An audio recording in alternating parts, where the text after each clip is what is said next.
The hero of our story strove to master the heights of martial arts in order to become the strongest man in the world.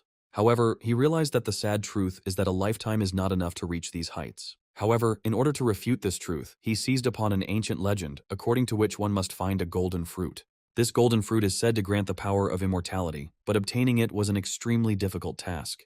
Yet he overcame impossible challenges to defy fate itself and reach this place. The golden fruit is within his reach, and all he has to do is reach out to take it. The warrior decides to take a little rest, as he has just fought one of the most difficult opponents in his life. He was indeed able to defeat a divine dragon, the likes of which this world had never seen before. However, now he finally gets the opportunity to touch the long-awaited immortality he dreamed of. Reaching out to the golden fruit, he realizes that now he can finally reach the heights of martial arts. He splits the hard skin of this fruit with his teeth and tries to taste what is inside this fruit. Our hero's name was Gilfus Dragon, and he became known as the most powerful martial artist in the world. However, decades later, fate had other plans and played a cruel joke on him. Gilfus was unable to cope with the passage of time and grew old, and with this, his strength inevitably began to leave him. He lay on the bed surrounded by his relatives, among whom was the eldest son of his clan. Gilfus looked at him and asked him not to be upset, since this was the natural flow of time, and his time had come. He says that the estate will be very empty without his mother and father, but that is why he must stay strong. Remembering those legends, he understands that they could not be trusted, but still he was lucky, because he had a wife and child. Stroking his grandson on the head, he realizes that in fact everything in his life happened exactly as he wanted. Smiling, he says that he has lived more than enough and is proud to have such children. Gradually, life began to leave his body, but he was clearly aware that he had no regrets about it. However, after a few seconds, an inner voice spoke to him and asked him not to talk this nonsense that no one believed. Of course, he had regrets, since he still didn't have enough time to reach the top. We understand that if he had at least a little more time, he would definitely be able to find some kind of remedy. Gradually, the life drains from his body, and he reaches his hand somewhere towards the sky, not understanding what he is doing and why he is behaving so strangely.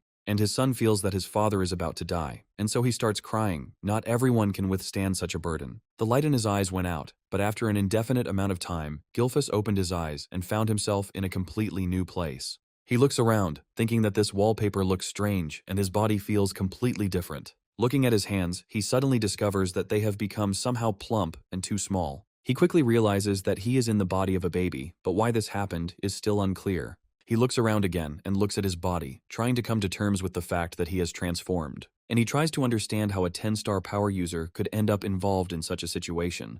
From his point of view, this is all some kind of conspiracy, since it is clearly not normal and is some kind of pathetic joke.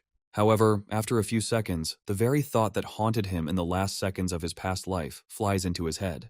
He wonders if the fruit he devoured actually fulfilled its purpose. All this time, he assumed that this fruit would grant him immortality, but he simply misinterpreted the meaning of the legend. As it turns out, this fruit doesn't grant immortality, but rather rebirth, meaning that one's powers can still be restored and one can reach new heights. Smiling, he realizes that now he will finally be able to see the heights of martial arts that he dreamed of. After this, he decides to take a closer look at his surroundings and realizes that there are many other babies sleeping here. He assumes that if he ended up here, it means he would have been born into the Dragon family, but there are too many babies gathered here. The maids enter the room and he quickly recognizes the servant's uniform that was developed in his family. He assumes that it must be feeding time now and accepts this fact, since they are babies. A few seconds later, these maids suddenly grab the goblin, who tries to break free but is unsuccessful. Gilfus watches this in surprise, trying to understand what these maids were planning and why they brought a goblin here. After a few seconds, the goblin's body begins to swell, after which it explodes, spraying its entrails and blood everywhere. Our hero doesn't quite understand what this strange ritual is and why it was necessary to use such terrible methods. The maids dilute the mixture with the required amount of water to make it safer. Gilfus cannot understand what this strange procedure is and why it is necessary to feed babies such a terrible herb. I think it is quite obvious that it is not milk, but the baby cannot do anything to save itself from being fed. He considers the dangers of giving infants a liquid with such a high energy level, but he can't help himself. He reflects that his instincts took over because he forgot that he was a baby. He realizes that this is the blood of an ancient dragon and tries to figure out what these idiots are thinking by forcing them to drink this. Now it becomes obvious why they diluted this liquid, because blood that is too concentrated can be very dangerous. His first instinct is to spit out this blood in order to save his body, but he has already swallowed a little. He realizes that a small dose won't kill him, and discovers that the other babies are also trying to spit it out.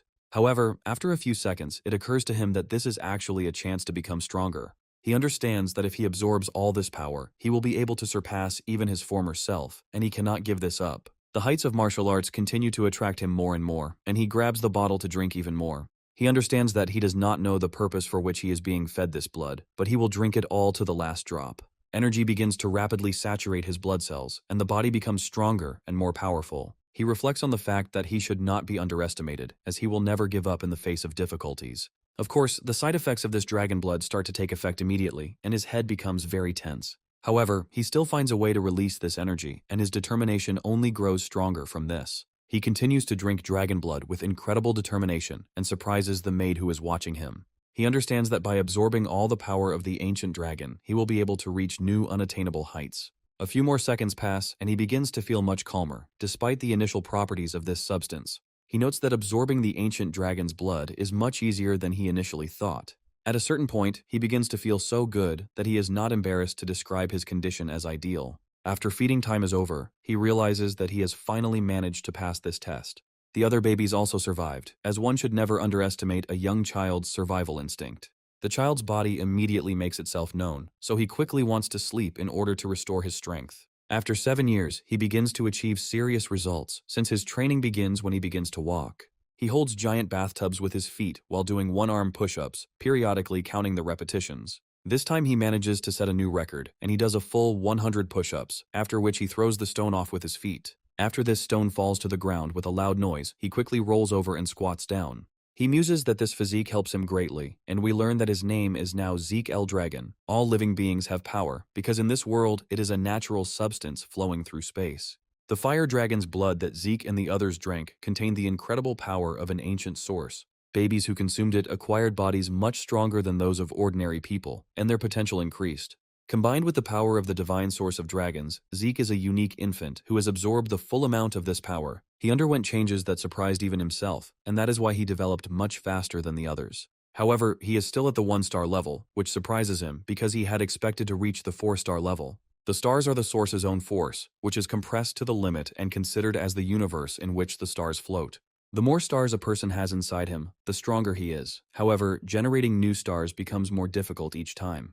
In his past life, Zeke reached unprecedented heights and was able to generate as many as 10 stars in his body. Time flies very quickly, and 7 years have passed since I was reborn as the illegitimate child of the current head. He sadly scratches his face and says that his mother has already passed away, and his father never showed his face. He also understands that he was reborn 1,000 years after his death, and this is a very long time. Before Zeke could react, this world had turned into a brutal test of survival that seemed unnecessary to him. Direct evidence of the cruelty of this world is the need to force infants to drink the blood of an ancient dragon, which is dangerous. He recalls that it was a ritual called the Dragon Test, and it had a high fatality rate. The outcome was that the infants who survived were given the opportunity to be educated as warriors of his clan. He has no particular complaints about the harshness of this world, but he cannot understand why no mentor has come to him yet. Zeke asks the maid why he is left to his own devices, since physical fitness is very important to him. He also states that he would like to get some information about the other children and the head of the family, but he is denied this. Zeke says that he is simply talking about family matters, and there is nothing terrible in his demands.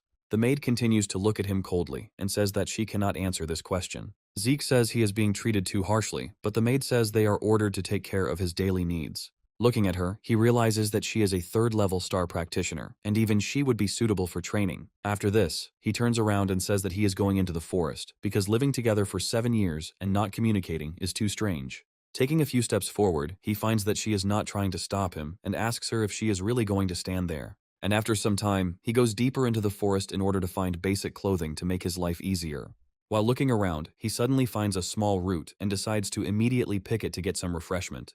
This root is not safe for ordinary people, but our hero can digest even such plants. Zeke claims that the poisonous herb certainly strengthens his body, but it doesn't make it any tastier. He also feels a constant gaze from an unknown person, and this begins to get on his nerves. He continues to explore the forest thicket and talks about how he wants to do something to those who are staring at him. He also states that if they have something to say, they can come out of hiding and say it directly. No one answers him, so he irritably goes deeper into the forest trying to find something. He looks into the depths and discovers strange energy particles floating in the air. He looks closely at them, realizing that there is someone there, and he needs to figure out who is hiding there. After a few seconds, he realizes that these are wild boars trying to feed on ordinary grass. He also discovers a black mist that simply did not exist in the times he lived. Suddenly, the boar discovers that someone is watching him and turns sharply in his direction. Zeke finds himself in a situation where he will have to fight this large animal in order to survive. The boar accelerates in order to ram him with its tusks and hard head. Zeke, on the other hand, is very happy because for him, any opportunity to fight with someone is amazing practice. He immediately dodges to the side, as his reaction time and agility are at a high level. After he gains a decisive advantage, he prepares to launch a counterattack on the boar's body. The blow is so powerful that the energy that has formed inside the boar's body pierces it from above. Zeke understands that even a light touch of something is already the level at which he gives such incredible power, and it is amazing. Having used an animal that has not yet been destroyed as prey, he realizes that he needs to go on a free journey. He reflects on how he is being neglected because his stars are thought to be of low quality, but they will regret it. Meanwhile, the man watching him is surprised that his hidden presence was noticed by an ordinary boy. He understands that this child is abnormal, since his mother died early and his father shows no interest in the child. He reflects that this is becoming very interesting because this child seems very unusual to him. Immediately after this, he disappears into thin air in order to continue to follow this person. Zeke decides to pop into his house for a moment to pack his backpack before heading to the sea. He detects the presence of other people, noting that one of them is on the 5th level and 3 more are on the 4th. He approaches the door to listen to their conversations and find out what the hell they are doing there. He assumes that they are not hostile and opening the door asks what business they have with him in such a place. Having discovered a special emblem on their clothes, he understands that these people have definitely come here for him. They immediately stand at attention in front of him, saying that they have come here to take him for examination. Zeke looks at them in surprise, trying to understand what kind of strange test this is. Immediately after this, he begins to be overwhelmed by righteous anger at the injustice, which becomes increasingly acute. He loudly shouts at his guests that he was taught absolutely nothing, and now he has to be tested on something. After some time, he reflects on the fact that he never thought that he would be returned to the main estate. After all, it had been over 1,700 years since he had last been here, and it had changed a lot. He was brought to the main family, but not to live in the main house, as he was not fit for that. Over these 1,000 years, the clan of Elder Dragons created a special educational institution in order to train their warriors there. Everyone born within this clan strives to get there, but not everyone succeeds. Today, an entrance exam will be held that will show who is worthy of staying here and who should be expelled. Zeke is surprised that he was not taught anything at all, but this does not relieve him from the obligation to pass the exam, and he tries to understand why they disrupted his plans just when he was about to leave to travel the world.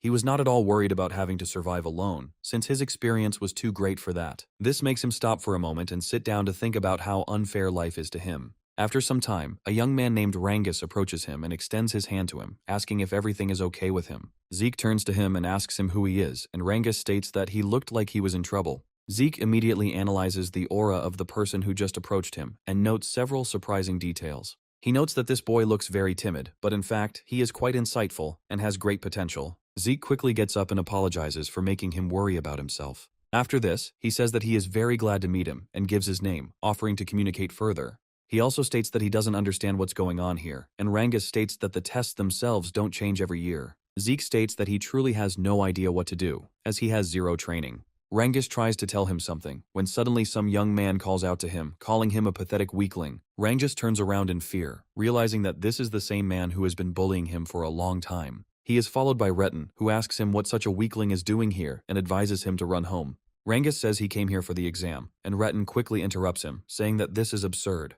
He says that this cannot be, because he will never get there, because he is too weak. He reminds him that his father is a pseudo-dragon, so his dragon blood is not capable of anything. The Elder Dragon clan has a clear hierarchy, established by the absolute monarch, with the newer dragonlings at the bottom. Next come the regular dragon soldiers, as well as the captains, whom everyone calls adult dragons. And even higher up are the leaders, who are called elders or senior dragons, and then there is the lowest level. The lowest level are the pseudo-dragons, and these are those who were unable to enter this university or were unable to graduate from it. Rangus is a descendant of such a pseudo-dragon, but he wants to prove that he actually has power. Rangus, of course, bears the stigma of being a weakling, and because of this, he was scolded and mocked for a very long time. Zeke asks his opponents how they can claim this without even giving him a chance to take the test. Retin immediately falls silent and quickly turns his gaze to the man who decided to resist him. He asks him if he has any complaints, and Zeke states that he just wants an answer to the question. Retin states that everything is obvious and emphasizes that Rangus is a pathetic weakling who can't do anything. Zeke says that he fundamentally disagrees with this statement and thinks for a moment.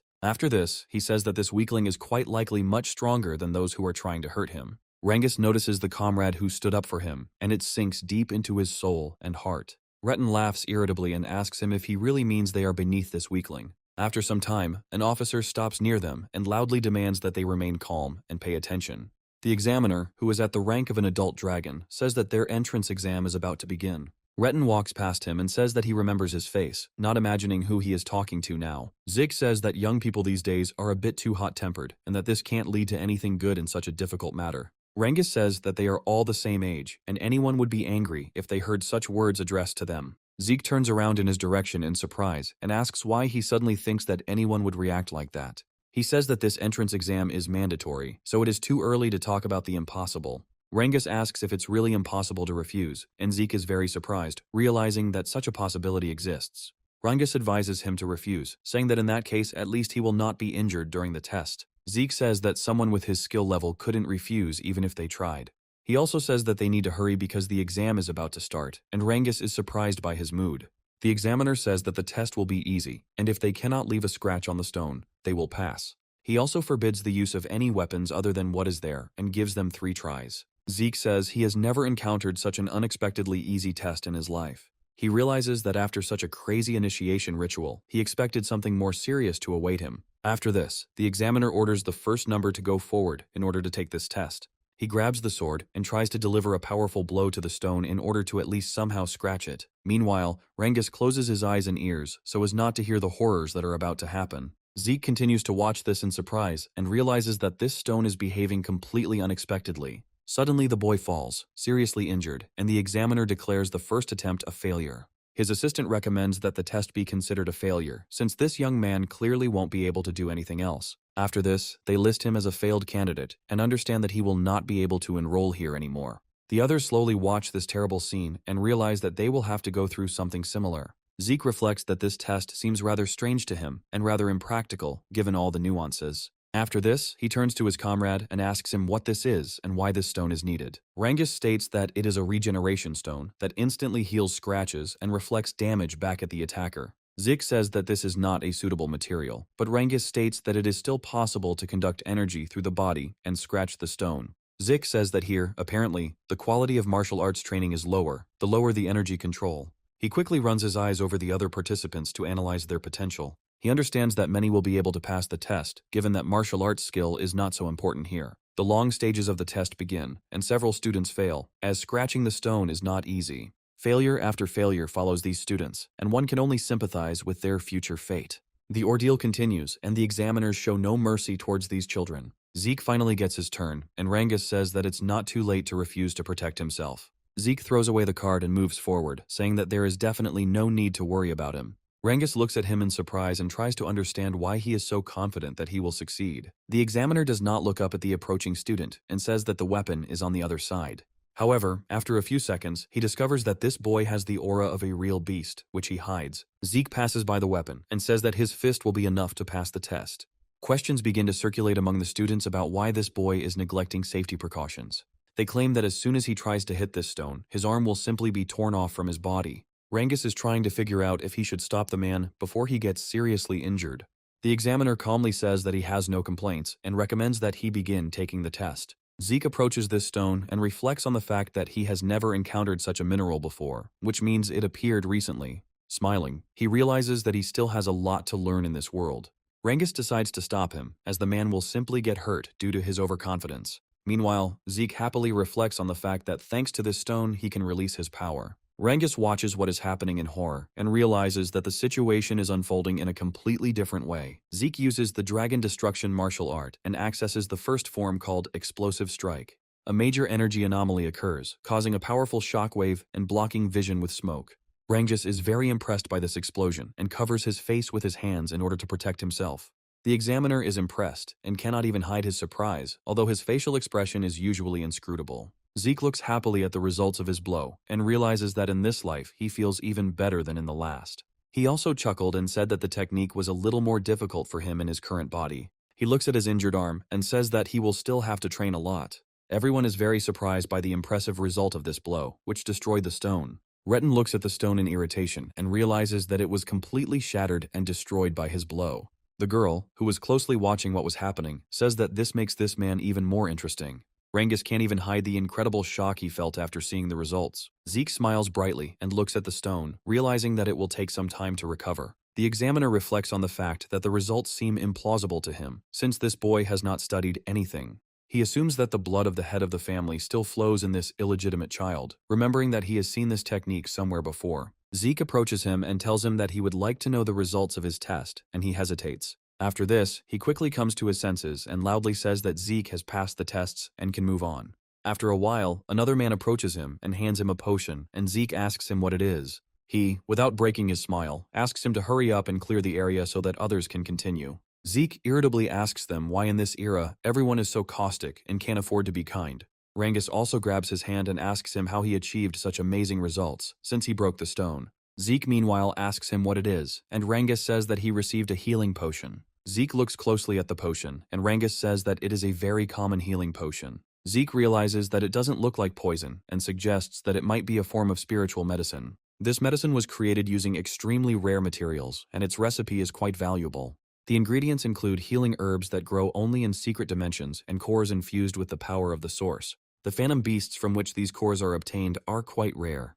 When consumed, this potion heals not only wounds, but even old scars, which will quickly heal. Zeke decides to test the effect of this potion on himself, and is very pleasantly surprised and even a little impressed. Zeke says that it was indeed a spiritual medicine, but Rangus says that he is not familiar with such a term. Rangus asks him if it's really that surprising, and Zeke says that he has never encountered anything like this before. Rangus says that from his point of view, his blow is more impressive than the effect of this potion. Zeke reflects that this matter contains the wisdom that humanity has accumulated over 1,000 years. Rangus asks him where he plans to go next, and Zeke calmly says that he wants to become the strongest. Meanwhile, Retin and his henchmen also cope with the test, despite the fact that it was difficult for them. Rangus begins to tremble as his turn gradually approaches him, as he is unsure of himself. As soon as his number is called, he struggles to step forward, and Zeke asks him why his knees are shaking. He tries to cheer him up by telling him that he shouldn't have any problems with the stone, and encourages him to pull himself together. Rangus asks him not to set the bar so high, and Zeke tries to figure out why this kid is acting strange.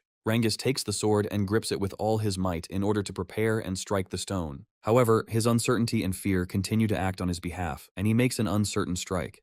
The examiner says that the first attempt has been failed, and says that he has 2 hits left. Rangus tries to strike again, but it doesn't achieve any serious results. The shock wave is even stronger this time, and he falls to the ground, losing his weapon. He also looks at his hands and says that this simply cannot be, because he had to stand firm. Those who constantly laughed at him say that they did not expect anything more from him, because he is a weakling. Retin meanwhile turns to Zeke and asks him about what he said earlier, hinting at his confidence in him. He asks him if he is willing to go back on his words that this brat will become stronger than them. The examiner tries to ignore these screams and asks the subject whether he will try again. Rangus tries to force something out of himself, but feels that uncertainty is catching up with him again. Zeke comes closer to him and asks him what he is doing, adding that he chose the wrong weapon. He tells him to take a spear instead of trying to hit the stone with a sword. Rangus asks him in surprise what he means, and Zeke states that one cannot take an inappropriate weapon, adding that in his current state, he wouldn't leave a scratch with a sword even if he tried very hard. Retin laughs and says that Zeke is stupid because the guy's father doesn't use a spear and taught him how to use a sword.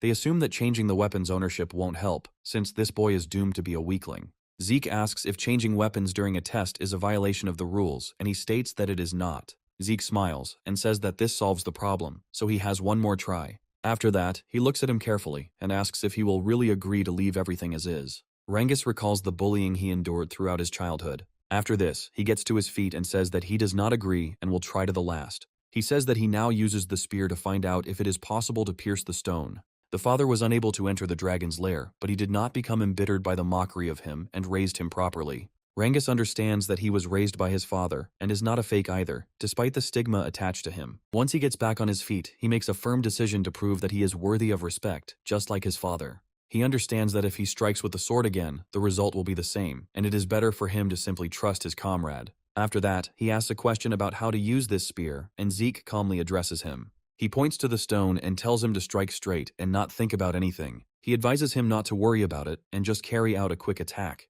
Rangus is skeptical that these ideas seem ineffective to him, but you can't know anything until you try. He states that he understood him and will try to do everything exactly as he told him. He assumes that since they believed in him, he should also believe in himself and give his best this time. He realizes that never before, when he held the spear, had there been so much strength flowing through him as is flowing now. He trusts his instincts and delivers a quick strike with his spear to leave some damage on the rock. Retin already starts laughing at him in advance, saying that even changing his weapon won't help him. Meanwhile, Rangus reflects on how the spear seems to have become part of his body. Succumbing to the influence of a spiritual impulse, he launches another attack and pierces the stone through and through. Retin and the others are very surprised after the stone gets so badly damaged.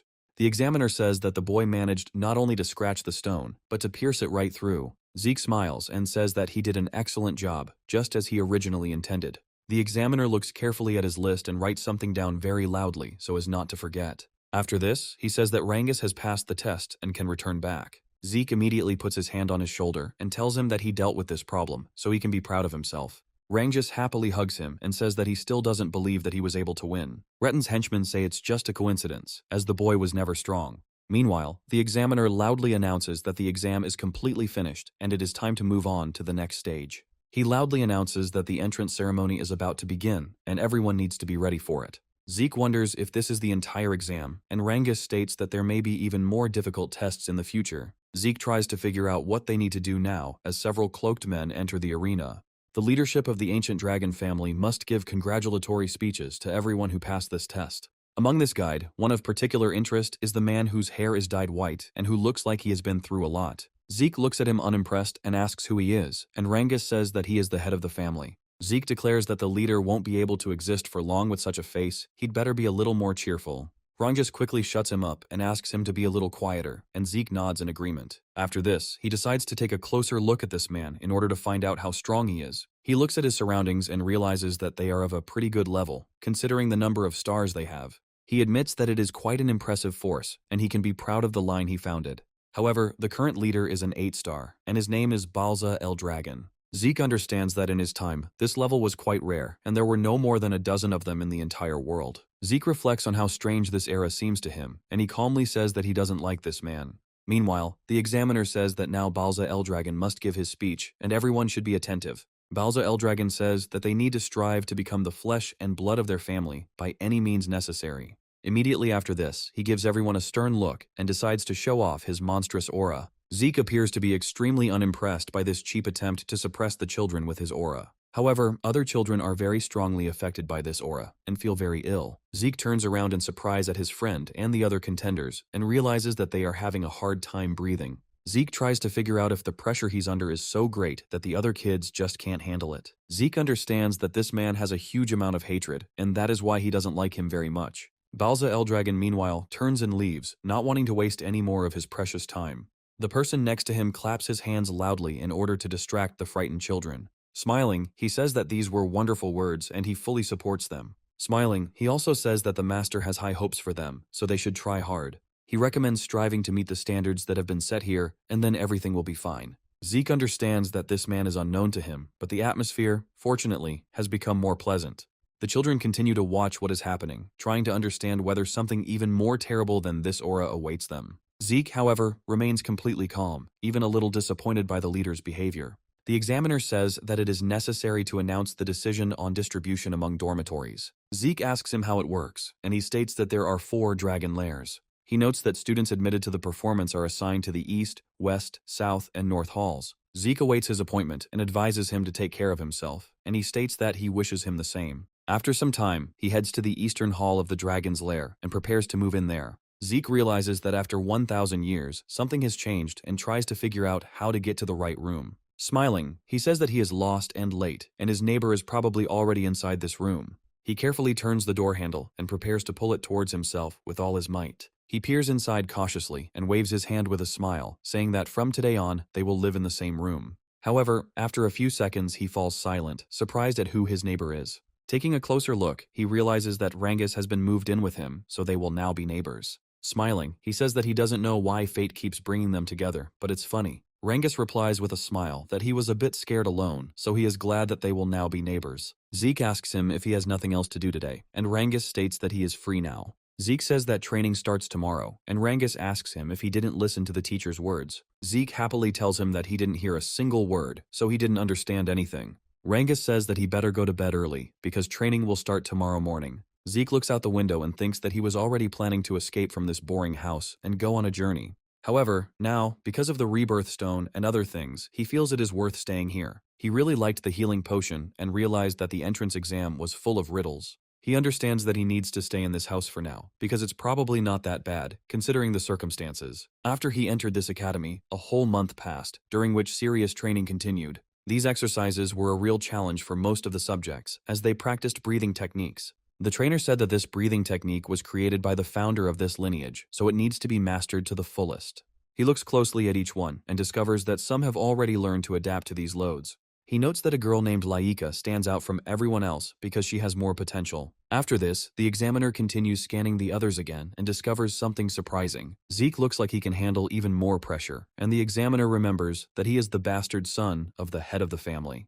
He notes that he had no mentors and no opportunity to study, but this strange spectacle seems astonishing. Zeke wonders about the fact that his breathing technique has been modified and is now being distributed under a different name. The technique they learn is a way to draw true energy from the air and pass it through the body. Effectiveness depends on the skill and ingenuity of the practitioner and can have a dramatic effect on strength.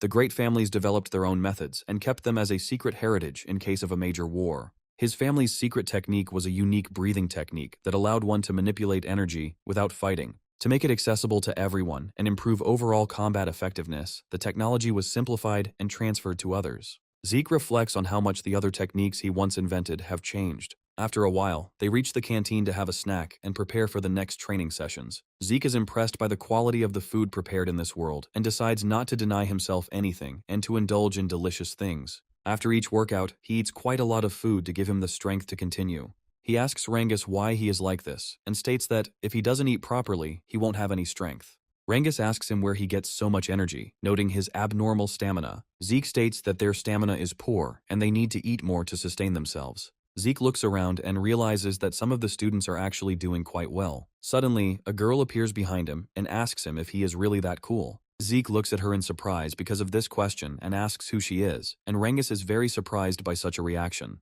Rangus tugs him by the shoulder and says that in front of him is the current head of the clan, Lady Laika, and Zeke declares that he does not know her. Rangus says that in fact they don't even have the right to address her, and Zeke declares that he is also the son of the head of the clan. Rangus is very surprised by this information, and Laika asks him if this is true. She looks at him carefully and adds that, apparently, he really is the headman's bastard.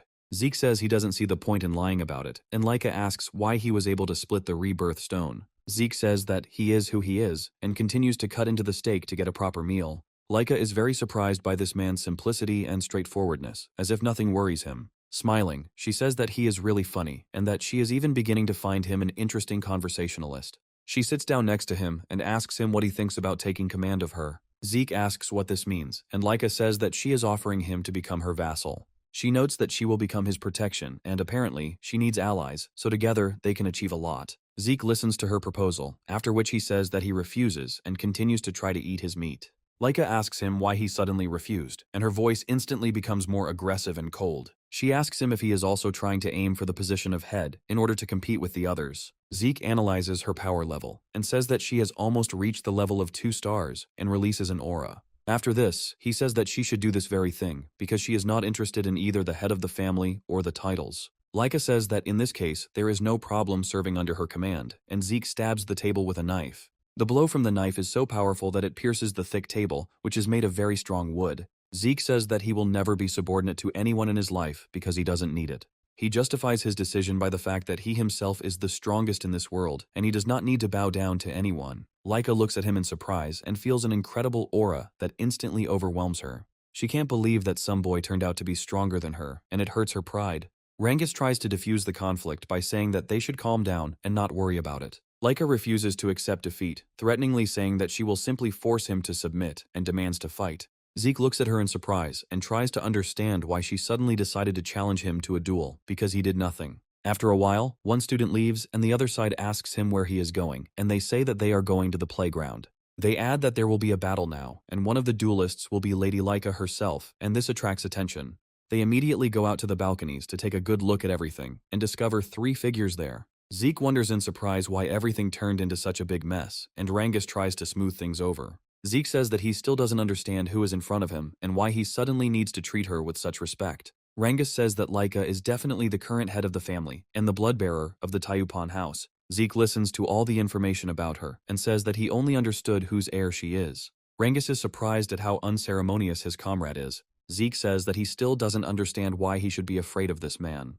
Well, he grins and says that, on the contrary, the battle is amazing and takes his breath away. Rangus says that even if he is serious, it is hopeless against her and he cannot agree. Zeke says he won't run from a fight and notes that she seems ready for a fight. Rangus asks them if they are done with their useless conversations or if they need a couple more minutes. She declares that she is not prepared to indulge their chatter and will attack them herself if they do not shut up. Zeke says he's fully prepared for battle, so she doesn't have to worry. Rangus runs away and advises him to be careful, as he is a very dangerous opponent. Zeke asks her why she attacks him, since he has no conflicts with her. Laika says that she will become the head, and to do this she needs to make him her vassal, subjugating him. Zeke says that he doesn't care about it, and doesn't quite understand why he should take part in it. Laika asks him if he really doesn't know anything about his family because he's a bastard, not suspecting who she's talking to. She states that among the children who are candidates for the post of the next head, there are 5 people, including both of them. She notes that it is very important which of the 4 houses the next chapter comes from, because it will change everything. She claims that they need more power to stand up to their older brothers, and Zeke knows that's nonsense. Laika states that their candidate for the next head needs to strengthen his position. After this, she suddenly takes off and jumps into the air to gain an advantage. She says that for this very reason, here and now, she will simply beat him and subdue him. Zeke calmly dodges this predictable attack and carefully analyzes his enemy's fighting style. Zeke takes a few steps to the side, but Laika menacingly says that she will definitely not let him escape.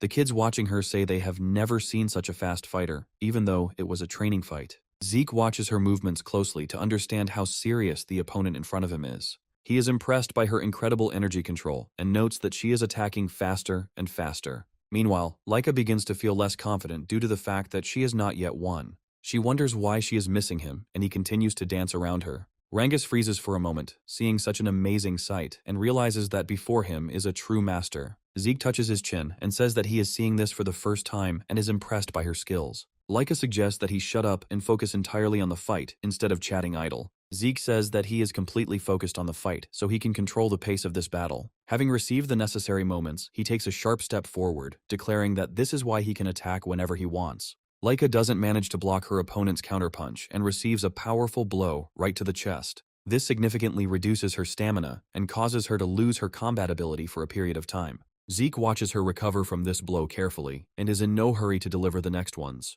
The observers are surprised by what happened, as they never expected that she could be defeated in battle. Laika asks him why her attacks don't hit him, since she should be much faster than a normal fighter. Zeke says that she is indeed quite agile, but she is only a 1-star fighter. Laika states that he is at the same level, but still manages to follow her movements. Zeke says she pays attention to her breathing, gaze, and muscle movement to read her intentions. From his point of view, having looked at all this, her further actions become clear to him, and he also has a lot of experience. Laika quickly grabs the sword, rushes to attack, asking him what he is carrying, and tries to hit him in the neck. Zeke dives sharply to avoid the hit and says that he already explained to her how it all works. With a stunning acrobatic strike, he knocks Laika off balance, also without being forced. He then steps forward to strike before his opponent has time to recover. The blow is so powerful that Laika flies at full speed into a stone column. Zeke makes precise strikes, and now everyone else understands that he is not so simple, since he can defeat Laika in a fight. Everyone watches what is happening, mouths agape and unable to move from surprise. Rangus runs towards him and tells him that he is incredibly cool for being able to win, but he stops him. He warns him against premature joy and states that they are not finished yet and the fight will continue. Zeke asks her if she concentrated her true energy in her stomach in order to withstand the attack. He also states that he is becoming more and more interesting while Laika is trying to recover. Rangus still tries to make an attempt to stop them, saying that they shouldn't continue fighting. Zeke advises him to step aside and looks at her carefully, stating that he already guessed about this. He asks her if she managed to break through to the 2-star rank, carefully watching the display on her body. The students observing her say that the white aura is a sign of a 2-star rank, and one can only congratulate her. 2 stars is a state where the true energy inside the body is brought out and formed as an aura. Laika thanks him, saying that thanks to this, she was able to gain new boundaries and become even stronger. After this, she rushes forward and declares that now he definitely doesn't have a single chance to win. Zeke continues to laugh and says that he is very impressed with the increased speed and agility.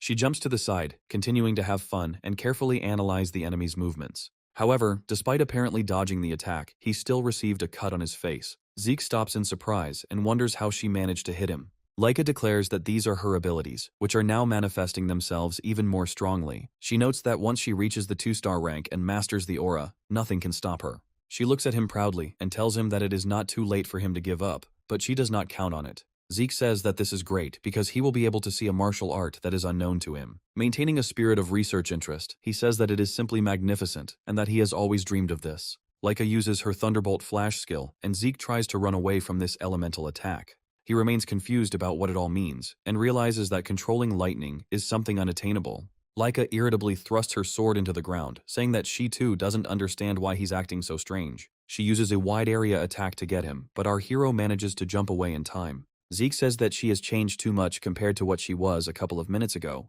but he also says that dealing with her will not be so easy, and notes the incredible metamorphoses due to the increase in rank. Rangus watches them with fear, hoping that his comrade will not receive any serious injuries. Zeke realizes that her movements are still as simple as before, and nothing has changed in the technique of their application. He had thought she was fast before, but now she was even faster. But what struck him most was this lightning. He understands that 1,000 years ago, he never even dreamed of anything like this in his wildest dreams. He notes that he is terribly interested in what kind of power this is, and what the possibility is of learning this art. Laika says that he laughs while in this position, which means that it's all too easy for him. She continues to attack him, and says that she will make sure that he can't laugh anymore. After a short pause before the next blow, she suddenly breaks away from the spot in order to deceive expectations. She uses the skill Swift Thunderstrike to break the distance. Zeke looks closely at the approaching blade, saying that it was fast, like a flash of lightning. She then hits him with all her might, sending him flying into a stone wall, creating a powerful explosion. Rangus immediately jumps down to his comrade, who will probably barely remain on his feet after such a blow. Zeke calmly shakes himself off and begins to cough, feeling that this blow is actually quite interesting.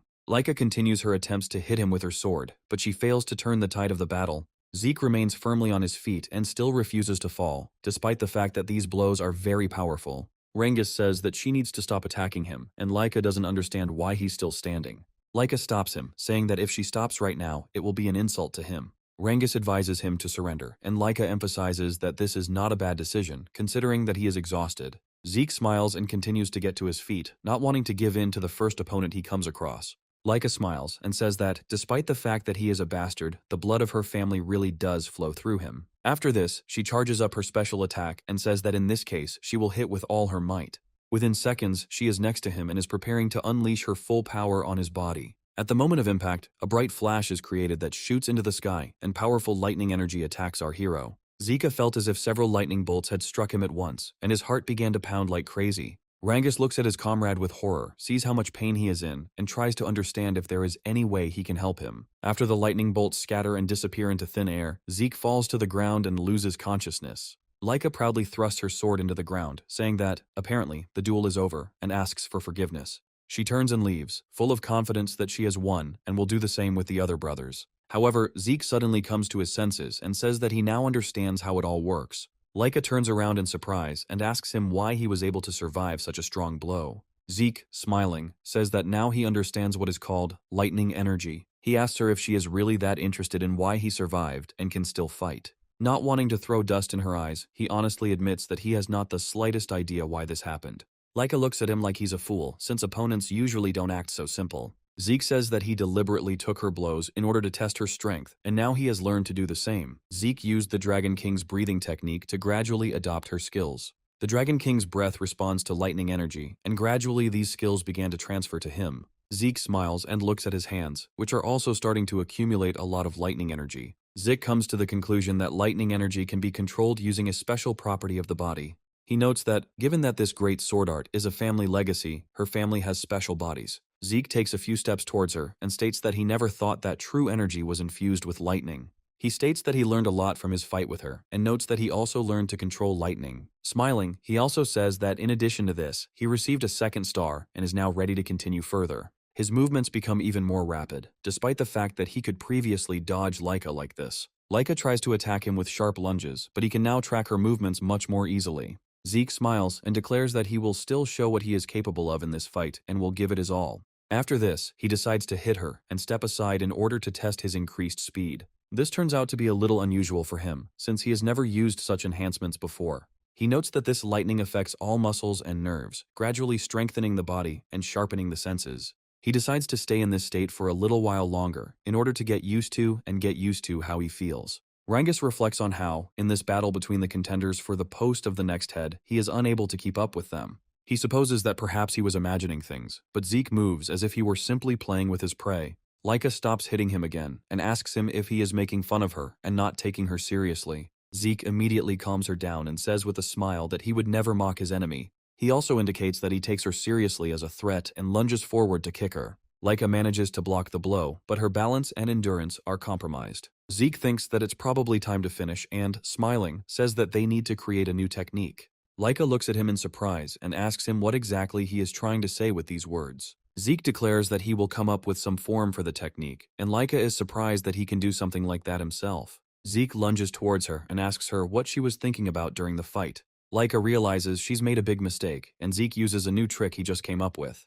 Laika misses this attack, after which she completely loses her fighting ability and falls to her knees. Zeke smiles and says that the fight is over, while Rangus watches in shock. He states that it was indeed a very exciting battle, which he enjoyed immensely. Meanwhile, Laika is trying to recover from the thought that she lost despite giving it her all. She convinces herself that she must become the leader and be much stronger than she is now. She sees imaginary brothers in front of her that she must defeat and understands that she needs to train. She is pulled out of the thought that she cannot lose by Zeke, who says that she is very strong and that learning new things was fun. Afterwards, he extends his hand to her and tells her that it was an extremely useful pastime. With a smile, he invites her to take his hand and says that if it ends here, it will be very boring. He invites her to fight again after a while, and she looks into his eyes with surprise and embarrassment. Zeke, meanwhile, does not diminish his sincere intentions in the least and continues to hold his hand in front of her. He reiterates that he is looking forward to their next battle and hopes that it will be soon. Laika smiles and says that she can't compare to him because she lost to him dryly. A few hours later, we find ourselves in a strange place called the Rift, and strange monsters live in it. All these monsters surround Balza El Dragon, who looks at them with absolute calm. Despite the fact that these creatures are quite large and have surrounded him, he walks towards them absolutely calmly. His incredibly stern look and pompous gait symbolize that he is absolutely confident in his abilities. He decides to use the Dragon's Might skill to suppress the presence of his opponents. He manages to stun them for a while, and now he gets the opportunity to grapple with them. He uses the dragon slaying art by reverting to his first form and performing a spinning attack. This attack destroys everyone around him, and he calmly puts the sword back. Almost immediately, other assistants appear next to him, who have come to complete their task.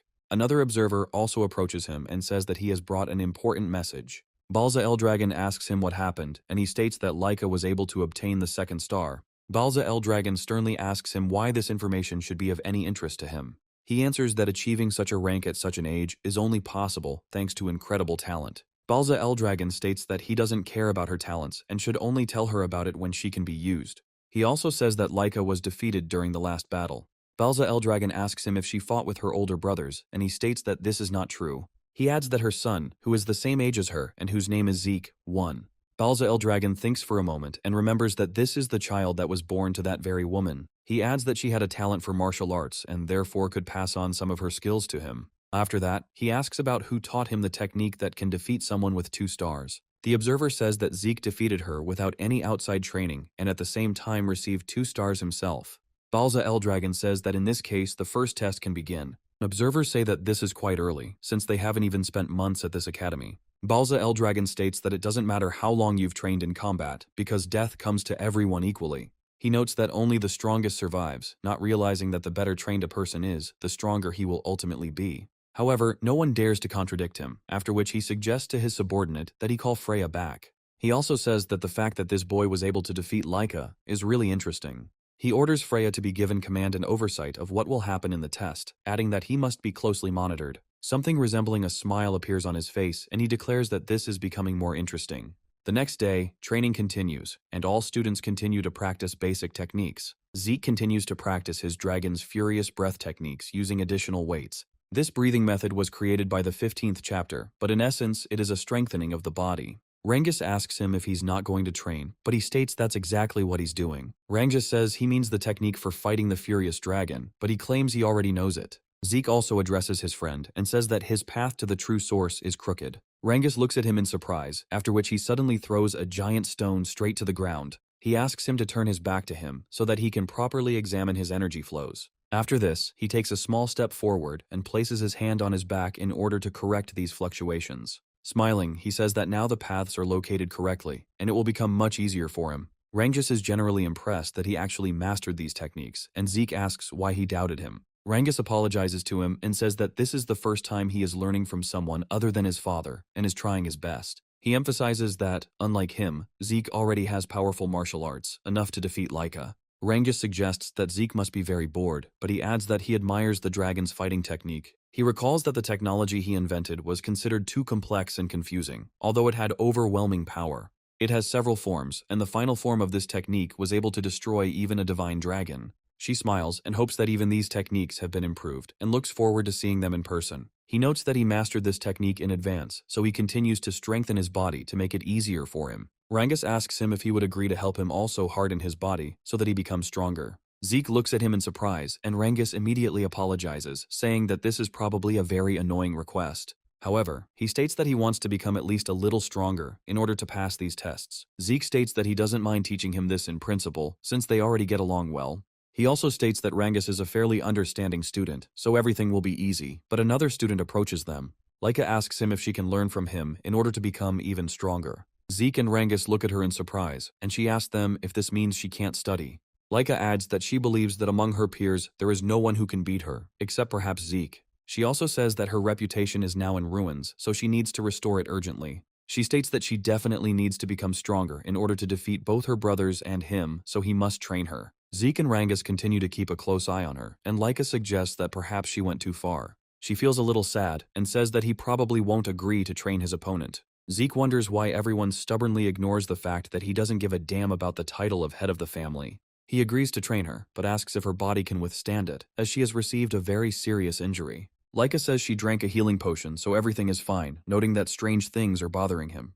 Zeke asks if the potion is really that insanely strong, and Rangus states that it's not that effective. He notes that if we are talking about Laika, then she used a real potion, which is much more effective. Laika states that without this potion she would not have been able to move for the entire month, and now training is important to her. She asks him if he will really take on teaching her, since he also needs to recover. Zeke smiles radiantly and says that he cannot refuse a young man who strives for development. Rangus and Laika look at him in surprise and ask him why he says that, since he is the same age as them. Zeke quickly changes the subject and asks if she's sure she wants to learn from the one who defeated her. Laika says that now is not the time to rely on feigned pride, because she needs to become the head of the family so that nothing will happen. Zeke asks her why she is so obsessed with getting the title, as he still hasn't understood its importance. Laika says that if she does not take the place of the head, then she will have to get married and participate in a political marriage. Zeke looks at her in surprise and asks why such procedures are carried out in their family at all. Laika says that their family is of great importance, and the 4 great families are especially significant, including her family.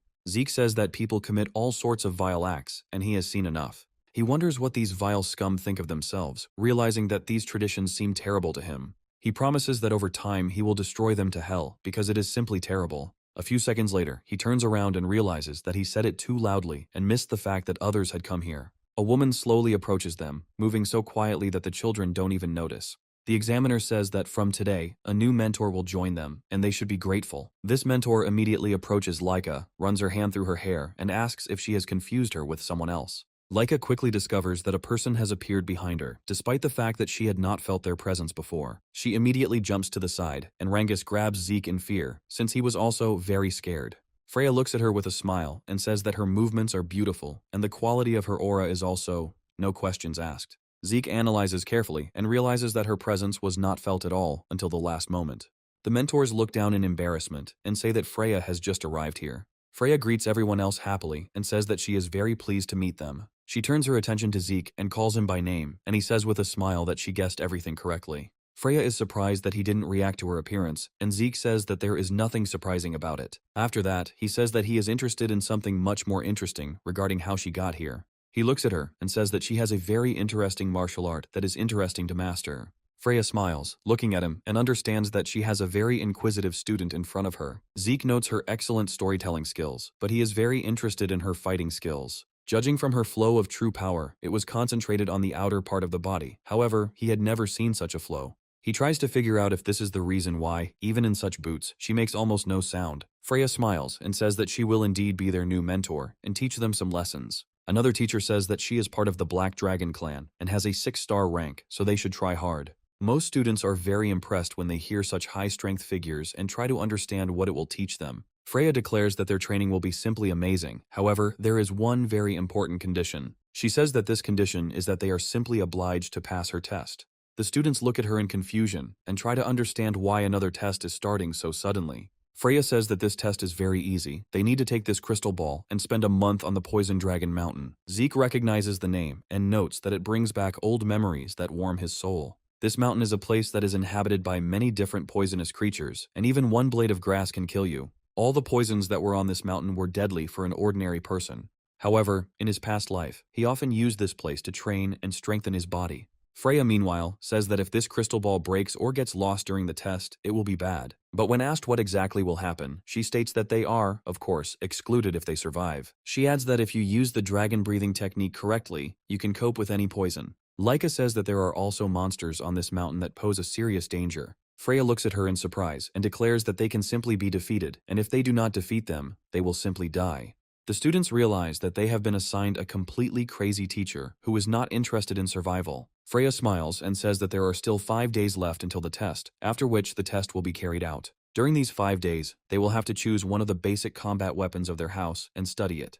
She also says that if they cannot master it in these 5 days, then she will not be able to help them in any way. The students ask her if she is going to help them if they get into danger, but she says that is nonsense. And he notes that according to the code in the house, the weak must be destroyed and only the strongest survive. Everyone starts to feel sad or think, but the only one who remains disappointed is Zeke. He is trying to understand what happened to the family he founded because he never approved of such nonsense. Freya says that this conversation is over, and now they will hand out textbooks on each type of weapon. They are given the opportunity to choose what they consider most suitable and necessary for their style. Zeke suggests that Rangus should choose a book on spear training since he used it in the exam. Laika is thinking hard about which technique to choose, but Zeke stops her before she makes the wrong choice. He states that she had better learn the art of wielding an axe, as it will be of great use to her. Laika asks why an axe, to which he states that something she doesn't know will help her now. Laika states that if he is so sure of this, then she will follow his advice and choose this particular book. Freya says that if they receive the books, then they need to get to work, because there are 5 days left until the test. She says that if they can't cope with this book, then they will simply die without resistance. The students look at her with undisguised horror, and only Zeke tries to suppress his fear of these cheap threats. Freya says that during the test, the older students from the East Wing will try to steal their orb. Zeke is generally impressed by this news, as it is a great opportunity to practice. Freya states that their test is to retrieve the crystal balls, but they will need to escape from them. She also states that they will try to find them, so you need to hold on with all your might. Rangus realizes that this is too difficult a test, as too many threats are being thrown at them. Laika says that all these high school students are above the rank of 1 star, and it will be very difficult even for her. Zeke pulls himself up and says that if one person can't cope, then they just need to unite into teams. He notes that it is not prohibited to confront high school students in teams, so it is better to stick to this tactic. Zeke says that he will have fun alone, since it is much easier for him to train that way. Rangus and Laika look at him in surprise and ask if he can really handle such a test. Zeke says there's no need to worry about him, and recommends having a light snack before studying for the exam. 5 days later, they reach the mountain to begin this challenging test.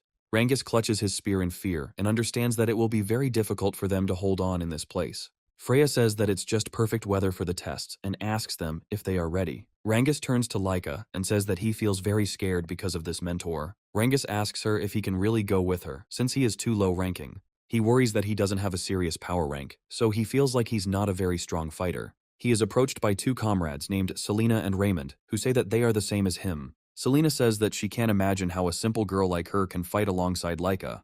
Raymond remains respectful and calm and only nods, realizing that this is a great honor for him too. Laika says it doesn't matter because she chose them based on their potential, not what lineage they were from. Rangus grips his spear tightly and says that in this case he perceives it as a great honor. He states that he will definitely try his best not to become a burden to them on their journey. Raymond pauses briefly, then says that he will try to live up to their expectations. Meanwhile, Laika turns to Zeke and asks if he is really going to go alone, to which he states that everything will be fine with him.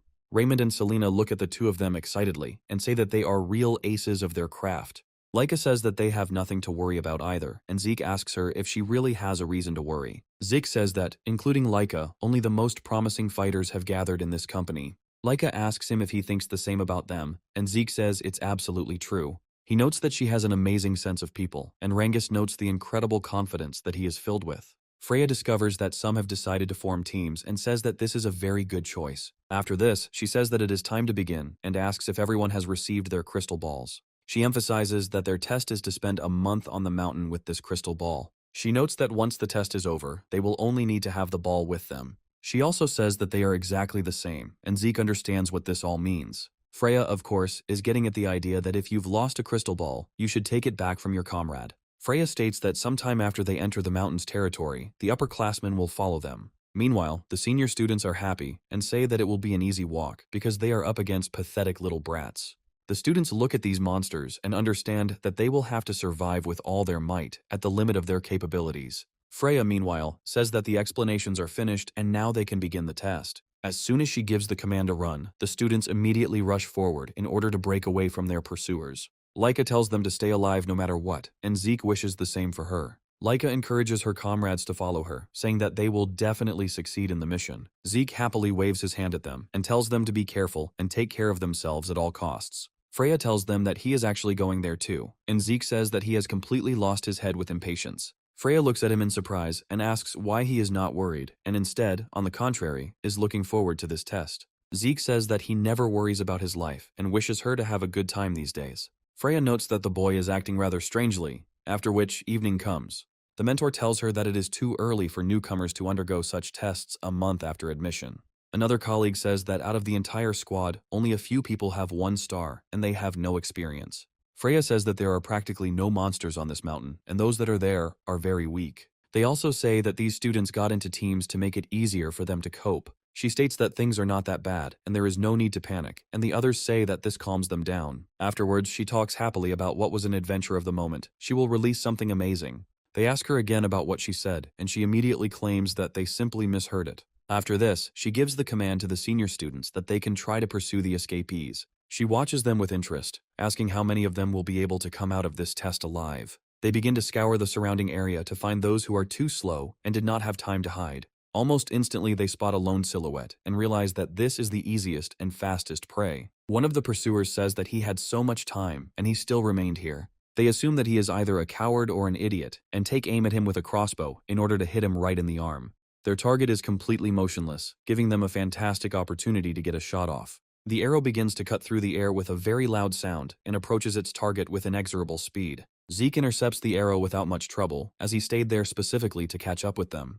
He looks at them happily and says that he has finally found something to do for the evening. The high school students look at him and try to understand what it is and why this boy is acting so strange. Zeke quickly breaks the arrow with one flick of his fingers and quickly rushes towards them. He grins and says that it's time to play properly in order to practice. Meanwhile, Selena encounters an aggressive toad and prepares to fight it. She delivers a powerful blow with her rapier in order to break through her defense and inflict severe injuries. Raymond immediately turns to her and tells her to be careful because a monster has appeared behind her. He uses his shield to block the attacks of this toad, which is probably very poisonous. He then uses the weight of his iron shield to knock his opponent down and throw him off balance. She lands belly up and immediately delivers several blows to the heaviest defensive structures. Rangus is also trying his best to destroy another toad that was trying to sneak up on him. Laika praises her comrades, saying that they all did a very good job with the task. Looking at her, they discover that she was able to destroy several toads that attacked her at once. When asked how she was able to defeat so many monsters, she states that she already has 2 stars. She also states that what is more important is that during the week of the challenge, Raymond and Selena were able to rise higher. Rangus looks at them sadly and realizes that he still hasn't even reached the 1st star level, even though he trained with them.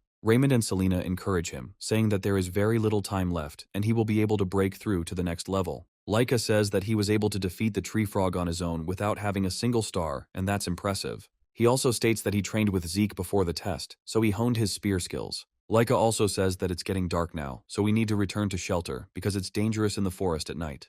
The sun really is slowly sinking down, and at night, as a rule, the most unpleasant monsters appear. Laika and her comrades gradually return towards their base, trying not to attract anyone. However, as soon as they get there, they discover that an unknown silhouette is already nearby. Laika quickly calls out to the man and asks him what he is doing on their base without permission. Raymond, Rangus, and Selena immediately assume full combat readiness, sensing that they will now have to fight. A high school student appears before them and says that, unfortunately, he was exposed. Laika states that he probably came here to steal their crystal balls, and he replies that this is exactly the case. He emphasizes that this is precisely what the test is, so he asks not to blame him for what he will do. Laika says that she is giving him one last chance to get out of here, since he alone cannot stand against them. The high school student says that he never said that he came here alone. Suddenly, more enemies appear out of nowhere, preparing to rush into battle. Laika realizes that there are 3 one-star opponents behind them that they will have to fight. The leader says that even she won't be able to handle such a crowd, being a 2-star fighter. He rushes forward and says that they should just deal with them calmly. Laika immediately rushes into battle, charging her sword with energy and preparing to give battle. She turns to her comrades and tells them that they must hold out until she comes to their aid. This is quite a difficult task for them, as they will have to fight against opponents equal to them. Rangus is in a very difficult position, as he still hasn't broken through to the rank of 1 star. The enemy constantly attacks him with quick blows and tells him to quickly give up the crystal ball. Rangus suddenly remembers his question to Zik when he asked him about how to defeat an opponent who is stronger than you. Rangus says that he doesn't have a star yet, so he wants to know what to do when someone stronger appears. Zik, as if nothing had happened, says that in such a case it is necessary to surrender, and Rangus is surprised. Zik says that someone who doesn't have even 1 star will never be able to defeat an enemy with 3 or 4 stars. However, he states that even if the enemy has 1 or 2 stars, it is still possible to cope somehow. Zik says that the magical beasts on the mountain and the dragon spirits are not stronger than the 2-star rank. Zik remembers that the same thing can be said about the high schoolers who will be hunting them and gives him some advice. He notes that it is necessary to find a gap in the enemy's defense and immediately after that attack him very quickly. Rangus asks how he can find that gap, and Zik says he just needs to hold on. He notes that this may seem like a trivial stupidity, but he needs to hold on until the enemy exposes himself. Zik notices his comrade's surprise and tells him that there is nothing supernatural or surprising. Rangus wonders if he can hold out long enough to capture this moment. Zik says that he must hold on, at least out of pure stubbornness, otherwise he will not defeat the enemy. Zik also says that he needs to be confident in himself, but even then, he won't have to worry too much. He emphasizes that unless he faces someone of Laika's level, he can defeat almost any opponent. Rangus is still not gaining confidence in his actions, and Zik notes that he better work on it. Zik talks about how he has to believe in himself, because that is the next most important thing after strength. Zik notes that this didn't help him much, and says that he is ready to give him one more piece of advice. He advises him not to create difficulties for himself without any reason, since this only complicates everything. He recommends stopping thinking about how to find a hole in the opponent's defense or a difference in strength, and instead focusing on something else. He advises him to simply wait patiently until the enemy opens up and thrust his spear right into that gap. Rangus listens closely to his words and realizes that the recipe is actually quite simple. Rangus returns to the present moment and continues to fight the enemy, who is gradually retreating. He decides to hold out of sheer stubbornness and will wait for the enemy to open up. Because of this, he constantly blocks blows in the hope that this will be enough to find this gap. At a certain point, the enemy starts running at him, losing patience, and demands that he stop resisting. He jumps into the air and orders him to die immediately under his most powerful and righteous blows. Rangus watches his movements closely and discovers that now is a window of opportunity. He sees a glowing point where he needs to launch a powerful attack in order to knock out the enemy. He immediately does what his heart tells him to do and deals a crushing blow to the high school student. The falling fighter wonders how he could have been so foolish and let his guard down. Meanwhile, Rangus breaks through to the next level, gaining new opportunities thanks to this. A star begins to shine brightly on his chest, which now indicates that he has overcome the test. Meanwhile, Laika is gaining the advantage in this fight and says that victory will be hers. Her opponent says that this is impossible and states that they are at the same rank, 2 stars. He holds back her advance and asks why there is such a big difference between them. Laika studies axe fighting and has been able to add this knowledge to her swordsmanship. Laika states that his mistake was that he still decided to attack them, even though he was given the chance. The high school student looks at his opponent in horror and realizes that he really is not weak. Laika breaks through his defense and hits him with lightning, saying that now he is finished. Immediately after this, she runs away from the motionless body in order to get to her comrades. She asks them if everything is okay and finds that they were able to deal with their enemies. Laika also looks happily at Rangus, who managed to break through to the next level and is not surprised by his skills. To celebrate this victory, she shouts loudly that they have accomplished their task. Raymond and Selena immediately rush to Rangus and tell him that he is a great guy for being able to break through to a new level. Laika says that everyone has received stars, and now it will be much easier for them to survive in these dangerous forests. She asks what Zeke is doing now, since he still hasn't met her even once. Meanwhile, in the dark forest, the loud screams of frightened high school students running for their lives continue. The high school girl loudly screams at him not to come near her and demands that he finally leave her alone. She talks about what kind of monster he is and why he fights the high school students so mercilessly. They try to escape because they clearly did not expect that this boy would pursue them. Zeke holds one of their comrades who passed out after fighting him. They call him a terrible monster that attacks absolutely everyone he sees. Zeke smiles and says that there are no more people or creatures left to play with. The high school students continue to run away and wonder why he is hunting them, because it should be the other way around. Zeke, meanwhile, throws one of his opponents to the ground to give him time to recover. He says that he is bored of playing tag and suggests that he get up on his feet.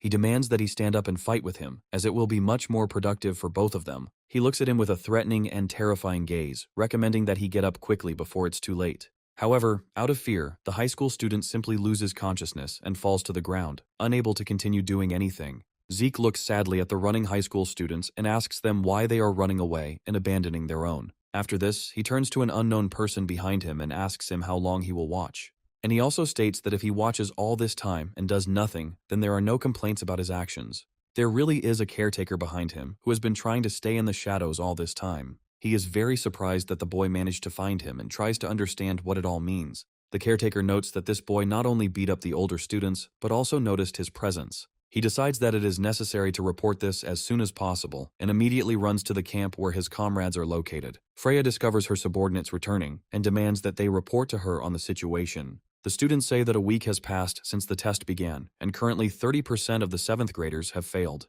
They also claim that those who remain are beginning to adapt, and that the number of losers is unlikely to increase anywhere. Freya asks them about the seniors, and one of her subordinates starts to cringe. After this, he says that, to put it briefly and truthfully, the high school students are simply running in terror. Freya asks him how the high school students could have escaped, since there is definitely nothing to be afraid of here. Subordinates say that these people are running away from Zeke, who constantly pursues them and beats them. He adds that at first they tried to fight him back, but quickly realized it was useless. He claims that this boy takes incredible delight in beating up the elders who attacked him, and now he even hunts them himself. Another observer says that he also agrees with his colleague, since this boy is a little unusual. He claims that he has already surpassed the level of talent, and now he looks like a real monster. Freya recalls his behavior and says that he also seemed a little strange to her. She suggests that he went alone on purpose to play the role of hunter rather than prey. After a few seconds, one of the subordinates turns around and wonders what that sound is. Freya happily says that the monster she had also been waiting for to test had finally been delivered. The subordinates look at the creature in the cage with horror and ask if she is really ready to release this monster. Freya states that everything will be fine, as she has deliberately changed him a little and his behavior has been edited. She adds that this monster will only attack those with a power rank of at least 2 stars. They ask why she did it at all, and Freya says that it was the current head's demands. She divulges that she is interested in learning about the power that makes even soldiers call this man a monster. She also says that when evening comes, it is necessary to release him and let him go hunting. The next morning, Rangus and his comrades notice that the ground begins to shake, as if someone is approaching. Laika immediately becomes wary and says that she has a very bad feeling about this. Rangus suggests that an enraged boar might have come here, but Laika says she doubts it. After some time, a rumble is heard near them again, and the seismic tremors become stronger and stronger. The unknown creature throws all its weight onto the tree, which immediately begins to fall towards our guys. Laika warns her comrades about this in advance and advises them to jump to the side immediately. They manage to survive after this only by some miracle, and now they have to face this terrible monster. They quickly look around and instantly spot the creature that is chasing them. Rangus looks at this monster with horror and says that such a thing seems simply incomprehensible. A golem appears in front of them, which is programmed to search for all fighters of level 2 stars. Meanwhile, Zeke continues to sit on the big pile and think about why no one wants to play with him. He states that he has become too bored since he has already killed all the monsters that he encounters here. He complains that lately no one wants to accept the fight, and even the instructors who are watching him have disappeared. After a few seconds, he begins to sense the presence of some strange creature. He listens carefully to this feeling and understands that this is the level of 3 stars, which should not be found here. He suggests that perhaps during the time he was absent from here, some unknown creature had managed to settle in. He recalls that such a creature is too dangerous, and the instructors should have eliminated it in advance. However, after a few seconds, the thought occurs to him that these idiots are probably deliberately ignoring his existence. He smiles and says that they are doing complete nonsense, but for him such tests are just what he needs. With these words, he jumps down from the pile of defeated animals and says that the monster appeared quite far away. Selena, meanwhile, tries to find a weak spot in the golem's armor and attacks with her rapier.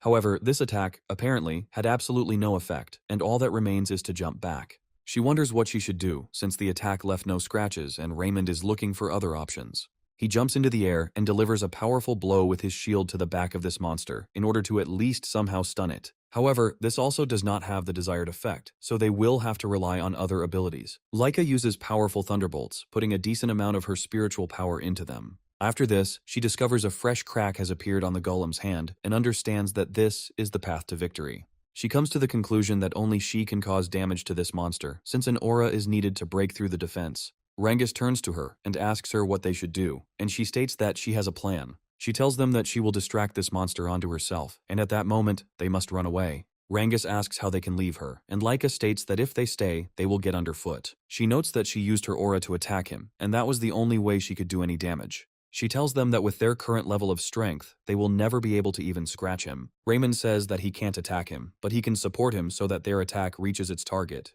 Laika looks at him in surprise and wonders if he really wants to get involved in this. Selena and Rangus also decide to stay and say that they will fight with all their might and draw attention to themselves. Laika takes a few steps back and is amazed at how selflessly her comrades fight. A slight smile appears on her face, and she says that she is counting on their help in this fight. They are preparing to share the responsibility and duties of fighting this monster. Laika charges her sword with energy and lightning and says that they should rush into the attack. After this, she suddenly takes off, passing several of her allies at once thanks to her agility. She prepares to deliver another blow that will surely leave a crack in the monster's body. However, the golem was already prepared for this outcome of events and prepared a powerful blow with its fist. Raymond manages to jump up to her and covers her with himself, saying that he will not allow this to happen. The blow turns out to be quite heavy, so he has to strain very hard to withstand it. Rangus and Selena continue to continuously attack the golem so that it switches back to them. Thanks to this help from her allies, Laika was able to gain a tremendous opportunity to attack. She uses the Thunder Big Ball art skill to deal even more damage. A powerful bolt of lightning strikes the golem's body and immediately begins to spread throughout its entire stone body. This explosion is so powerful that it can be seen even from several kilometers away. One lightning flash after another appears, but over time, they dissipate. As soon as this attack ends, Laika lands on the ground, feeling her strength slowly leaving her. She says that she is fine, but has exhausted all of her true source powers and needs to rest. She declares that it is time for them to return to base, but she still has no idea that her enemy is actually alive. Sensing his presence at the last moment, she pushes Rangus aside to prevent him from getting hurt. Rangus looks at her in surprise and realizes that she was trapped and the golem simply grabbed her.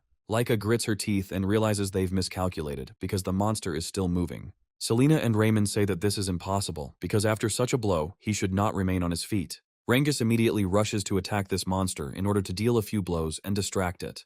The golem turns its gaze to him and tosses Laika aside, as it now has a different target for a short time. Rangus screams in fear and hopes that his friend was not harmed in the clutches of this golem. A few seconds later, a large tree flies at this giant monster, causing it to bounce aside. After some time, another tree flies at him, which forces him to release his prey. Rangus grabs her arm and asks her if everything is okay, to which she states that she is alive. Meanwhile, Zeke happily gets to the place and wonders what is going on here. Laika says that she recognizes this voice out of 1,000 and looks up to find out what happened. Zeke finally jumps up to them and tells them that there is a real clay scarecrow here. A little earlier, he saw a powerful energy explosion of lightning and realized that things were not going well. He realizes that Laika and her comrades fought this monster much earlier than he did. Zeke reflects that his team of friends are very promising fighters, but it will be difficult for them to fight such a monster. Pausing for a moment, he decides to try out a technique he recently learned and looks at the trees. Taking a look at one of them, he decides that it is perfect for his purpose and grabs it with all his might. Immediately after this, he uproots it from the ground and prepares to throw it. He spins briefly to give his throw even more power and the tree more momentum. After he finishes spinning, he throws this giant tree towards the golem. Smiling, he says that it's a good try, and it's not for nothing that he learned this, since with his current body, it's necessary. The art of dragon throwing was found in a martial arts basics textbook given out before the tests. It suited him perfectly, since in his past life he had not dealt with long-range combat. After all, it was a very long time ago. He tries to quickly close the distance because he needs to do it before his friends get hurt. Laika and Rangus look at him in surprise, simply because he forgot himself here and why he only came now. Zeke greets them and asks them how they are feeling, hoping that they are alive and well. Rangus says that there is a golem here, and Zeke says that he now understands who he will fight. He adds that his presence is felt here, but no vital force was felt in him. The golem meanwhile switches to a new target and delivers a powerful attack with its giant stone fist. Zeke intercepts this blow and says that the monster, apparently, is quite strong, and without an aura, it cannot be defeated. Continuing the fight with him, he says that fighting him this way will be quite boring. Laika smiles and says that this man is still causing chaos and cheating on tests. Zeke looks at the golem, which is preparing to strike him with both hands. Zeke analyzes its movement and realizes that this thing, despite its bulk, is quite fast, and this is unusual. He blocks his blows and tries to stay on his feet at any cost so as not to be crushed. He tells them that there will be a fierce battle here, so they better retreat while they can. Laika and her comrades move away so as not to provoke the monster and make life difficult for their comrade. Zeke, meanwhile, says that it's time to properly deal with this monster. He states that the creature's outer shell is strong and wonders how strong it is on the inside. Immediately after this, he rushes forward, charging his fists with lightning energy. Having reached the right place, he jumps into the air and declares that now he will test its strength. He uses the dragon break technique in the hopes that it will be enough to break through the defense. He also uses an extra attack called Explosion to destroy the monster's insides. This attack proved incredibly effective as the monster stopped moving and fell apart. No serious monsters were sent in the future, so they passed this test without any problems. A month later, our hero was summoned to the main residence where the head of the family lives. Zeke wonders why he had to come here when he was called, as he had other plans. The test turned out to be much more severe, despite the fact that Freya assured her charges that everything would be fine. The test reduced the number of 7th graders by almost 70%, but those who remained emerged even stronger. Many of those who managed to survive reached the rank of 1 star, and Zeke was immediately summoned by the head of the clan. Zeke asks what they want from him in general, and Freya tells him that he should address him with respect. Freya states that the reason for the summons is his behavior during the trials, and that he himself is to blame for it. Zeke asks her what exactly he is guilty of, and Freya says that this is a stupid question, because according to the assignment, everything should be different. She states that because of his hunting of the high school students, none of them were able to obtain the crystal ball. Zeke says that it wasn't forbidden, and Freya tells him that you have to act seriously in front of the leader. They gradually approach giant oak doors, near which stand a pair of guards. Zeke looks at her in surprise and asks why he should suddenly behave differently. Freya says that if he allows himself too much, he will be killed, despite the fact that he is a child. Freya also says that she will not tolerate such things under her leadership, and Zeke states that she has a dangerous job. Freya knocks on the door and introduces herself, saying that she has come on his orders. They stand in silence for a while, waiting for the leader to deign to allow them to enter. After they hear his permission, Freya calls on the guards to open the door. After they go inside, she states that she brought Zeke here at his request as soon as she could. Balza Eldragon looks at them sternly and pauses for a moment before speaking. After a while, he asks him why he decided to attack the high school students. Zeke says that everyone seems to be saying the same thing and asks him why this shouldn't have been done. Balza Eldragon is very surprised by such courage on the part of the child and tries to understand how he can afford it. Zeke says that the conditions of the surrender were simple and that the crystal had to be kept for a month. He also states that if there were any additional restrictions, they should have been discussed in advance, and Freya is angry. She immediately goes in his direction because of this question about what he allows himself to say in the presence of the head. Balza Eldragon, meanwhile, uses his powerful aura to try and intimidate everyone in the room. Freya feels an incredible pressure that forces her to bend into an unnatural position. She suggests that this aura could simply destroy the unfortunate child who does not understand what he is doing. Zeke looks at the chief with irritation and advises him to stop this stupid intimidation, which only irritates him. Balza Eldragon is very surprised after seeing that his methods do not work on a small child. Zeke continues to stand as if nothing had happened and asks him if he really called him for this little thing. Balza Eldragon asks him how he was able to stay on his feet and stand in front of him as if nothing had happened. He dismissively wonders how this bastard acquired such power, the likes of which he had never encountered before. Zeke laughs and says that if he wants to know the reason, he will gladly tell him. After this, he points his finger at himself and says that the only reason is that he is who he is. After this, he exchanges blows with the head of the family and wins, as he has much more experience. Balza Eldragon notes that Zeke is acting as stupid as the report said, and he cannot count on a reward. He offers him a choice of rewards, and Freya is very surprised by such generosity on the part of her father. He is offered a choice of visiting either the Dragon Hall or the Dragon Treasury, each of which is an important location. The Dragon Hall contains all sorts of books, and the Treasury contains legendary weapons and spiritual elixirs. These premises are under very strict security, and entry there without permission is literally only possible for a few people. Freya can't believe that despite this boy's insolence, he has been given such a serious reward. Zeke says that he demands both rewards if he defeats the golem, but the golem states that they can leave. Zeke says he came here because he has something to say to his dad, but Freya immediately pulls him back. She speaks loudly about how receiving the award personally from him is an incredible honor. Zeke looks at him irritably and says that if he is not given the opportunity to talk to him, then he will say only one thing. He grins and states that as long as he suppresses his emotions, he can try as hard as he wants, but he won't become stronger. After this, he also shows his incredible aura, which is much stronger than the aura of the gloomy leader. Balza Eldragon remains very surprised by this character and wonders what this strange aura is. Freya comes out of the office and begins to scold him, asking him what kind of strange man he is. She states that speaking to the head of the clan in this way is disrespectful and unacceptable, and also very dangerous. Zeke respectfully tells her that he, by the way, held back as best he could from telling him everything he thought about him. Freya asks him why he talks like that to the head of the clan, and Zeke states that he is, after all, his biological father. Freya states that he is not at all like an ordinary child, and asks him who he is. Zeke smiles and says that he is himself, as stated earlier, and this is the reason for his incredible success. Freya reflects on the fact that they drank the blood of an ancient dragon as infants, and it was not without reason. Because of this, the head of the clan, which contains the power of the highest among the ancient dragons, cannot be resisted. It was supposed to be that way, but somehow this boy was able to withstand the pressure as if it didn't exist. Zeke asks her what she's thinking about, but she states that it's not that important and not worth discussing. Freya also says that he has to choose between the two awards, and Zeke states that he would like to take both. After refusing, he says that in that case he would still choose knowledge, since it is much more useful than artifacts. He reflects on the fact that he had too little knowledge of the current era, and medicines and instruments are also interesting to him. Rangus happily runs after him and says that he had no idea that he could enter this dragon hall. Zeke asks him what's special about it, and Rangus says that it has martial arts that are even higher level than what they had. Laika says with a smile that they must absorb as much knowledge as possible in a limited time. Laika also says that in this library, within the first tier, you can read almost anything. Laika also says that she heard that he chose the dragon hall and not the treasury. Laika says that she expected something completely different, and Zeke declares that knowledge is more important to him now.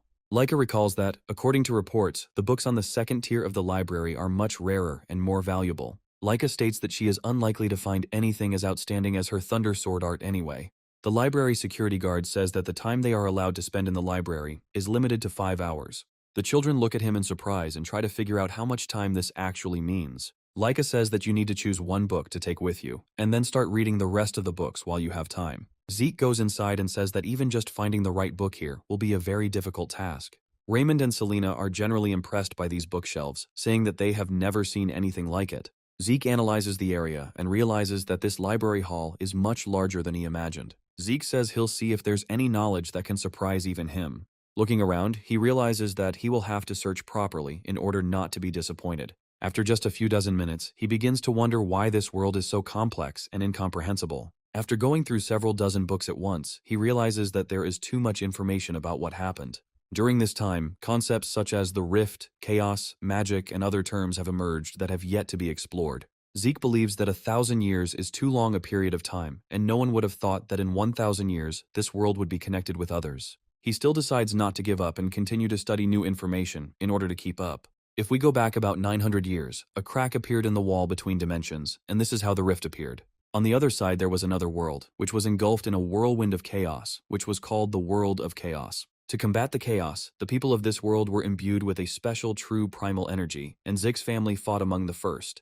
Hardened by their shared battles, 4 powerful heroes from the New World became part of the Eldragon clan. Zeke remembers that the boar he killed was shrouded in some strange black haze. He also suggests that Laika's aura, along with these monsters, originates from another world. However, the most interesting thing is magic, since it is a technique that came from another world. He tries to understand why there is no book where one can learn to use these techniques, because it is very important. He is told to keep quiet in the room, and he immediately turns around, trying to figure out who is watching him. He notes that there is no one here, but for some reason only a voice can be heard, and perhaps this is true magic. She notes that he feels nothing but the presence of the true source, meaning that someone is communicating with him remotely. A few seconds later, he discovers that the magical current is picking up his books. The books fly into the air and open in a chaotic order, and this frightens him a little, but at the same time inspires him. He reflects on the fact that energy can be drawn from the true source into a unit and used to move objects. They order him to behave more quietly, but he grabs a book and says that it is impossible to behave quietly in such a situation. From an unknown source, someone decides to use special threads to calm the unruly boy. Zeke doesn't have time to realize how these threads grab him and completely paralyze his movements. A mysterious voice tells him that his time is up, then lifts him into the air and carries him towards the library exit. The doors are prudently opened, after which he is thrown away so that he does not return. Zeke stops and flips mid-flight to land softly on his feet. He says it was absolutely amazing and demands to be taught how to do it and shown how it's done. His friends run up to him and ask him what happened, but Zeke says he got too carried away and didn't notice how time passed. Rangus claims that he took a combat treatise called The Art of the Cloud Water Spear and was able to learn the movement technique. Selena states that she learned the technique from the combat treatise The Art of the Acid Sword. Raymond smiles and states that he studied his clan's defensive techniques in order to increase the effectiveness of shields. Zeke remembers that these are martial arts that he used as a joke in his past life and asks Laika about her choice. Laika says that she chose what the first leader himself created, called the Art of Heavy Waves of the Great Sword. It also says that this was then reinforced by Chapter 15, and Zeke notes that people talk about him all the time. Zeke claims that in this hall, there were many treatises on martial arts that he himself created, without minor corrections. He suggests that perhaps this is the work of that very 15th, and he becomes very interested. Zeke smiles and reflects that when he came here, he thought he would be incredibly bored. Looking back, he understands that the future now promises something quite interesting and indeed promising. After this incident, 5 years of intense training and practice pass, which bear fruit. Laika wonders where Zeke went, and the guys tell her that they were at the training ground. Laika wonders in surprise if he really went off to train again and didn't tell her anything. Meanwhile, we are transported to the very site where our guys are preparing for the next battles. Zeke stands surrounded by his comrades, who have agreed to attack him simultaneously. Zeke glances happily between them and tries to figure out which of them will attack him first. At the same moment, rather important and exciting events are taking place in the chambers of the head of the family. Balza Eldragon studies the reports and wonders if a special rift has actually appeared. He asks if this could be some kind of mistake, and his interlocutor immediately declares that there can be no mistake. A commander named Ein says that, according to the investigation, there is magical water in this crack. Balza Eldragon states that she appeared in the worst possible place, and this is a nightmare scenario. A person who drinks this water becomes a magician, as the body becomes capable of converting power into magic. At the same time, a fierce struggle for territory even broke out due to the sources of magical springs. The number of mages largely determines the military strength of a clan, and the age of magic has significantly changed modern battles. There is no magical source within Eldragon's territory, and there is only one way for them to obtain it. It is precisely about capturing a special crack, because otherwise they have to ask others for it. They are outnumbered by other houses that own magical sources, and therefore they need to correct their positions. Ein says that she appears in the forest of the Prosperous Dragon, and yet this place is quite dangerous.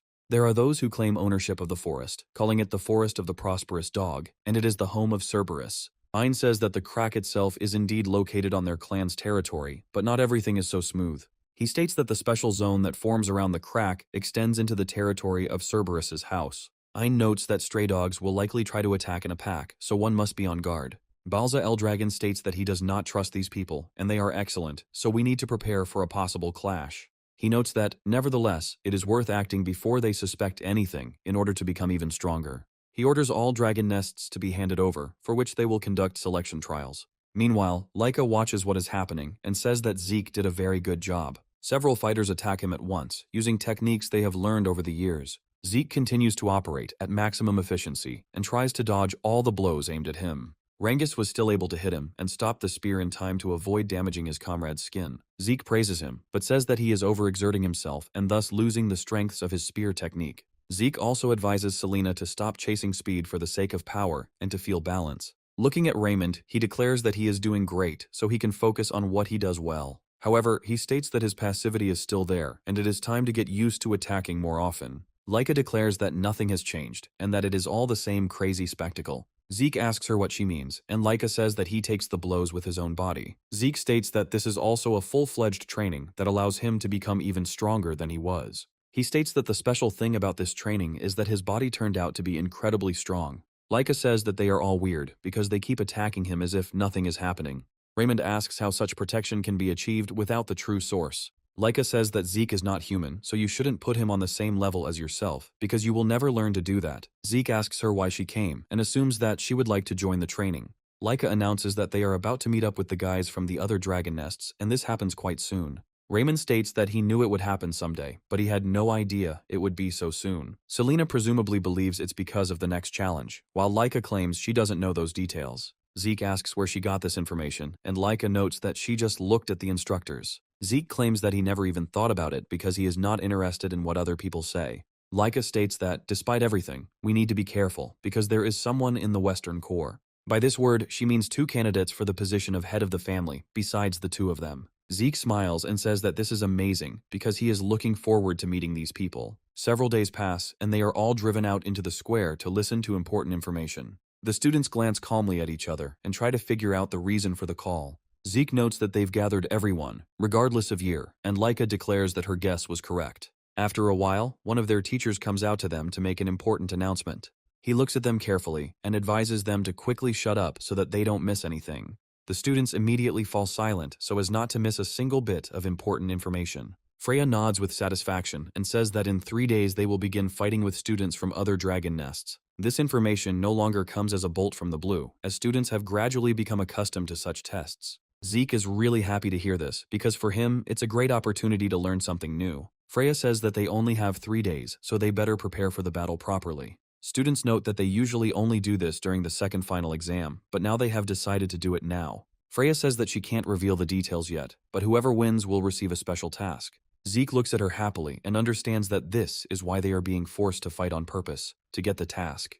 Freya states that the tournament will be a qualifying tournament and 7 people will be selected from each of the 4 corps. Freya also says that they will choose from all courses in order to select the strongest. High school students are surprised and wonder what these brats, who are still inexperienced, can do. They note that they do not know how to fight at all, since they are quite weak. Freya says that she doesn't care how it is done, but today everything must be decided. After some time, Senior Rick says that the choice should only be made from seniors. Laika immediately objects to him, saying that the younger classes should also participate if they show themselves to be strong. Rick smiles and looks at her rather dismissively, not seeing her as a serious opponent. He claims she has misunderstood him and adds that they are talking about real power, not the power of the family. Laika asks him if he really wants to say that she is not strong enough to fight. She demonstrates that her level has broken through to 3 stars, and the high school student is immediately frightened by this. Laika says that she also agrees with this approach and intends to choose only based on real strength. Laika asks him if there are 7 people among the seniors who are stronger than her, and adds that they need to choose from all of them. Rick states that the other brats are no match for their elders, and Zeke states that he is getting fed up with it. Rick asks him about what he just said, and Zeke calmly repeats the words he just said.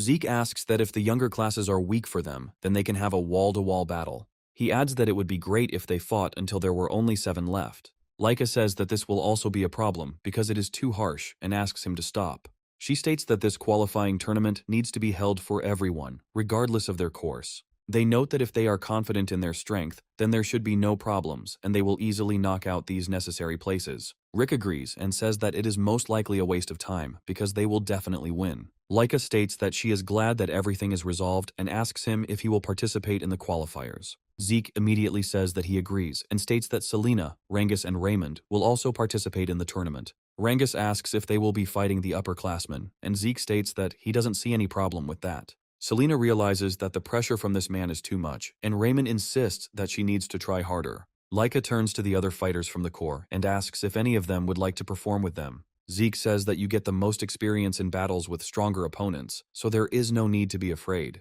He tries to motivate them and tells them that they must show what they are really capable of. Meanwhile, the high school students are watching them closely and understand that it won't be easy with these youngsters. Some say that these childish whims are a headache because no matter how hard you try, you still can't defeat someone stronger. They try to demoralize them by telling them that all these kids, except Laika, are not worth a penny and can be defeated. Zeke asks why Rangus is worried, and he states that his opponents are at the 3-star level. Zeke says that over the past 5 years they have undergone serious training with him and are doing an excellent job.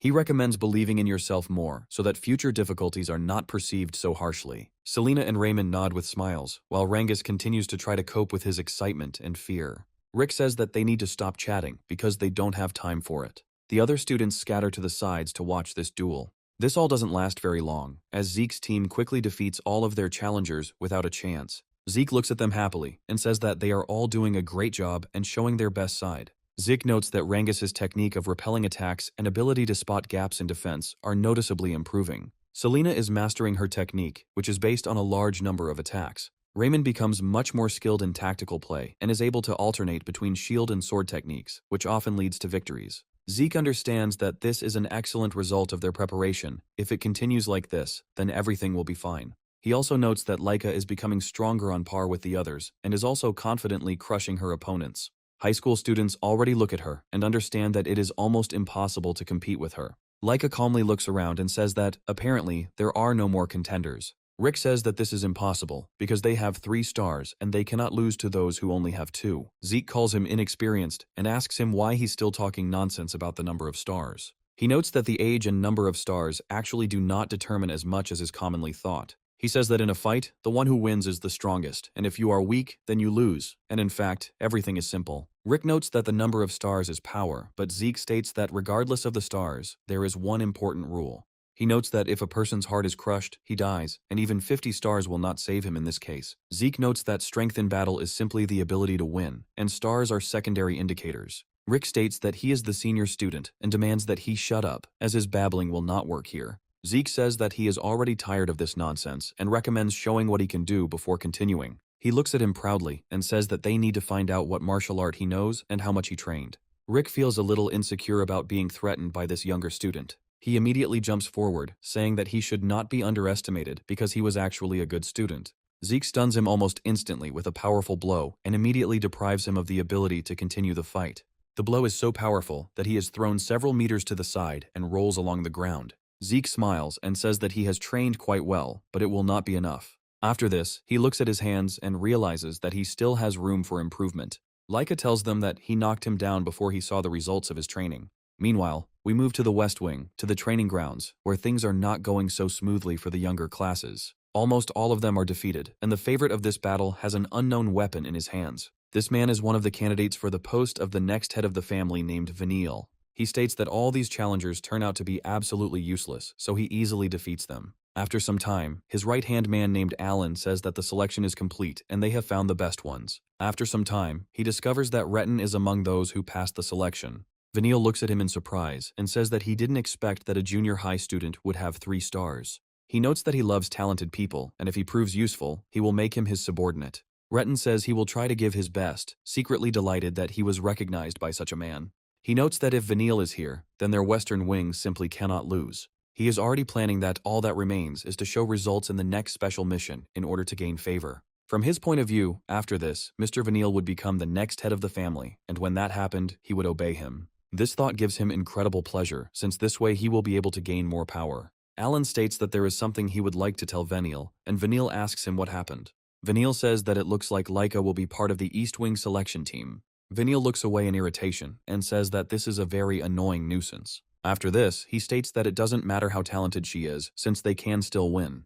But he notes that they need to win and complete a special task that will be offered to them later. He opens his fan and says that he will definitely make his older brothers regret this. After this, he smiles slyly and declares that instead of being the head of the family, it will belong only to him. After a while, we are transported to the arena where the trials are about to take place. Many students came here to watch who would emerge as the strongest in this fight. Rengis states that quite a lot of people have come here, and Laika notes that a crowd has gathered here from all the buildings. He states that even so, the number of participants has already noticeably decreased, despite the fact that some were eliminated during the selection process.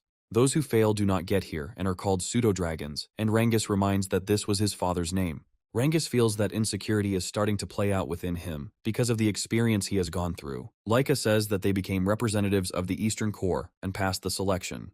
Rengis states that he will try, after which they notice that Zeke is acting strange. They ask him why he suddenly became quiet, and Zeke states that he was checking how many students there were. After a while, they hear a loud scream and turn around, trying to figure out who is making such sounds. Zeke smiles and says that, apparently, quite a lot of things have changed. Rick and Aaron run towards them, saying that changes have really happened in them. He states that from that day on, they radically changed their attitude towards fighting. He notes that he sincerely respects the truly strong, so he would like to join them. Zeke says that this is not bad at all, and he is not against them joining him. He notes that, apart from the Eastern Corps, everyone has 3 stars, but there is still no 4th level here. After this, he turns his gaze to the side of those people who may actually pose a threat. He notes that there are several fighters here who have already taken several steps towards this breakthrough. They look absolutely calm and confident of their victory, but in reality, there will be a real massacre here. Vanille nevertheless thinks that victory is already in the bag, since he has drawn out the strongest fighters in himself. Rengis and Laika gradually communicate with their comrades in order to find out what they need to do. After a while, a girl named Sandy pounces on her and happily hugs her sister. Zeke looks at this reunion in surprise and tries to understand where Laika got her little sister from. Sandy, meanwhile, says that they haven't seen each other for a long time and asks her how she feels now. Laika hurries to explain to her friends that this is her cousin named Sandy. She is quite a strong warrior and also a very extroverted girl who loves her little sister. Rangus, Raymond and Selena realize that in front of them is in fact also the heiress of one of the 4 great houses. Sandy asks who these children are, and Laika states that they are her friends with whom they have been through a lot. Sandy frowns and says that friends are great of course, but there is one important criterion. She looks at them sternly and declares that they look weak for associates of the candidate for the post of head. Zeke says that this will only become clear if they fight and find out how ready they really are. Sandy asks who it is, and Laika states that it is Zeke, who is a candidate like her. Sandy looks at him appraisingly and asks, "I'm already years old. This is the same bastard they sometimes talk about." Sandy says that she didn't think that this bastard was still alive, because he shouldn't have any allies.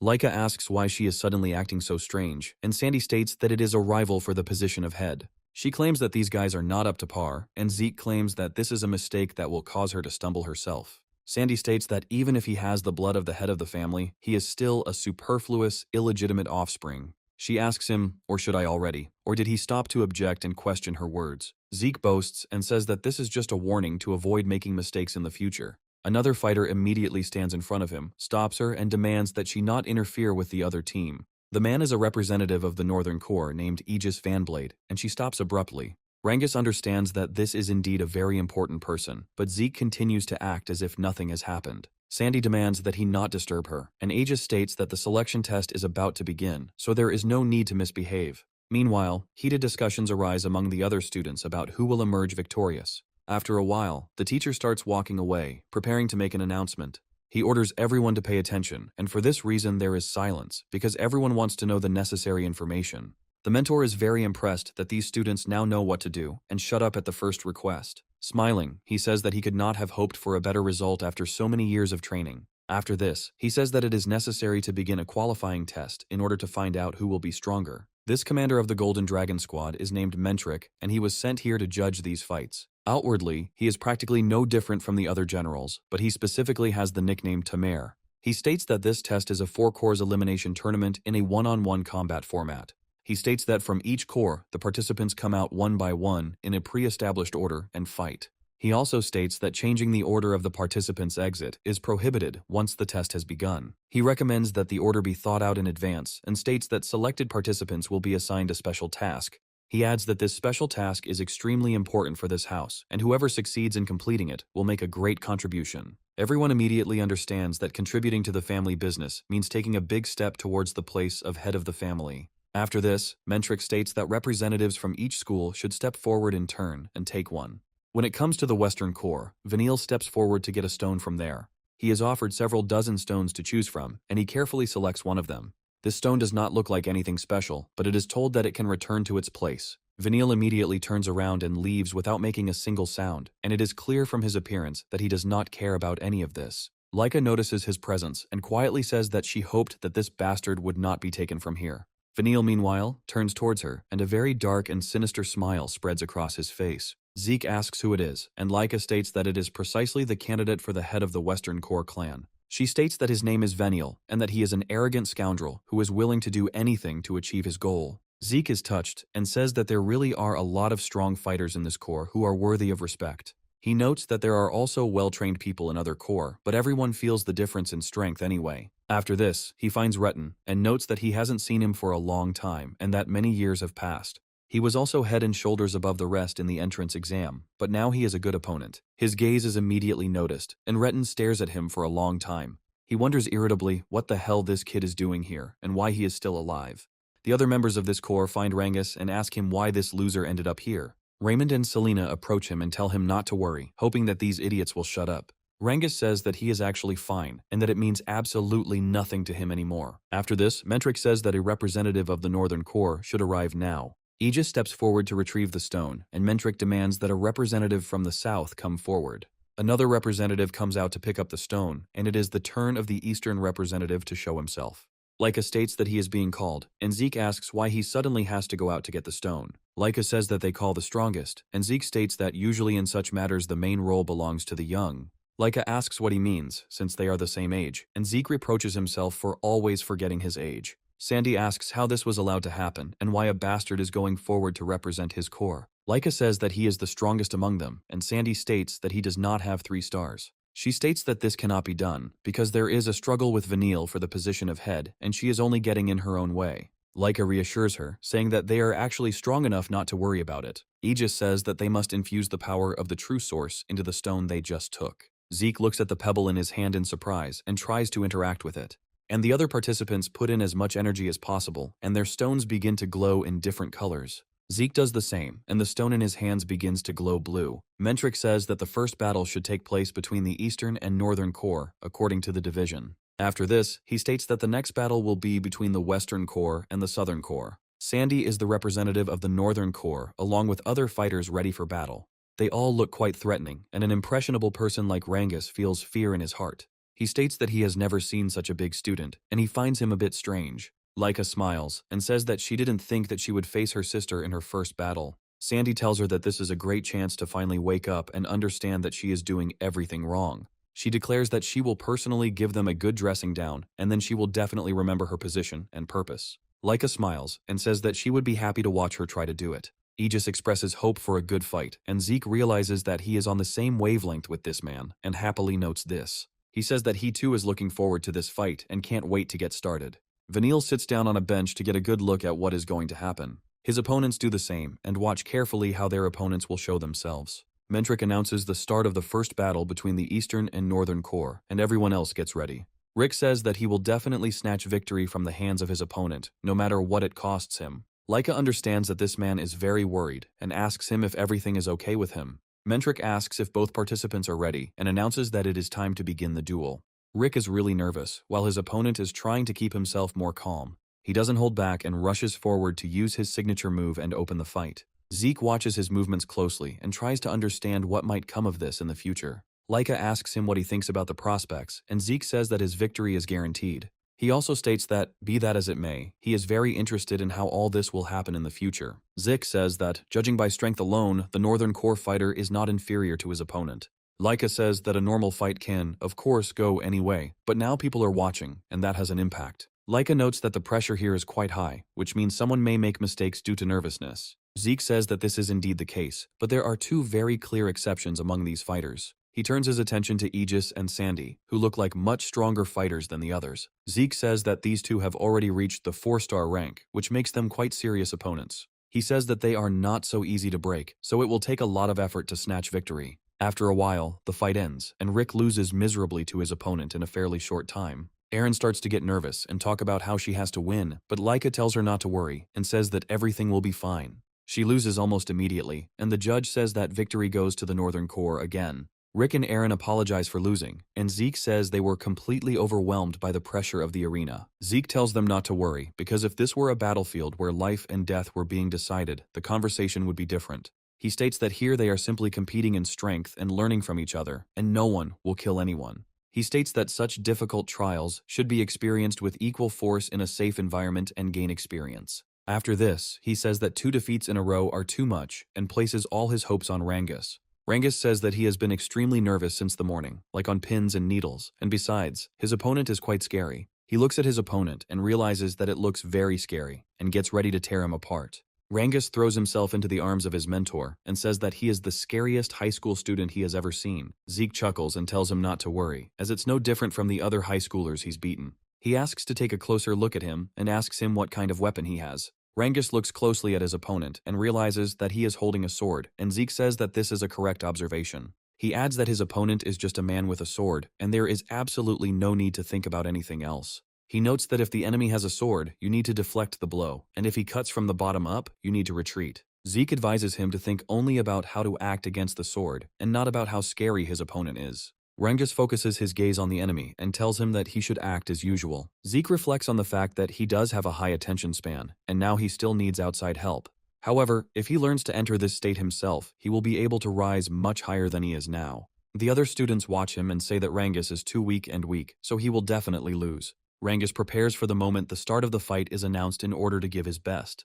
Mentric waits for a short pause to raise the tension, and then says that it is time to begin. The opponent immediately rushes forward, thrusting his sword forward in order to deliver a crushing blow. Rangus moves much slower to give himself the opportunity to read his opponent's movements. After that, jumping to the side, he was able to dodge this crushing attack that splits the stone floor. Rangus' opponent does not calm down and says that he will not let his opponent go and will destroy him. He uses a piercing strike, but Rangus is more agile and dodges it. Selena suggests that he is keeping a distance that will be most convenient for fighting.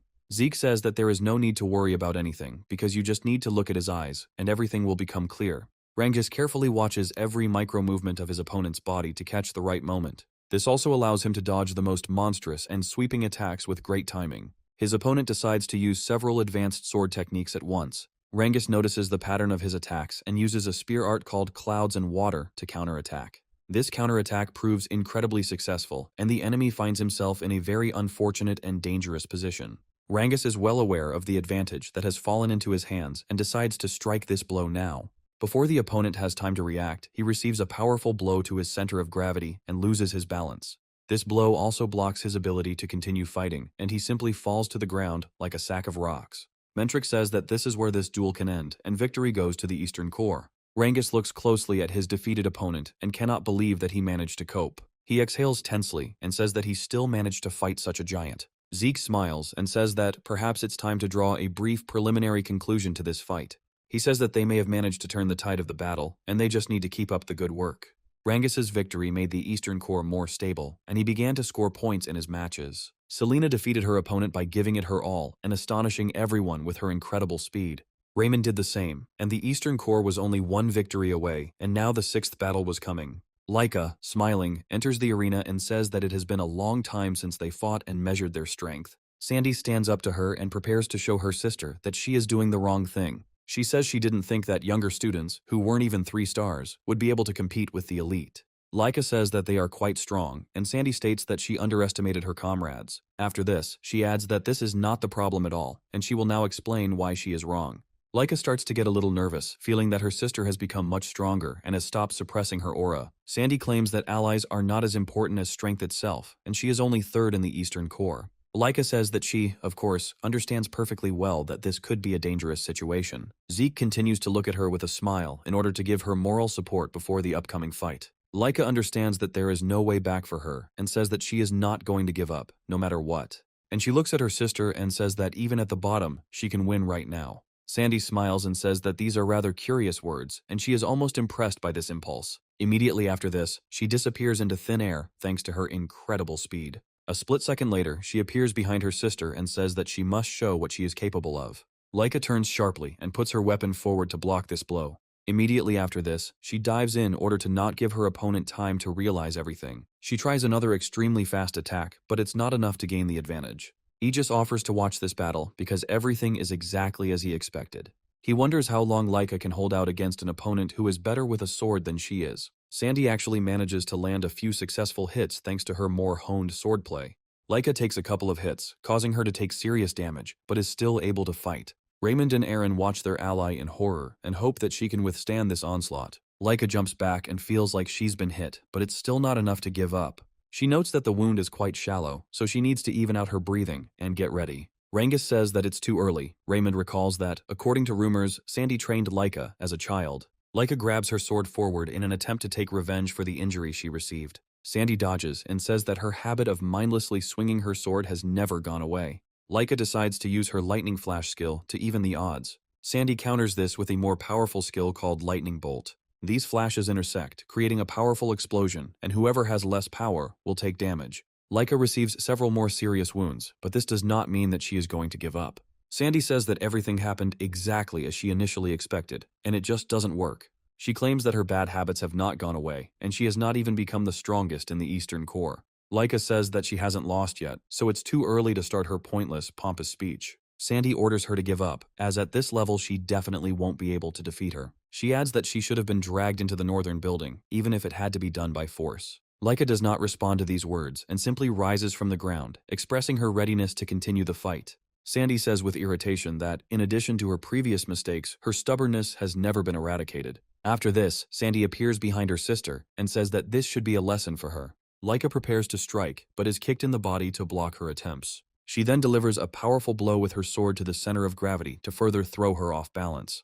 Laika jumps to the side to quickly analyze the state of her own body. She understands that this is another injury that will prevent her from fighting normally in the future. Sandy, meanwhile, jumps into the air to deliver the finishing blow. Selena looks at Laika with fear and wonders if she will be able to survive this blow. Zeke remains optimistic, saying that it looks like she's about to take things to the next level, she just has to wait for it. Sandy orders her to stop resisting and simply surrender to the mercy of the winner. Laika puts her sword forward to block the blow and grits her teeth, as it won't be easy. Sandy uses a secret technique to end this fight once and for all.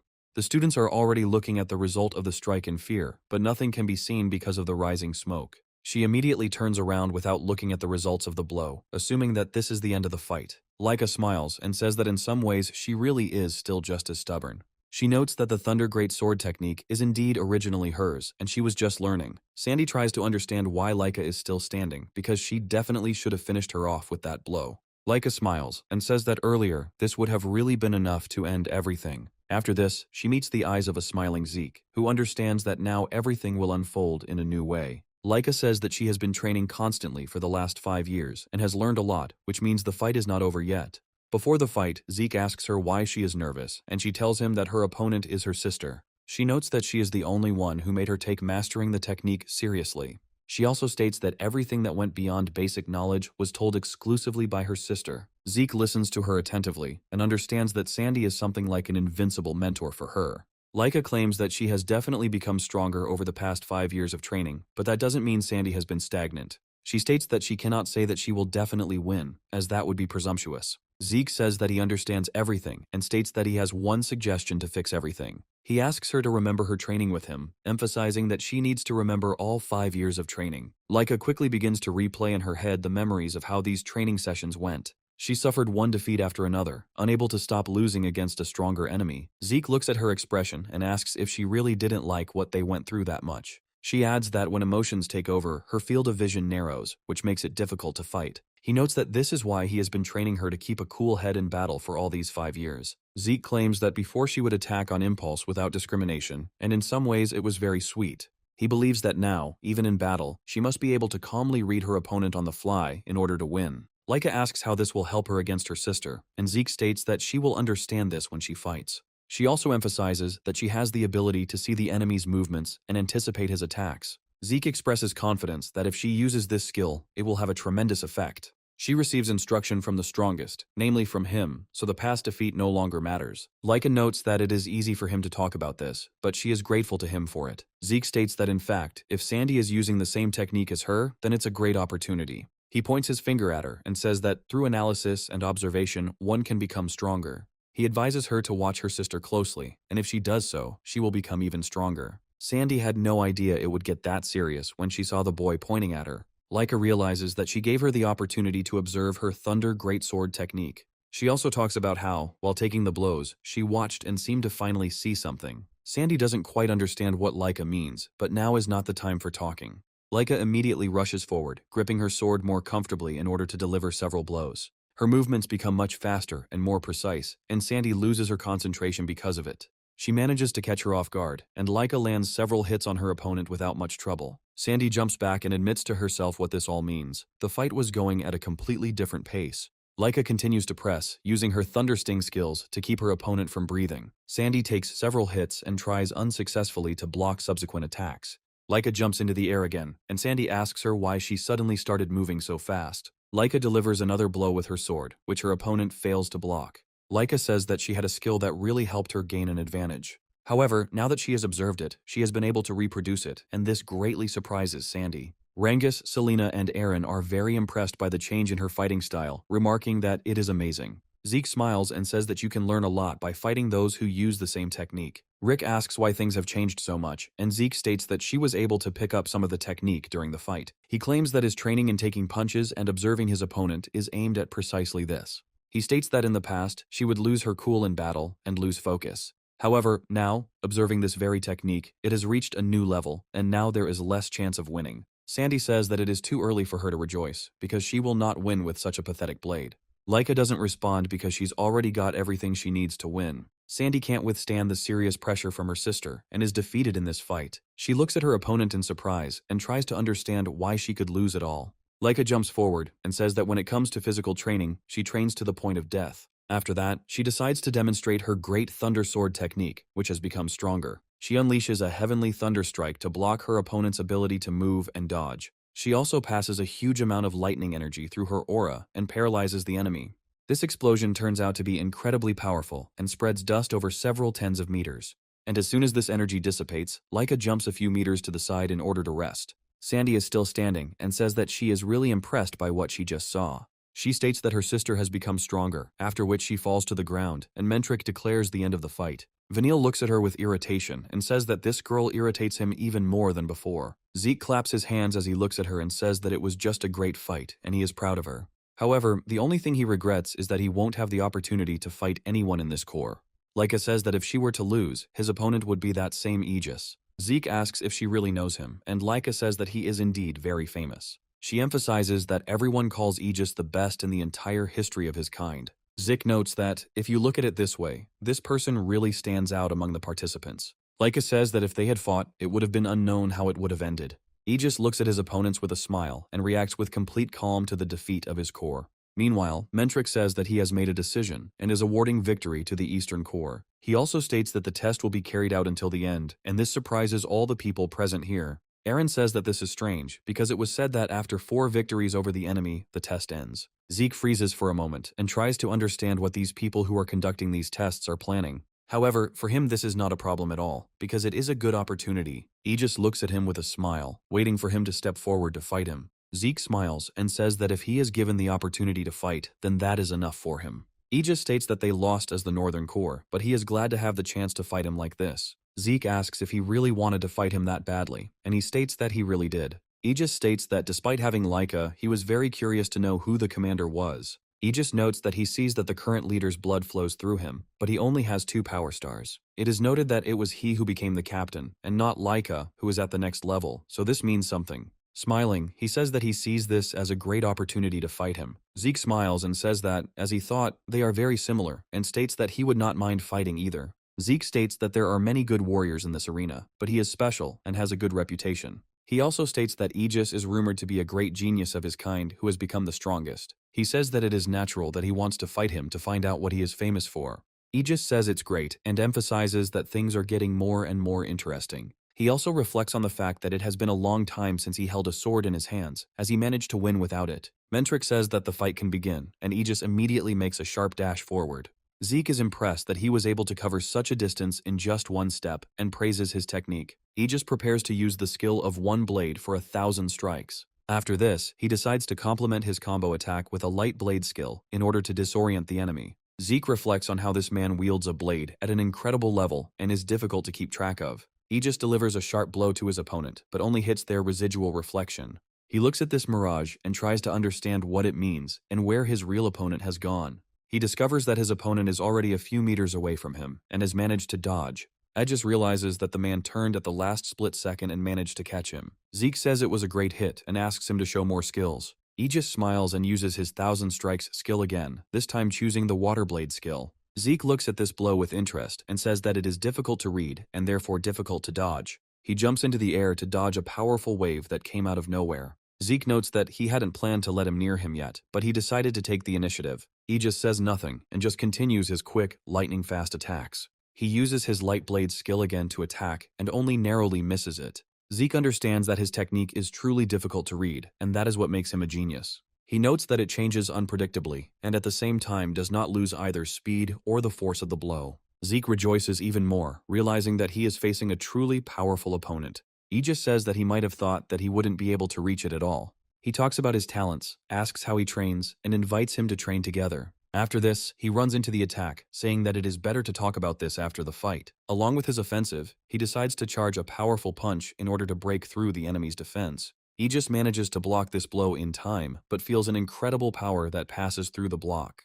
He claims that, so to speak, he only has 2 stars, and this is probably some kind of mistake. Zeke notes that he was able to adapt even to this blow, which means he is much stronger than he thought. Aegis states that if he went on the counterattack, it means he is already finished with his observations. Zeke smiles and says that you could say that, and Aegis suggests that he's already figured out his skills. Aegis abruptly breaks the distance and says that in this case he will live up to his expectations. Zeke jumps to the side, assuming he has already managed to choose the right distance for a counterattack.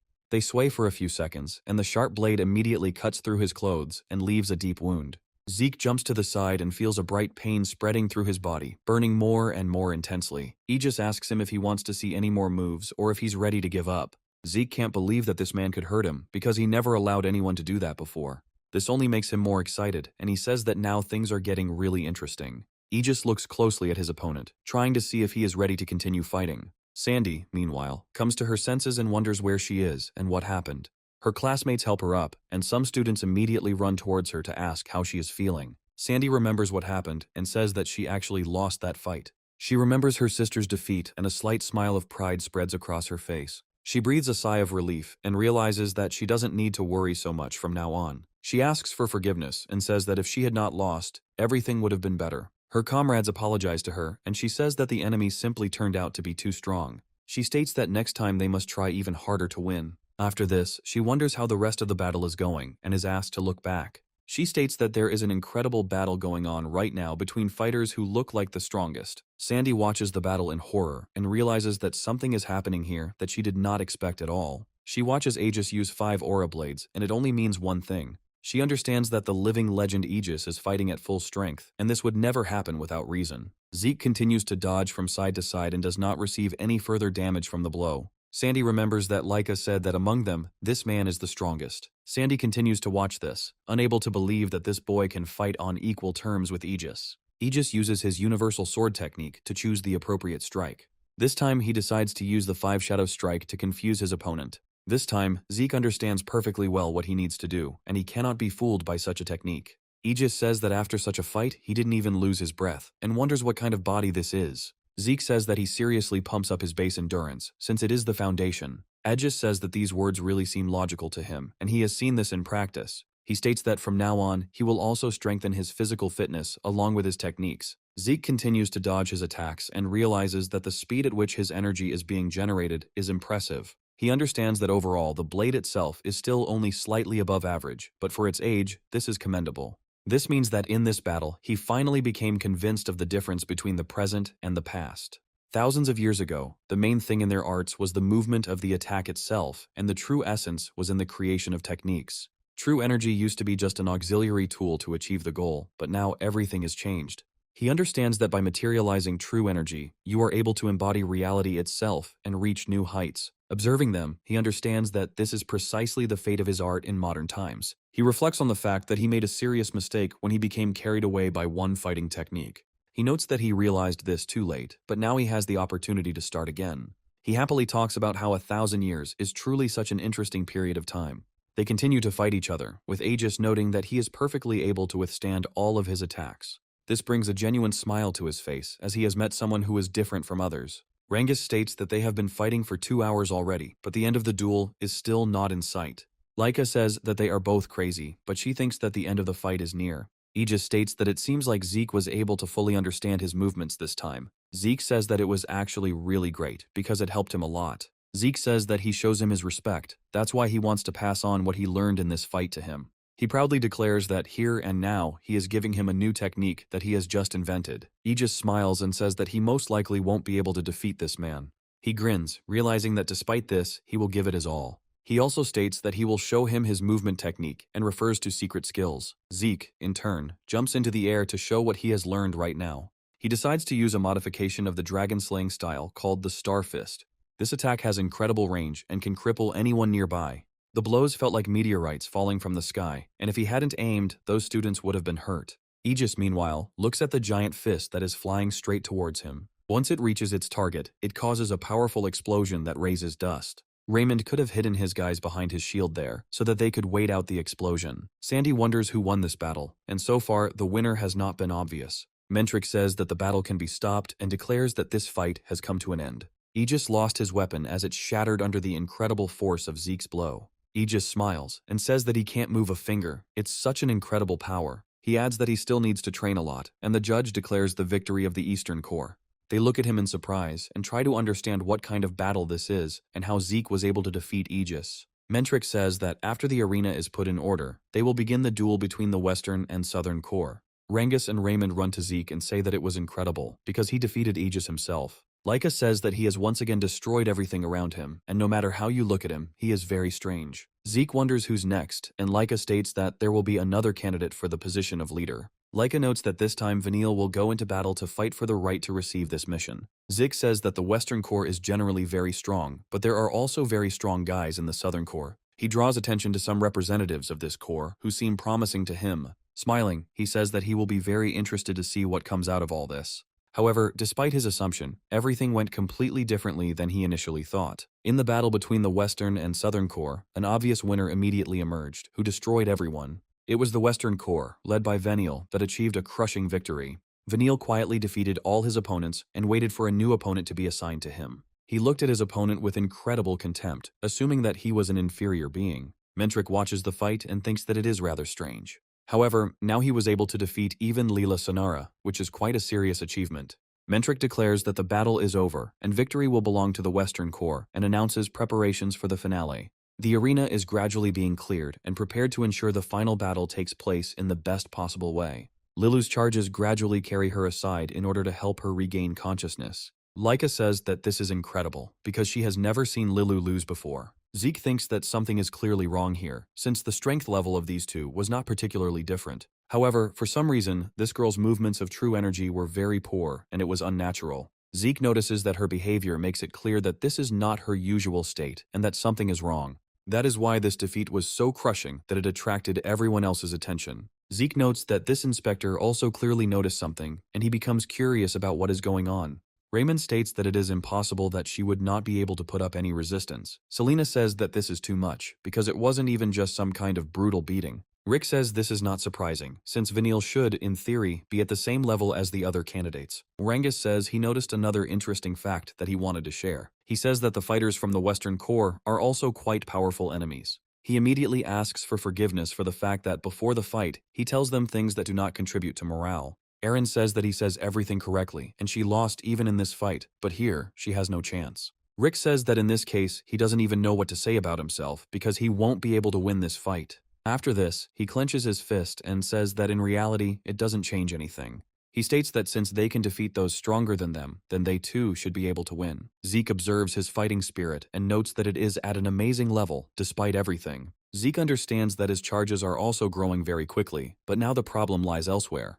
The main problem is that Laika didn't notice the change in that girl's true energy. Rangus asks her if everything is okay, and Laika says that she is grateful for the concern, but everything is fine. She leaves and says that she needs to get her thoughts in order to continue the fight, and she sits down by the fountain to think it all over and try to understand how this was even possible. It was very strange for her that Vanille had become so strong that he could defeat Lila so easily. It must be noted that even Aegis could not have pushed her so hard that she would have survived without a single scratch. Laika remembers that the last time she fought him was when she was 5 years old, and then she lost. Since then, she trained as hard as she could to take revenge on him, and thought she had caught up with him. She understands that if the fights are held at a level of strength, then Vanille's opponent will most likely be Zeke. She states that she is relieved a little because she won't have to fight him, and she also feels incredibly disgusted with herself because she felt relieved. From her point of view, this is absolutely the same as admitting defeat, because she must defeat him. Vanille suddenly finds her and wonders what she is doing here and why she looks so sour.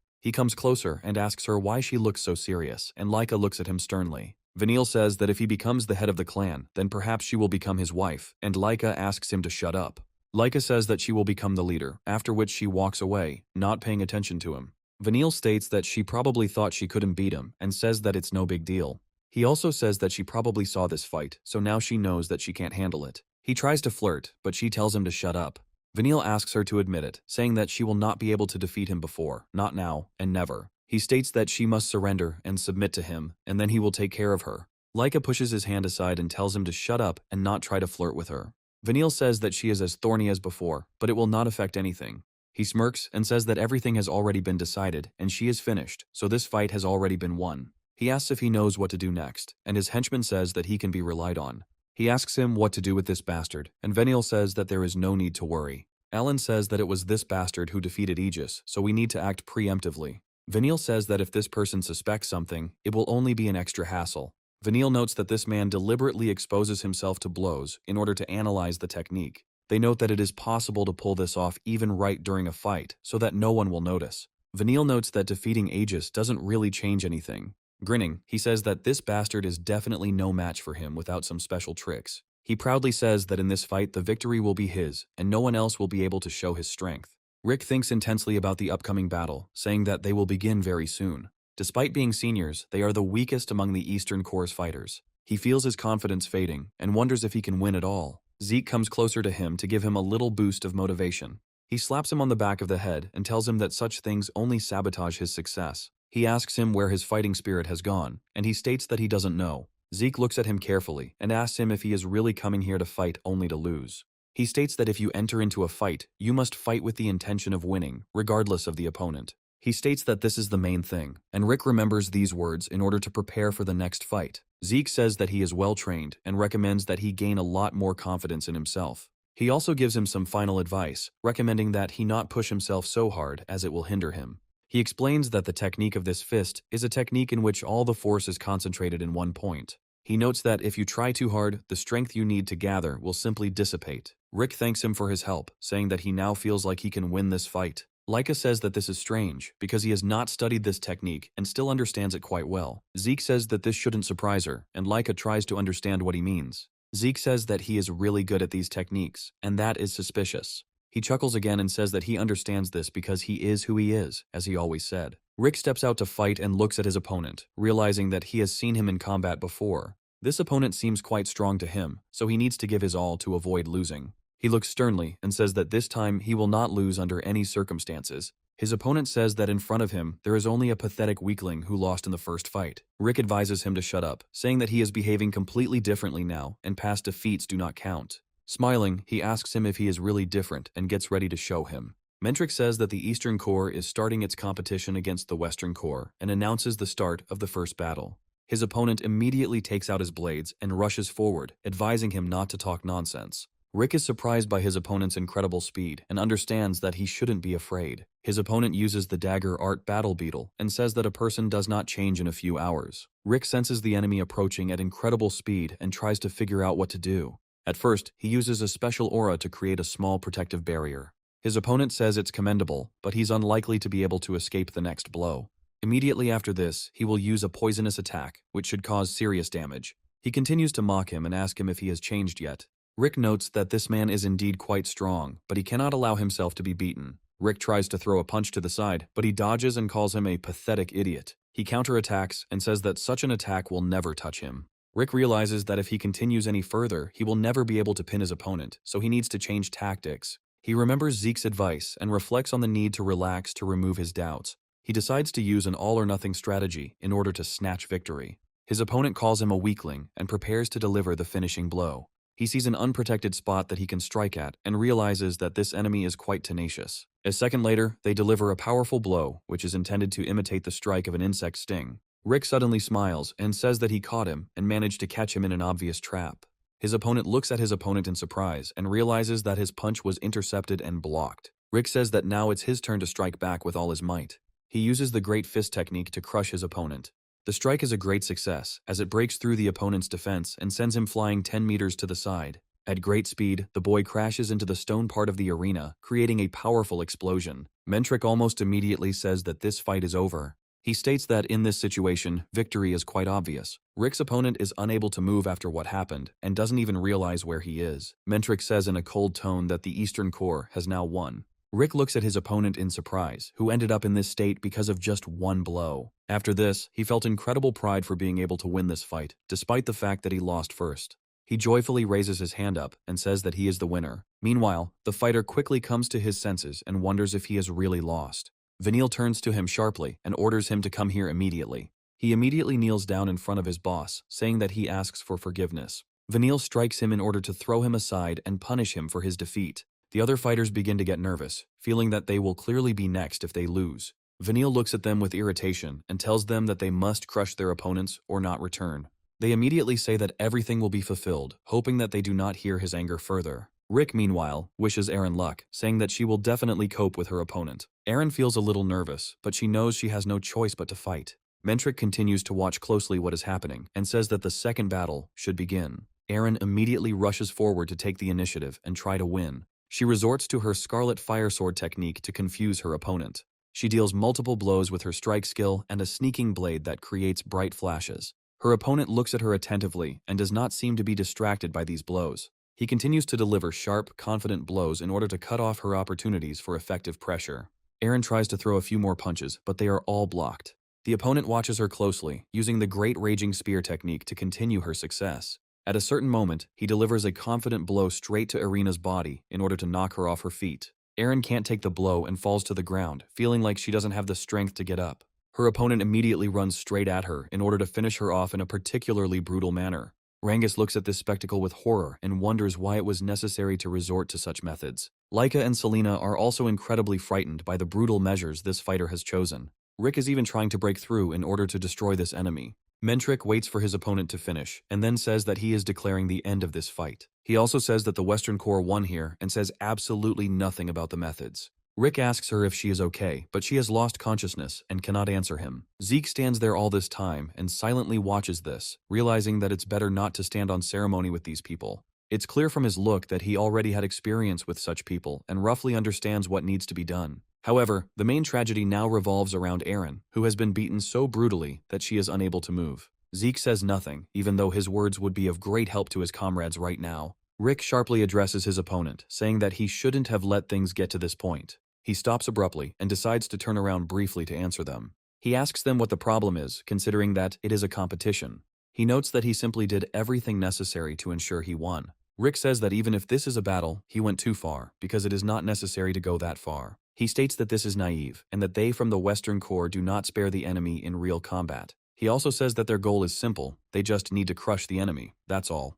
Laika says that it was probably Veniel's order. Toth says that it doesn't matter. He says that the referee didn't stop the match, which means everything is fine, and formally there are no claims against him. Laika doesn't say anything, but he advises her to stop chatting and focus on herself. He states that she would do better to think about herself, since they all face exactly the same fate. Retton steps forward and says that if they don't like it, they can withdraw from the competition. He addresses Rangus, who also calls him by name, and for some reason, this offends him. He asks him how he dared to call him by his name and demands that he withdraw from the competition. He says that if he wants to be beaten like a girl, then he won't interfere. He also claims that he can repeat the experiment that was done to him in the village. Laika is about to punch him in the face, but he stops her, saying that everything is fine. He says that he will definitely not run away from his opponent this time. Laika looks at him in surprise and asks him if he is sure he is okay. He looks closely at his opponent and says that this time he has the upper hand.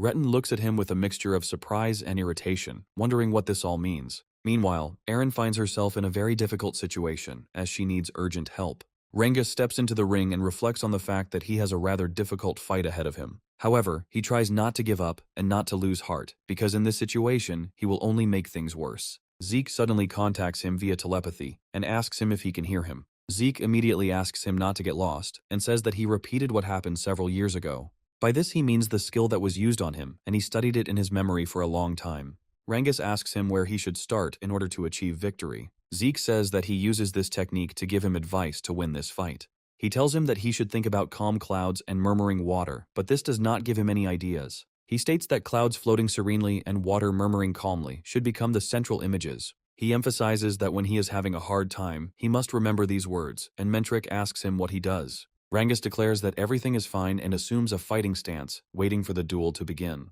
Meanwhile, Mentric says that the Eastern Corps continues to fight against the Western Corps. He announces that the second battle is about to begin, and after a short pause, he begins the battle. Rangus rushes forward to use the cloud and water technique, which will open this battle. Retton is momentarily surprised by the sheer force of his opponent's attack. Nevertheless, he still has enough courage to deliver a powerful blow in time and parry the attack. He immediately rushes forward and demands that this weakling not act tough by using his technique. The technique this man possesses is called the snake attack, which allows the blade to bend. Retton continues to attack him and says that with such a level, he shouldn't have pretended to be someone serious. Rangus continues to watch him closely, thinking that the enemy is attacking him again. However, this attack seems quite strange as it constantly changes from side to side. Retton uses the writhing strike skill to make the direction from which the blade will strike unclear. Rangus feels his body vulnerable to this blow, and he receives a small cut. Rangus tries to understand what happened, because he parried the blow, but for some reason the blade bent. Retton continues to laugh at him because he should try to answer if he can. Rangus states that he too can use something, the skill of floating clouds and water jets. Rangus extends his spear forward, but the attack again passes through his defense. Retin continues to mock his opponent, thinking that he has already won, and all that remains is for him to show off. The attack is so powerful that it throws Rangus aside and he loses his balance. Laika watches what is happening with fear, but Zeke continues to hope for the best. Rangus thinks about what he is trying to parry and counterattack, but it is to no avail. He tries to understand why this fighter is using all his moves against him. Retin says his signature technique is counterattacking, and he is several levels above him. Rangus tries to get to his feet, trying to figure out what to do in this situation. Retin grabs him by the hair and tells him that he has no idea what he was planning when he got there. After that, he looks at him and says that the offspring of a lying dragon can never become strong. Rangus says that no one laughs at his father just because he is already a dragon. Retin punches him in the face and tells him that he is a pathetic fake who does not deserve to live. Rangus falls to the ground and can barely stand on his feet after such a brutal blow. Retin goes into an unmotivated hysteria and starts kicking him, saying that he can't beat the dragon. Rangus understands that it didn't work out after all, because he thought he had become stronger, but that was a mistake. He continues to take the blows, thinking that he is still a pathetic fake. For a moment he remembers the words of his father, who took him fishing and asked him if he liked fishing. Rangus says that he really loves fishing, and he, smiling, says that in this they are similar. Rangus understands that his father loves to fish, like this, looking at the clouds and the water. He understands that the clouds always float calmly, and the water in the river always flows tirelessly. From his point of view, when you observe this, you begin to think that all human problems are trivial. Rangus comes to his senses and reflects that this was indeed a concept that was close to him. Mentric continues to watch what is happening, and still does not allow the duel to be finished. Retin revels in his superiority, thinking that he will beat him for a long time. He says that here he is no different from his father, and therefore must continue to live, groveling. Rangus remembers his father's words once again, and they give him incredible strength. Words about clouds and water help him interrupt his opponent's blow and divert it to the side.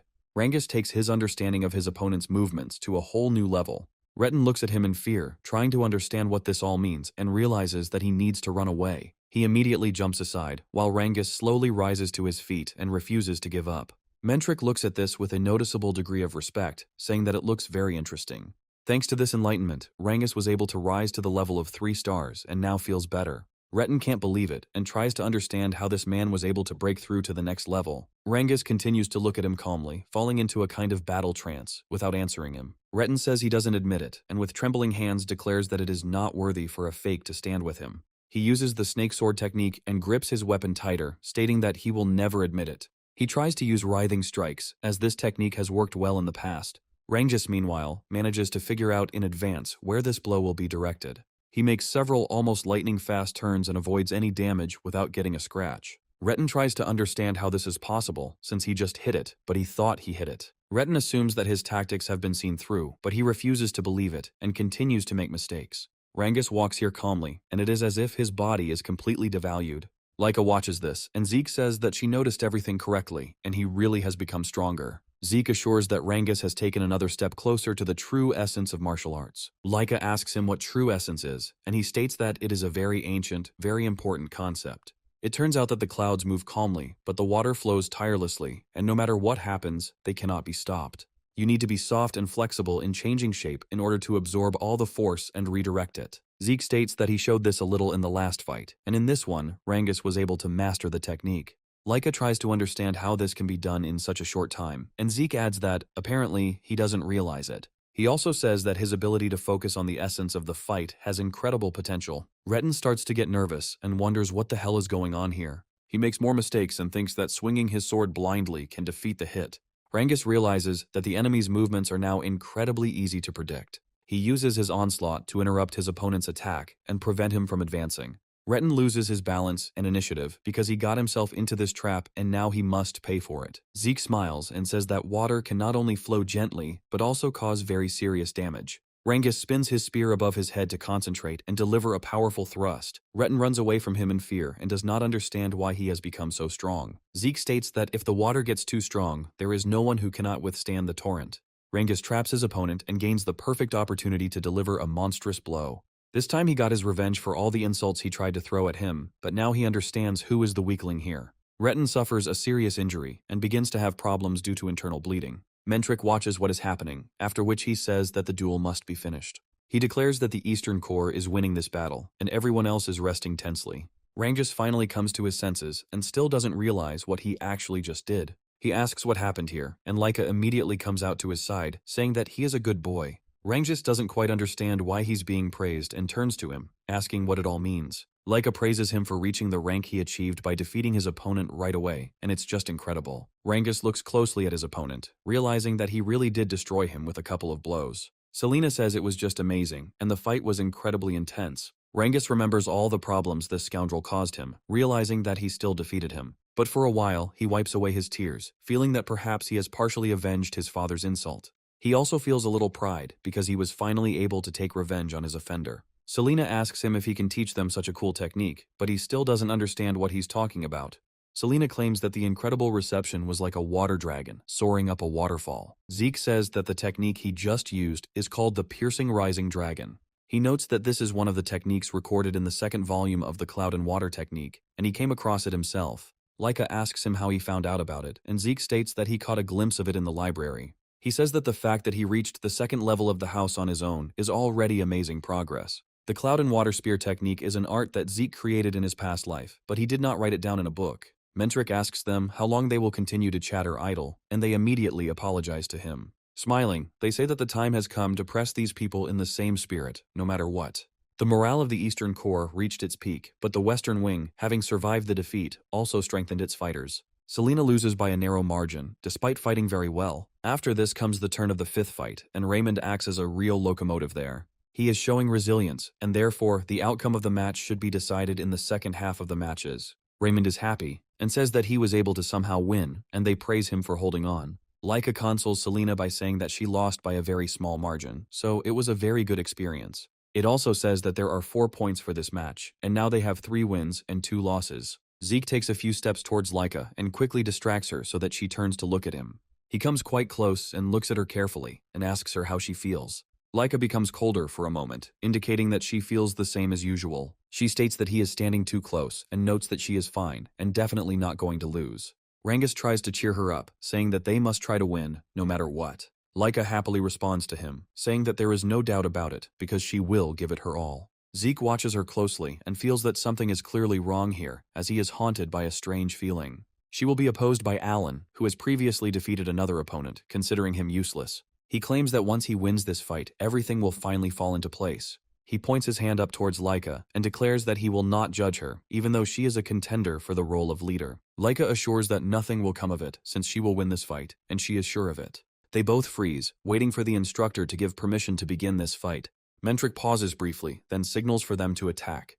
Laika immediately starts advancing on him, and he discovers that she is incredibly fast. Alan notes that this is not surprising, since she was able to surpass even Sandy in terms of endurance and tactics. After this, he also jumps aside, thinking that he has no other options except to use cunning. He understands that if he had not managed to touch his master, he would not have had a single chance. Meanwhile, Laika prepares to continue the attack and summons an aura of lightning to her side. Alan, holding his weapon tightly, realizes that he actually has a secret plan. The plan is to use poison that will delay victory even in such battles. Laika tries to use it again, but it suddenly starts to dissipate on its own. Laika doesn't quite understand why everything turned out this way, and why her body isn't obeying her. Alan, jumping forward proudly, says that she will never be able to defeat him, no matter how hard she tries. Vanille watches this fight closely, after which it becomes clear that victory is actually in the pair. Alan punches her with all his might, but she puts her weapon forward to block the blow. He immediately takes advantage of this opportunity to deliver a powerful kick to her body. Her comrades watch this in surprise, not understanding why everything suddenly turned out this way. Laika reflects on the fact that for some reason she can't use her lightning, and still doesn't understand the reason.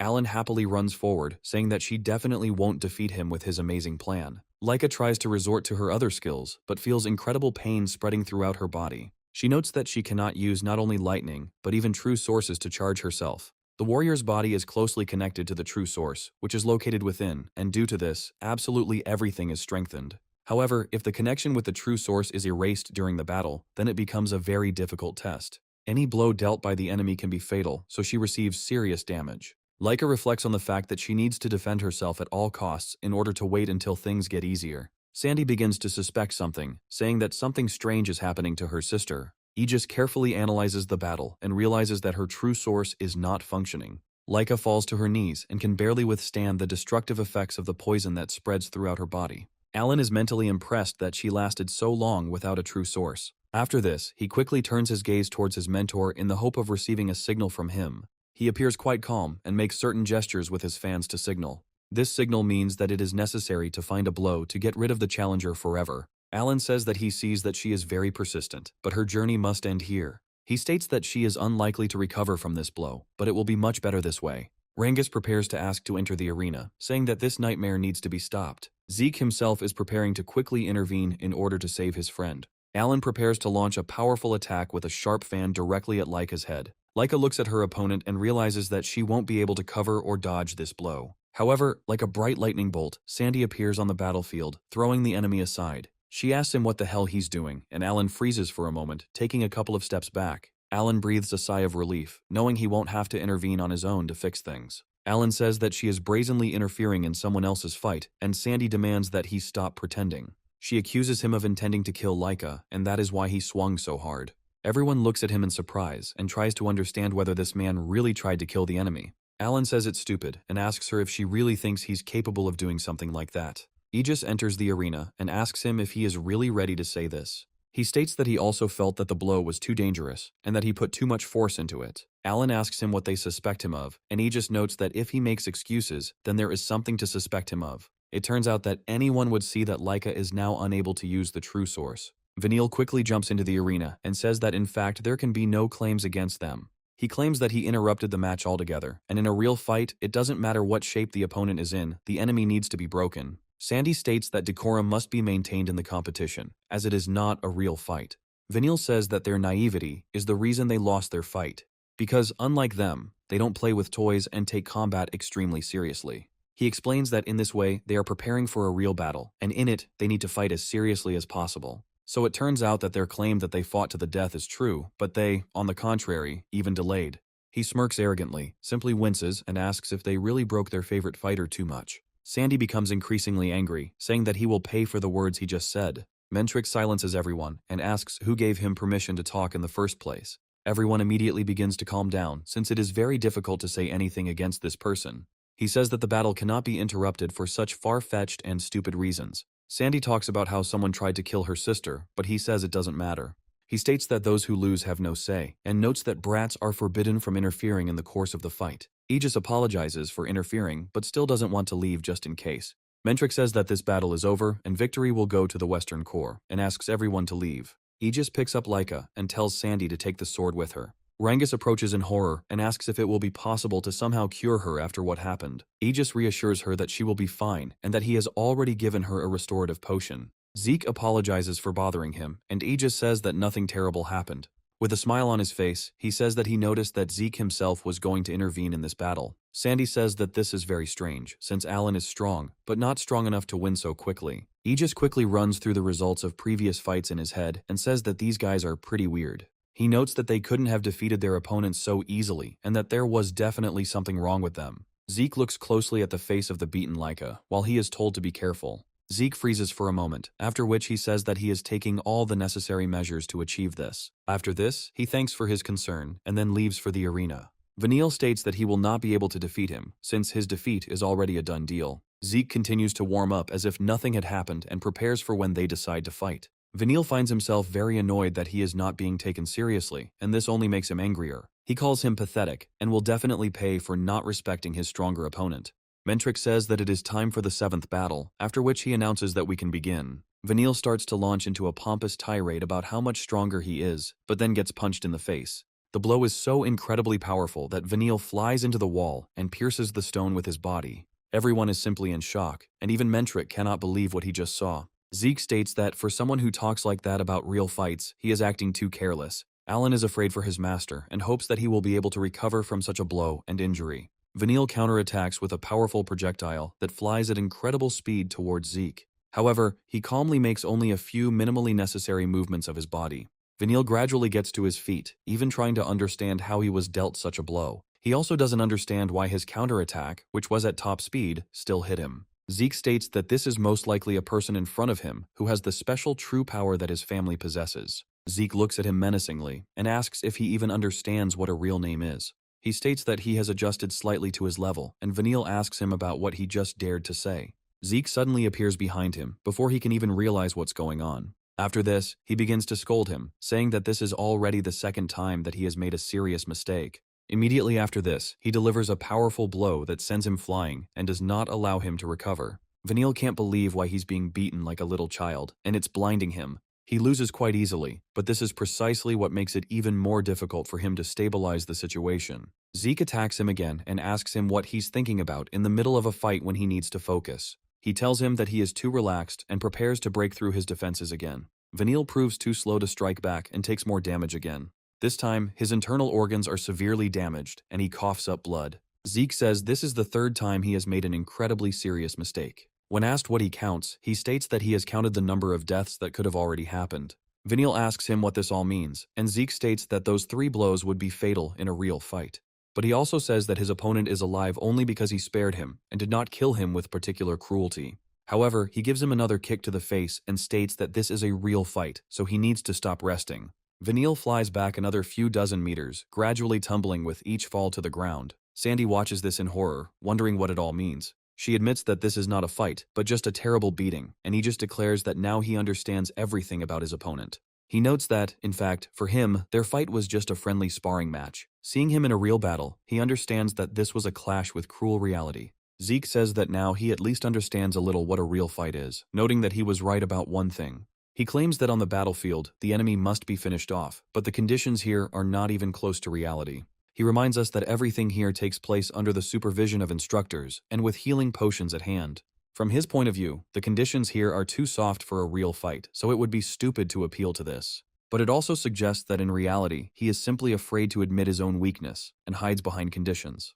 Vanille loses his temper and orders him to shut up immediately and get back on his feet quickly. He creates a powerful aura of wind and orders it to become silent and finally die as quickly as possible. The other students watch this in surprise and try to understand whether Vanille is really that powerful. He asks him who he is to scold him, because he is actually nobody.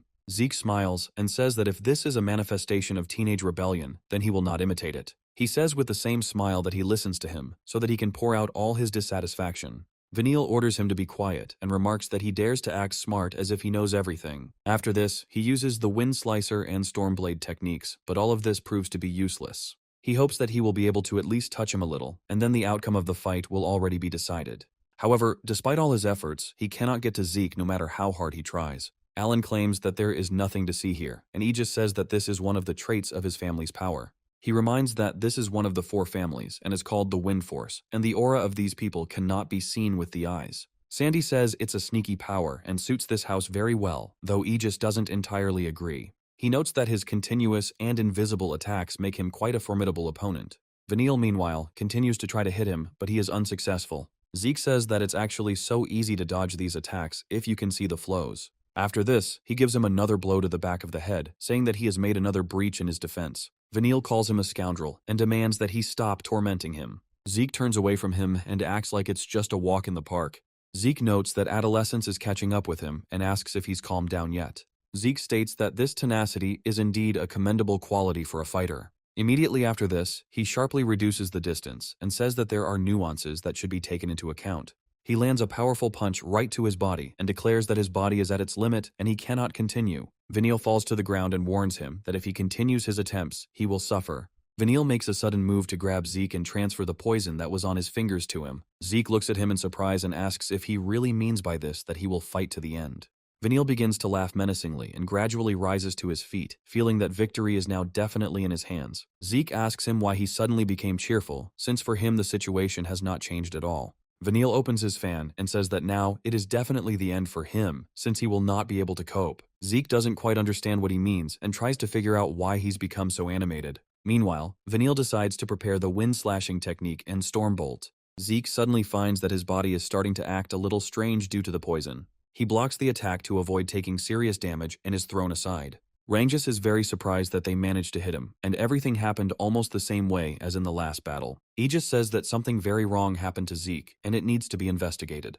Leica gradually approaches them and says that the last thing she expected from such an insightful person, Aaron and Leica were able to return back despite the serious injuries they sustained. Their comrades greet them joyfully and ask them how they feel, and if everything is okay. Leica apologizes to them for making them nervous, but states that she is fine. Raymond asks her if she knows anything about what's going on with Zeke. Leica says that she has been in his shoes and can roughly describe the feelings he experienced. She states that in the last battle, she lost contact with the true source and is asked why this happened. Leica says she doesn't know why this could have happened, but if you think about it, all of his opponents have faced this. Rangus realizes that Zeke simply cannot use the true source to fight now. Vanille starts laughing loudly and says that this is exactly what happens to those who look down on him. Gradually, his laughter dies down, and he prepares to continue his determined attacks. He says that he will make sure that he will never be able to laugh at them again, and that all they will do is fear him. He uses the first secret technique, called Hurricane, and unleashes all his power. Zeke continues to stand almost motionless, as if something had stunned him very badly. Vanille hopes that this attack will still prove fatal, and that he will be rid of the man who humiliated him forever. Taking aim, he directs this attack straight towards the completely motionless opponent. Zeke quickly comes to his senses and realizes that he doesn't have much time left to counterattack. Rangus screams his name in fear, hoping that he can think of something. Zeke immediately clenches his fist with all his might and prepares to turn the tide of battle. The powerful blow he delivers disperses the hurricane and immediately directs the power back towards the owner. Vanille doesn't have time to react to this counterattack and receives another powerful blow right to his face. Zeke had been ready to fight all this time. He just decided to take the time to understand Vanille's secret technique. Vanille gets to his feet and wonders why he can still fight like a normal human. You can tell from his eyes that he was truly scared of his opponent because his trump cards hadn't worked. Zeke's friends look at him and still don't understand how he was able to endure such an ordeal. Leica, however, is the least surprised of all, as she says that it doesn't seem to affect him. Zeke smiles and prepares to move on, but before that, he needs to analyze what happened to his body. Vanille continues to wonder, with regret, why things happened the way they did. Zeke looks at his hand and says that someone just tried to poison him to make him weak. Vanille can't believe that his poison was found in him. No one could sense it before. Zeke says he finally understands why his opponents were losing so badly. Smiling, he declares that it is now clear what poison feels like, as it only affects the true source. He didn't notice it until he activated the true source, which means it's a very commendable technology. Vanille says he is sure the poison should have completely blocked his power, but he was still able to fight. Zeke claims that against a body that has been hardened by training, such things are simply useless. He states that the greatest of the strong will never be defeated because his true source was slightly limited. Vanille asks him irritably if he dared to call the poison he himself invented useless. Zeke says that this is indeed commendable, since the poison apparently has no effect on him. He adds that through its source it is transmitted to others and begins to affect them upon any contact. He claims that this is truly a revolutionary poison and that it is admirable, but there is one important detail. Having exhaled the remnants of this through him, he says that such things are absolutely useless against him. Vanille asks if he really got rid of the poison himself by simply breathing it out through his nose. Zeke says that in the end, only one's own strength decides, which can overcome even such adversity. He states that if he relies only on poison and nothing else, he still has a lot to learn. Vanille asks him how he dared to insult him again, but Zeke only continues to laugh. He asks him if he is satisfied with this battle, answering that, from his point of view, it is time to finish. Vanille reflects on how this world is truly full of bastards who are no good. He briefly travels back in time to when he was told that he must achieve the position of head at any cost. She told him that if he couldn't become the head of the clan, then he had no real value. Of course, these words sank deep into the little child's head and remained rooted there for many years. There was a lot of talk about him being the least talented of all the contenders. He was depressed no matter how hard he tried, and it only showed him more and more that he had no talent. Mom was very unhappy and often scolded him, asking why he could do this nonsense. So he spent day after day in his routine, when suddenly he discovered that he had a talent for something else. His talent is poisons, as he has learned to create simply excellent substances. He realized that if he had poison, he would definitely be able to fight to defeat any opponent. Using it, he tried to become the next leader in order to finally break out of the trap of worthlessness. He thought that then his mother would finally acknowledge him and begin to treat him as a true heir. However, despite this, nothing has been achieved so far, since relying on this was a mistake. Zeke turns away from him as Vanille asks him what he even knows. He starts complaining that he was constantly compared to a genius, every day, and he was mediocre. He says that in comparison to their talent, he was always simply destroyed and was still always compared to it. He says that no matter what he has to do, he is simply obliged to fight to the end and no one else understands him. Zeke immediately rushes forward to block this attack and prevent him from continuing the fight. He abruptly intercepts his blows and reduces the inertia from the blow to a minimum. Vanille loses the balance of his hand, causing the weapon in his hand to shake and only miraculously not slip. However, after a few seconds, the weapon bursts into flames, creating a bright wave of another dose of powerful poison. The friends watch this spectacle and try to understand whether it is possible to survive such serious concentration. Sandy wonders what they are doing, trying to understand the intentions of both opponents. Vanille says that he relies on poison, and there is nothing wrong with that, because if he can win, then he doesn't care. He notes that he has no talent for fighting, but as long as he has poison, he will not lose. It is a very strong poison, and the poisoned needles were his last trump card, which he did not want to use. He understands that if he inhales a little of this smoke, he will feel unwell, but then it will all clear up. Zeke takes the needles in his teeth and blows away the smoke, asking him if that's all he has. Vanille can't believe that even this attack was completely useless against this monster. Zeke spits the needles to the side and pushes him to the ground to make him lose his balance. Immediately after this, he extends his hand towards him in order to do something unknown. Vanille tries to understand what this man is all about and why he is so monstrously strong. Zeke quickly places his hands on his shoulders to shake him from side to side and make him come to his senses. He sternly tells him to listen to him carefully and not let a single word go in one ear and out the other. He states that he is definitely wrong about one thing, despite the fact that his other thoughts are generally correct. Vanille looks at him in surprise and cannot understand the point of this lecture when he needed to be finished off. Zeke states that in order to become strong, talent in martial arts is secondary. He states that the simple desire to win is the only ingredient to keep going. He notes that he listened attentively to his words and at some point even became empathetic to his situation. He also states that he has a talent for martial arts. It's just that the weapons he fights with aren't suitable for him. After thinking for a bit, he says that he needs something with a longer handle, like an umbrella, because it would definitely suit him. Vanille is amazed to imagine this umbrella in his head and asks him what kind of nonsense he is talking about. Zeke says that the umbrella is a fairly rare weapon, but that doesn't mean it's bad. It means that, like the iron fan, it is a weapon with a long history, passed down since the beginning of time. He notes that, if you ask him, most things in this world can be turned into weapons. Vanille can't believe that someone treats him like a human being, even though they are his enemy. It simply doesn't fit in his head that the man who just beat him up is suddenly extending his hand to him. Zeke asks him why he always complains that he has no talent for fighting, because that is not true at all. He claims that, from the point of view of a real fight, he is a warrior no worse, if not better, than many. Vanille looks at him in surprise, trying to understand whether he is seriously saying such complimentary things. Zeke explains that on the battlefield, you really need to defeat the enemy by any means necessary. He notes that if you only return this from the honor and dignity of a warrior, then you will not win and will not protect what is dear to you. Having risen to his feet, he says that it is not his idea that is wrong, but what is wrong in what situation. After that, she looks at him with a smile and says that he can come to him when he finishes someday. Vanille is still trying to process the words he just heard and immediately understands what was said to him.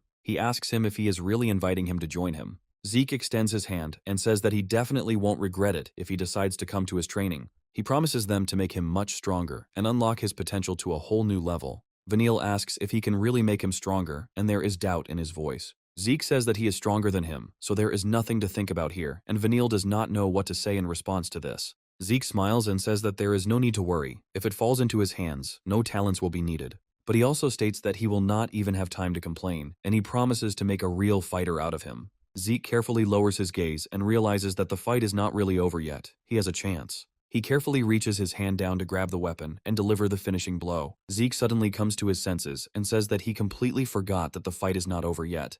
At that very moment, he delivers a powerful blow directly to his opponent's face in order to win. He happily declares that now they can finally finish this fight and move on to more important things. Vanille is knocked out by a powerful blow that landed on his jaw. He states that victory is victory, and when he wakes up, he should come to him for new training. Vanille falls to the ground and calls him a pathetic idiot, after which he loses consciousness for a while. Mentric slowly says that this battle has come to an end, but is in no hurry to announce the results of the battle. He is amazed that he did not expect this boy to be able to neutralize the effects of the poison. However, he quickly comes to his senses and says that the victory in this battle remained with the Eastern Corps. His comrades gradually recover from their injuries, while Vanille is carried away by his subordinate. At this qualifying competition, everything is completed, and our heroes are invited to a very lavish banquet. A real Soviet table is gathered here, and the students try to understand why they were all gathered here.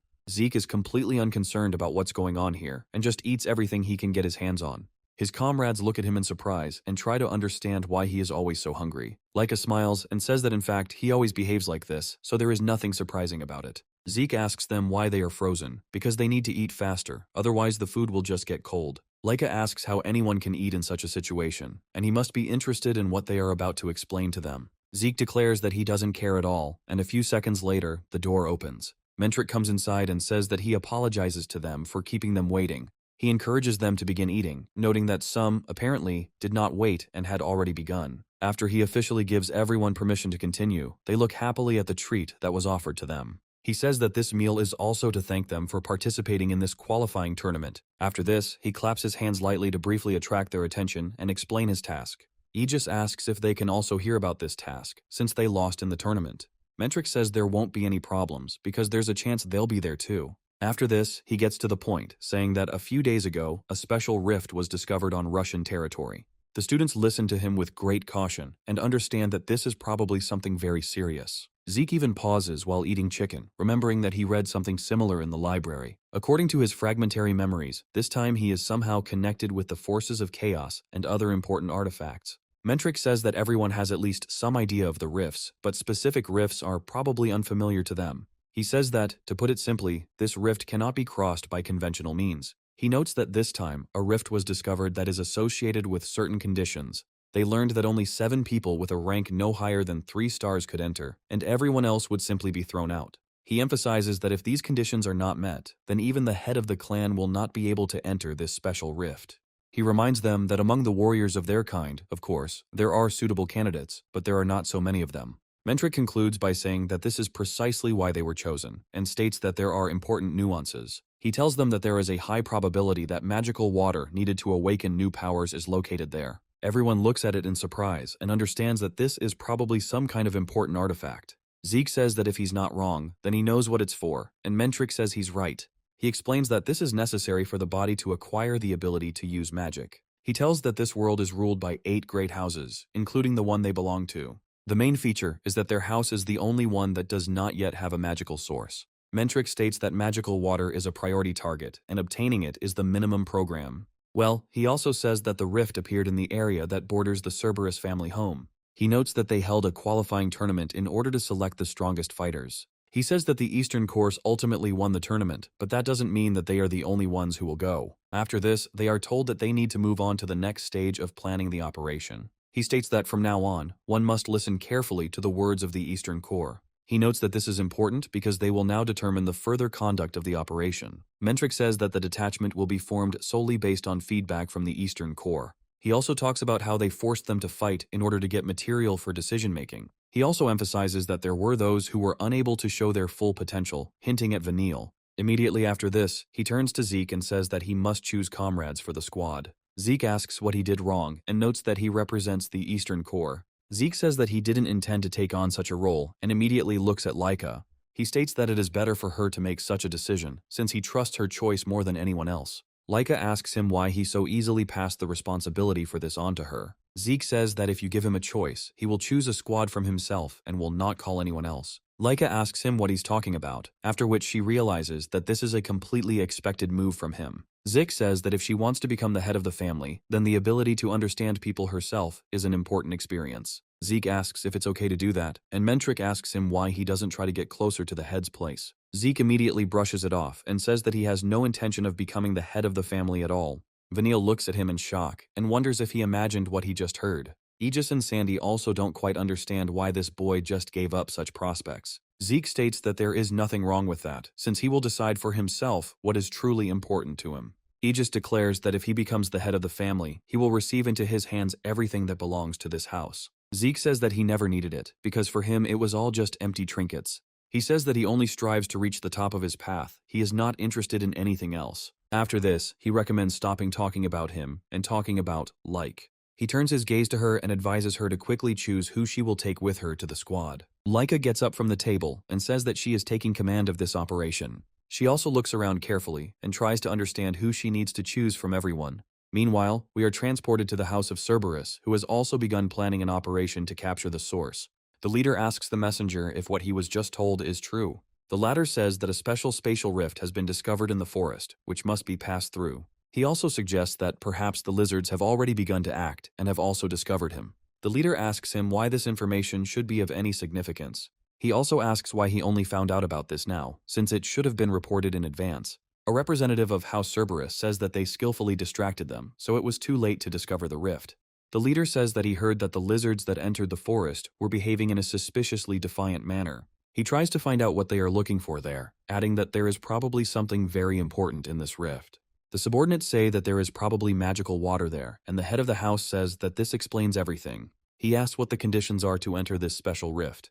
He is told that no more than 7 people of 3-star rank and below are allowed there.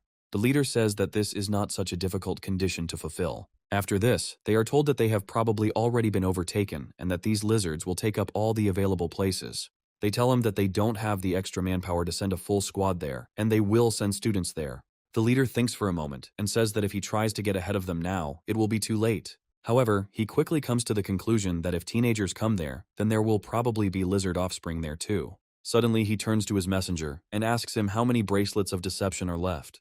These bracelets are a very valuable artifact that allows one to hide one's true level of power. He is told that there are about 4 bracelets left, and he declares that they all need to be used. After this, he emphasizes that it is necessary to get into this rift in order to wipe these kids off the face of the earth. Subordinates say that these bracelets are quite rare, and they don't know when they will be able to get new ones. However, the leader says that there is no point in worrying about them, since otherwise they would simply lie in the warehouse. He states that he will be interested to see how the lizard will behave if his offspring is destroyed. Meanwhile, Zeke comes to his comrades and says that they all need to become even stronger. He adds that Rick and Aaron should undergo basic training similar to his comrades to build their endurance. It means that once they have established the foundation, they will be able to use more powerful fighting techniques. Zeke asks if they have any objections, but they say they agree to it. After this, he turns to his other comrades, saying that he wants to offer them something interesting. He says that he takes out the rebirth stone, which he received from the instructor after one request. Raymond looks at the rebirth stone in surprise and asks why he might need this thing.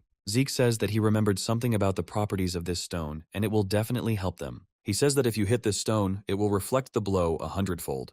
He notes that right now he is not going to use the real sources, but just punch him. They look at him in surprise as he takes a good swing and delivers a sharp blow. The shockwave spreads out over several meters, but the stone is still preparing to respond. Rick and Aaron realize that the stone is about to hit back with a very powerful blow, but without true strength, the backlash will be incredible. Zeke quickly puts his shield forward in order to draw all the momentum of the blow onto him. Raymond watches closely what is happening and realizes that the blow was reflected by the shield. Zeke says that the main thing you don't have is to learn to take a direct hit or to train yourself to direct it towards yourself. Raymond realizes that he will have to do this for quite a long time and declares that he has figured it out. Zeke turns to Selena and says that she will also receive a very important task from him. He asks her to try piercing the stone with the sword several times and use the source for this. He emphasizes that she needs to aim at one point to inflict maximum damage. Selena tries to land several blows, but it turns out that they all land in different places. Zeke says that if you concentrate, hitting one point is not so easy, and it requires a lot of practice. Zeke says that the most important training for her is learning to hit one spot precisely, no matter what. Zeke says he is always amazed by how the stone constantly returns to its original shape. After this, he aims several blows, each of which hits exactly where the previous one hit. Selena says that it is very impressive because she had no idea that she could control this sword. Zeke says her style is built on a series of quick attacks, so precision is crucial. After this, she turns her attention to the last participant in the training program, namely Rangus. He hands him a feather and says that he has been focused on it for several weeks. Rangus wonders what to do with this feather, so he uses his wind skill to pick it up.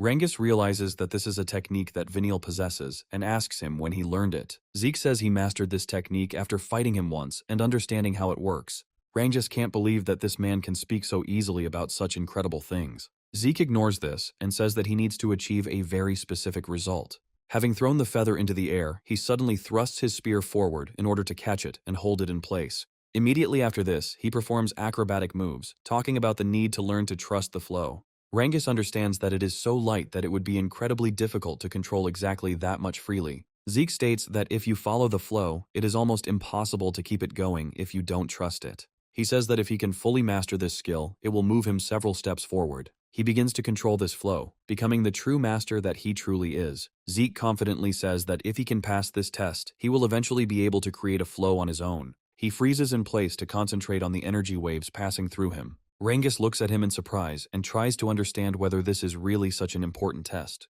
Leica appears in the middle of it and waves her hand at him, telling him that if he doesn't hurry, they will be late. Zeke quickly throws the spear into Rangus's hands and tries to run away in order to catch up with his ally. He says that he has given them assignments and hopes that they will train properly. Rangus stands there, thinking about how he has apparently been given the most difficult task possible. He reflects on the fact that for some reason, it seems to him that they will not be able to cope with this level of work. Rick continues to remain optimistic and talk about how they must try to cope. Leica asks him what he was doing again, and Zeke says that he was handing out homework. Having stumbled, he says that it is becoming more and more interesting, and that he really enjoys moving forward. Laika proudly tells him to admire the team she just selected for their mission. She states that this is what she calls the best team members, who are able to go through fire and water. Aegis looks at them with a smile and says that he is very glad that they came here so quickly. Laika apologizes for keeping them waiting so long and notes that it's time for the final preparations. Their squad consists of Sandy, Aegis, Lilu, Alan, Vanille, and finally Zeke, which means this squad is capable of a lot. Laika moves forward and says that it is time to move forward so as not to miss their chance. Mentric comes into the chief's office and says that a selection team has just left for the point. Another captain says that information has been received that they have already left, about the existence of a special rift. Balza Eldragon says that they should have found out about it after the selection team went there. The captain says that his only concern is that after the capture, the dogs will take all the credit for themselves. He states that it would be good if the selection team and the soldiers could quickly connect with each other. Balza Eldragon pauses for a moment, then asks about the actual level of the selection team. Mentric claims that they have assembled the best of the best among the 3 stars, and according to his information, there won't be any particular problems. Balza Eldragon asks him if he is sure that even those with 2 stars will be able to withstand. Mentric smiles and says that it is quite possible that Zeke will be able to deal with all the enemies alone. Mentric emphasizes that Zeke is the first one whose true strength he cannot fully discern. They tell him that this person only has 2 stars, so he cannot have any outstanding skills. Mentric states that by looking at him, he realized that the number of stars does not equal true power and that he is an exception. The captain says that it is extremely rare for him to hear such praise from Mentric. Mentric states that when he first saw his martial art, he felt the same feeling as when he saw Balza Eldragon's skills. Balza Eldragon and the captain look at him in surprise, because they understand that he is talking about the art of killing dragons. This is a legendary martial art that is passed down only to the direct descendants of the head of the family, and is kept secret. It is simply impossible to transfer this technique to someone random, so it is also unrealistic to study it. The captain says that this is nonsense, and that Zeke could not have mastered a martial art of such power. Mentric states that he himself was amazed, having observed Balza Eldragon too often to be mistaken. He also says that when compared to Balza Eldragon's dragon-slaying skills, they are somewhat similar. An awkward silence falls over the room, and almost no one notices when Mentric stops talking. He briefly considers that this technique was even more advanced than Eldragon's Balza technique. The terrifying aura that emanated from this man was still remembered by Mentric. He reflects that perhaps he thought too much. It just seemed that way to him, because he was very impressed. Balza Eldragon says that several years ago, he ordered all records of his birth to be collected. However, he also states that no truly useful information was found there. The captain asks whether this boy really created all his techniques on his own. Mentric raises his head and says that he has a strong feeling that he already knows this person. He adds that the boy looks very much like the first head of the family, who is also called the 15th. He notes that this man resembles his reincarnation, who simply does not understand who he is. Balza Eldragon looks at him sternly and wonders if he means to say that this man has been reborn. Balza Eldragon approaches the window and ponders something for a long time, after which he talks about reincarnation. After this he laughs, saying that this is some kind of nonsense that will not affect anything anyway. However, a semblance of a smile appears on his face, and he still does not rule out such a possibility. After this, he says that if he really has such power, then some mongrels will not be a problem for him. A week later, we are transported to the rift, surrounded by soldiers who are carefully monitoring the perimeter. Freya asks where the commander of the Black Dragons went and is told that he has disappeared somewhere. She looks around sadly, thinking about what a complicated person this is. She also remembers that he said he would send more people and asks if everything is okay with him. After this, she hears the sounds of people approaching and, turning in their direction, asks what is taking them so long. Laika says that if they had run all the way here, they would have gotten there much faster. Laika suddenly stops, looks at Freya in surprise, calling her an instructor, and asks what she is doing here. Freya says that they are now on a mission, and she is no longer her instructor. She emphasizes that she is here to protect the special zone from the intrusion of various violators. Laika looks at this place and says that this is the first time she has seen something like this. Freya states that some rifts affect the outside world, and this is exactly the case. Zeke reminds that the blackened trees exude the same power as that black fog. Zeke asks why they are guarding this special area, and is told that it is to keep Cerberus's home safe. Laika looks at her and tries to understand what specific actions they are trying to stop. Freya states that it would be unacceptable for this house if they gained new power from the source of magic. She also states that they destroy the monsters that are thrown out of the special zone. Freya emphasizes that no more than 7 people with 3 stars are allowed into this special zone. Aegis says they've heard about it, so they're familiar with the basic information they need to know. Freya places her hand on this rift, saying that logically, she should not be allowed inside. A very noticeable and powerful explosion is created, which pushes her hand away and leaves a small burn. She says that those who do not have clearance cannot enter the special zone, so there is no need to worry about monsters. She also states that only the one who manages to get there first can get into this rift. Zeke puts his hand to this rift, and it gradually falls into the bottomless depths. Zeke reflects on the fact that, according to some, it is simply impossible to break this barrier by physical force. Freya watches his behavior closely and notices strange sparkles that appear in his eyes. Zeke reflects that when people say things like that, you just want to check if it really can't be destroyed. Freya asks him if he listened to her carefully, and he says that he heard absolutely everything. Freya says she doesn't know when Cerberus's men will show up, so it would be great if they came in right now. Like says that they are ready, so go there immediately to get everything done as quickly as possible. Freya smiles and says that in that case, she can wish them luck in completing this task. Students pass through this energetic veil and disappear in an unknown direction. After some time, deer appear on their path, running at great speed in the hope of trampling their victims. Armed with new weapons, Vanille prepares to give these creatures a decisive rebuff. He delivers several incredibly powerful blows that prove to be quite effective. Alan immediately praises him and says that his technique with this weapon is impressive. Vanille looks closely at this weapon and remembers how he got it some time ago. Aegis also notices that he is lost in thought and dives into his memory, recalling events that happened several weeks ago. He is calmly walking through the training hall when he suddenly hears a strange noise and decides to eavesdrop on the conversation. He peeks around the corner to find out who is talking so animatedly and loudly. Zeke hands Vanille the weapon, telling him to hold it and take care of it as his own. Vanille looks at him with irritation and asks what kind of nonsense this is and why he should take it for himself. Zeke looks at him in surprise and says that he promised him that he would train him in the future. Vanille takes the staff incredulously and asks if he was really serious. Zeke states that if he said he would do it, then he would do it, since he was given the chance to have real combat practice. Vanille asks him if he is really asking him to use a weapon he has never handled on an important mission. Zeke says he doesn't see any problem with it, and Vanille throws his weapon aside. After that he leaves and says that he will not use it, and he does not need some useless weapon. Zeke quickly takes the staff into his hands and begins to charge the wind energy through it. This wind energy passes through space and sways Vanille's hair, which he doesn't expect. He comes back and asks him how to use this wind element. Zeke states that it makes no difference and advises him to just not bother and take the weapon. Vanille looks for a moment at his comrades, who are still holding out the staff to him. His stubbornness and bad character get the better of him, and he says that he does not want to take this weapon. Zeke is not one to give up either, and orders him to come here immediately and take the weapon that is being handed to him. Vanille refuses, and he begins to insist on handing over this weapon to him. Vanille says that it is impossible to talk to him normally, and that he initially promised him an umbrella. Zeke says that he couldn't find the umbrella, and this staff is just a replacement, but it handles very similarly to the umbrella. He also says that this is precisely what they will not be working on today. Vanille irritably tells him that he doesn't know any combat techniques at all, neither with an umbrella nor with anything else. Zeke asks him not to worry, adding that he will specifically create a style for him that will suit him. This style is called the Phantom Wind Umbrella art, and Vanille is already slowly mastering it. Aegis now sheepishly says that he finds it hard to believe that something can simply be taken and created as a fighting style.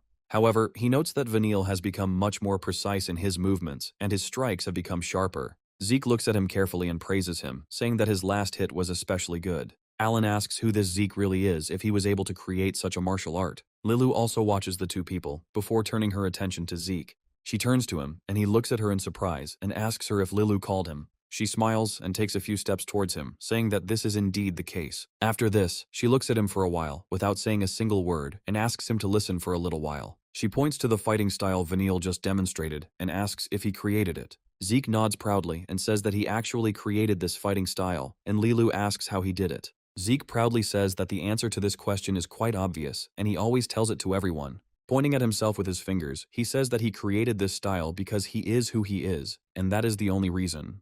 Lilu claps her hands in delight, saying it's amazing, while Sandy declares it's complete nonsense. She says that it is impossible to create a new fighting style because everything has already been invented long ago. Aegis smiles and says that for some reason, this is very easy to believe, considering what happened before. Sandy says that she doesn't care. The only thing she doesn't want is to drag Vanille on her back. Vanille immediately turns towards her and asks her about what she just allowed herself to say. Sandy says that he talks non-stop, but without poison, he can't fight properly. She looks menacingly in their direction and says that this is exactly what she said and is ready to repeat it 100 times. Vanille and Alan immediately become angry at this insult to their very fragile pride. Sandy says that they were angry because she told the truth and they should know their place. Aegis tries to calm them down and says that arguing now is a bad tactic given their situation. He asks them all to keep quiet and maintain mutual respect in order to avoid getting into trouble. Sandy declares that she is not ready to cooperate with those who poisoned Laika and almost killed her during the tournament. But she also says that she doesn't agree at all with who was recruited into this squad. Zeke turns to Lilu and asks her if she is happy with the fact that they have recruited Veniel into the squad. Laika continues to try to resolve the conflict, while Veniel turns and walks away. Lilu calmly says that she doesn't particularly care, since they are now participating in a common mission. Zeke happily talks about how big-hearted she is, and Sandy says that such things should not be forgotten. She also asks Laika why she chose these people and dragged them along with her. Laika honestly admits that she is not as good at letting go of the past as Lilu was. Afterwards, she states that they need stronger fighters for this mission, and Alan states that she is far-sighted. Sandy is getting ready to ask for a fight and says that he is asking for serious beatings with his screams. Laika asks herself whether she made a mistake in the composition of the squad when she made her choice. Zeke watches them and reflects on how the aftermath of the tournament still seems to be lingering. He understands that it might not look like it, but even Veniel has his own concerns about this. With such a disunited team, the situation will be very precarious, and they will need to somehow find a way to cooperate. He hopes that everything will go as well as possible, but you never know how things will turn out. Meanwhile, Laika says that they have finally found a way out of the rift to the other side. Gradually approaching it, they smile and say that it really does look like a crack in space. Zeke comes closest and says that it looks simply amazing, and he has never seen anything like it. Laika stops for a while and tries to figure out what she needs to do next as a leader. She tells them that they are about to enter this rift, and no one knows what will await them inside. She advises them to gather themselves and be on guard, as the most serious dangers may await them. Zeke folds his hands in a special gesture and says that he has long missed new adventures. Immediately after this, he snaps his fingers to warm up a little before the battle. Meanwhile, we are transported far back to the place where some situation begins. Unknown people who look like fighters from the House of Cerberus begin to pass through the rift. Zeke immediately turns around as he sensed the presence of foreign entities that shouldn't be here. Lilu notices changes in his behavior and asks him what happened. Zeke pauses briefly, then turns around and says that everything is fine. He advises them to hurry as they must complete the task as quickly as possible. With these words, they take a few more steps forward and try to reach the rift that is sucking them in. Laika feels like the ground is starting to disappear from under her feet, as if space is starting to change dramatically. Aegis looks down in alarm, trying to figure out what this all means and where they are being teleported to. Sandy starts screaming loudly as she feels like she is falling down under the influence of gravity. Our heroes are transported to the middle of the forest, but first raised about 50 meters. Laika advises them to calm down and says that they need to figure out how to land safely. However, a few seconds later they discover that the giant bird has grabbed Zeke and is starting to carry him away somewhere. Sandy starts screaming because she is very afraid of heights and does not want to land. Zeke realizes that he drew the short end of the stick because for some reason the bird chose him. Laika extends her hand to him so that he can somehow get out of there, but the bird flies away too quickly. Aegis addresses her, telling her that she should focus on completely different things now. He notes that the forest is very close and a safe landing is more important than Zeke's fate. Laika tries to concentrate on what to do, but no idea comes to her mind. Veniel looks at the sky in irritation and says that these idiots are no use. After this, he turns to his comrade and says that they must come up with something using their powers. Veniel creates a powerful wind funnel to serve as a catalyst for expansion. Alan helps him expand this funnel so that the energy covers all his comrades. Thus, they significantly slow down the rate of fall, but do not completely eliminate it. All they can do is continue to descend and prepare to grab onto something. Aegis uses his agility to grab a branch to break his fall, and Veniel and Alan land softly.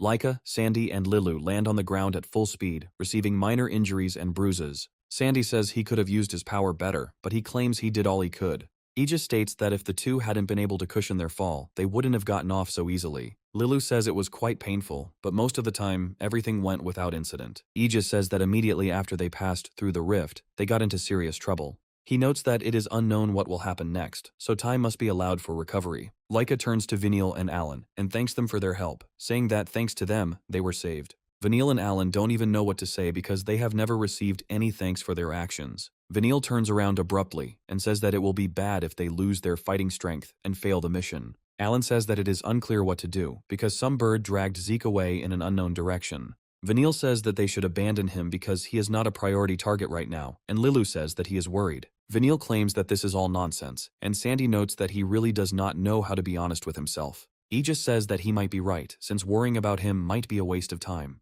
Laika agrees with him, saying that if it is Zeke, then he can handle it even alone. Sandy looks at them in surprise that they even accept him if they don't worry about him. Laika and Aegis had already had the good fortune to fight this man and had learned quite a lot. Vanille isn't too worried about him either, as the man got him off too easy. Sandy wonders if there is something wrong with her because she does not share them. Aegis says that, no matter what, sooner or later, they will still have to meet him. Well, he thinks, because for now it is completely unclear to him where he needs to go next. Lilu waits for a while, and then says that there is one detail that she would like to mention. She states that while they were falling, she saw something like a pillar of light, and that this can be used as a landmark. Alan says that he actually saw something similar, but it is not clear where to go after the fall. Lilu immediately points in the direction and says that it was exactly there. She also notes that she managed to compare what she saw after the fall, so there is no doubt about her competence. Lilu explains this by saying that during the fall, she quickly looked around and remembered everything thanks to her memory. Laika says that the bird that carried Zeke away was flying in the direction of this light, which means they need to go there. She also says that Zeke himself would not have ignored such an interesting glowing thing.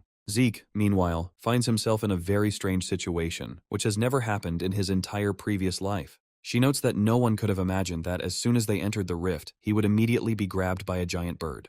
He notes that even with his training, he cannot sense presence across dimensional boundaries.